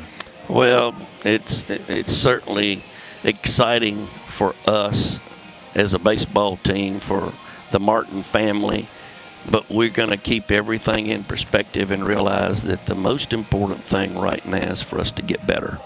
All right, Coach. Well, I know you've got a lot of more winning you want to do. Now everyone's going to talk about 2,000 wins. You're not that far from that. I just put another burden on you. Yeah. That's like me making a couple of birdies, and there's 5 holes left, and he's saying, yeah, I can make a couple more birdies. I done made enough. There you go. Hey, if only baseball were as easy as the game of golf, Coach. There you go. Yeah. Yeah, I'll go for that. Right. All right. Mike Martin, congratulations on the milestone tonight. Thank you very much, Pete. He is now the winningest coach in NCAA history in baseball, 1,976. It comes tonight in a 3-2 win in 13, and obviously Tiger fans wanted to get that win, but it was a heck of a ball game, and probably appropriate that it was that kind of exciting game that a milestone is the result of. No doubt about it, and Mike Martin's seen a ton of games. His Florida State Seminoles came in and played a tremendous game, competed all the way to the end. You saw some great performances, some great pitching performances, and in the end, Mike Martin got his historic win. Florida State improves to 32-14, 14-10. Tigers have their 8-game winning streak come to an end. They're now 34-12 and 17-8. Van Eyck gets the win. Gilliam takes the loss. Game 2 of the series coming up tomorrow. Join us at 4 p.m. For Kyle Parker, Pete Hannity saying so long. This has been a presentation of ESPN.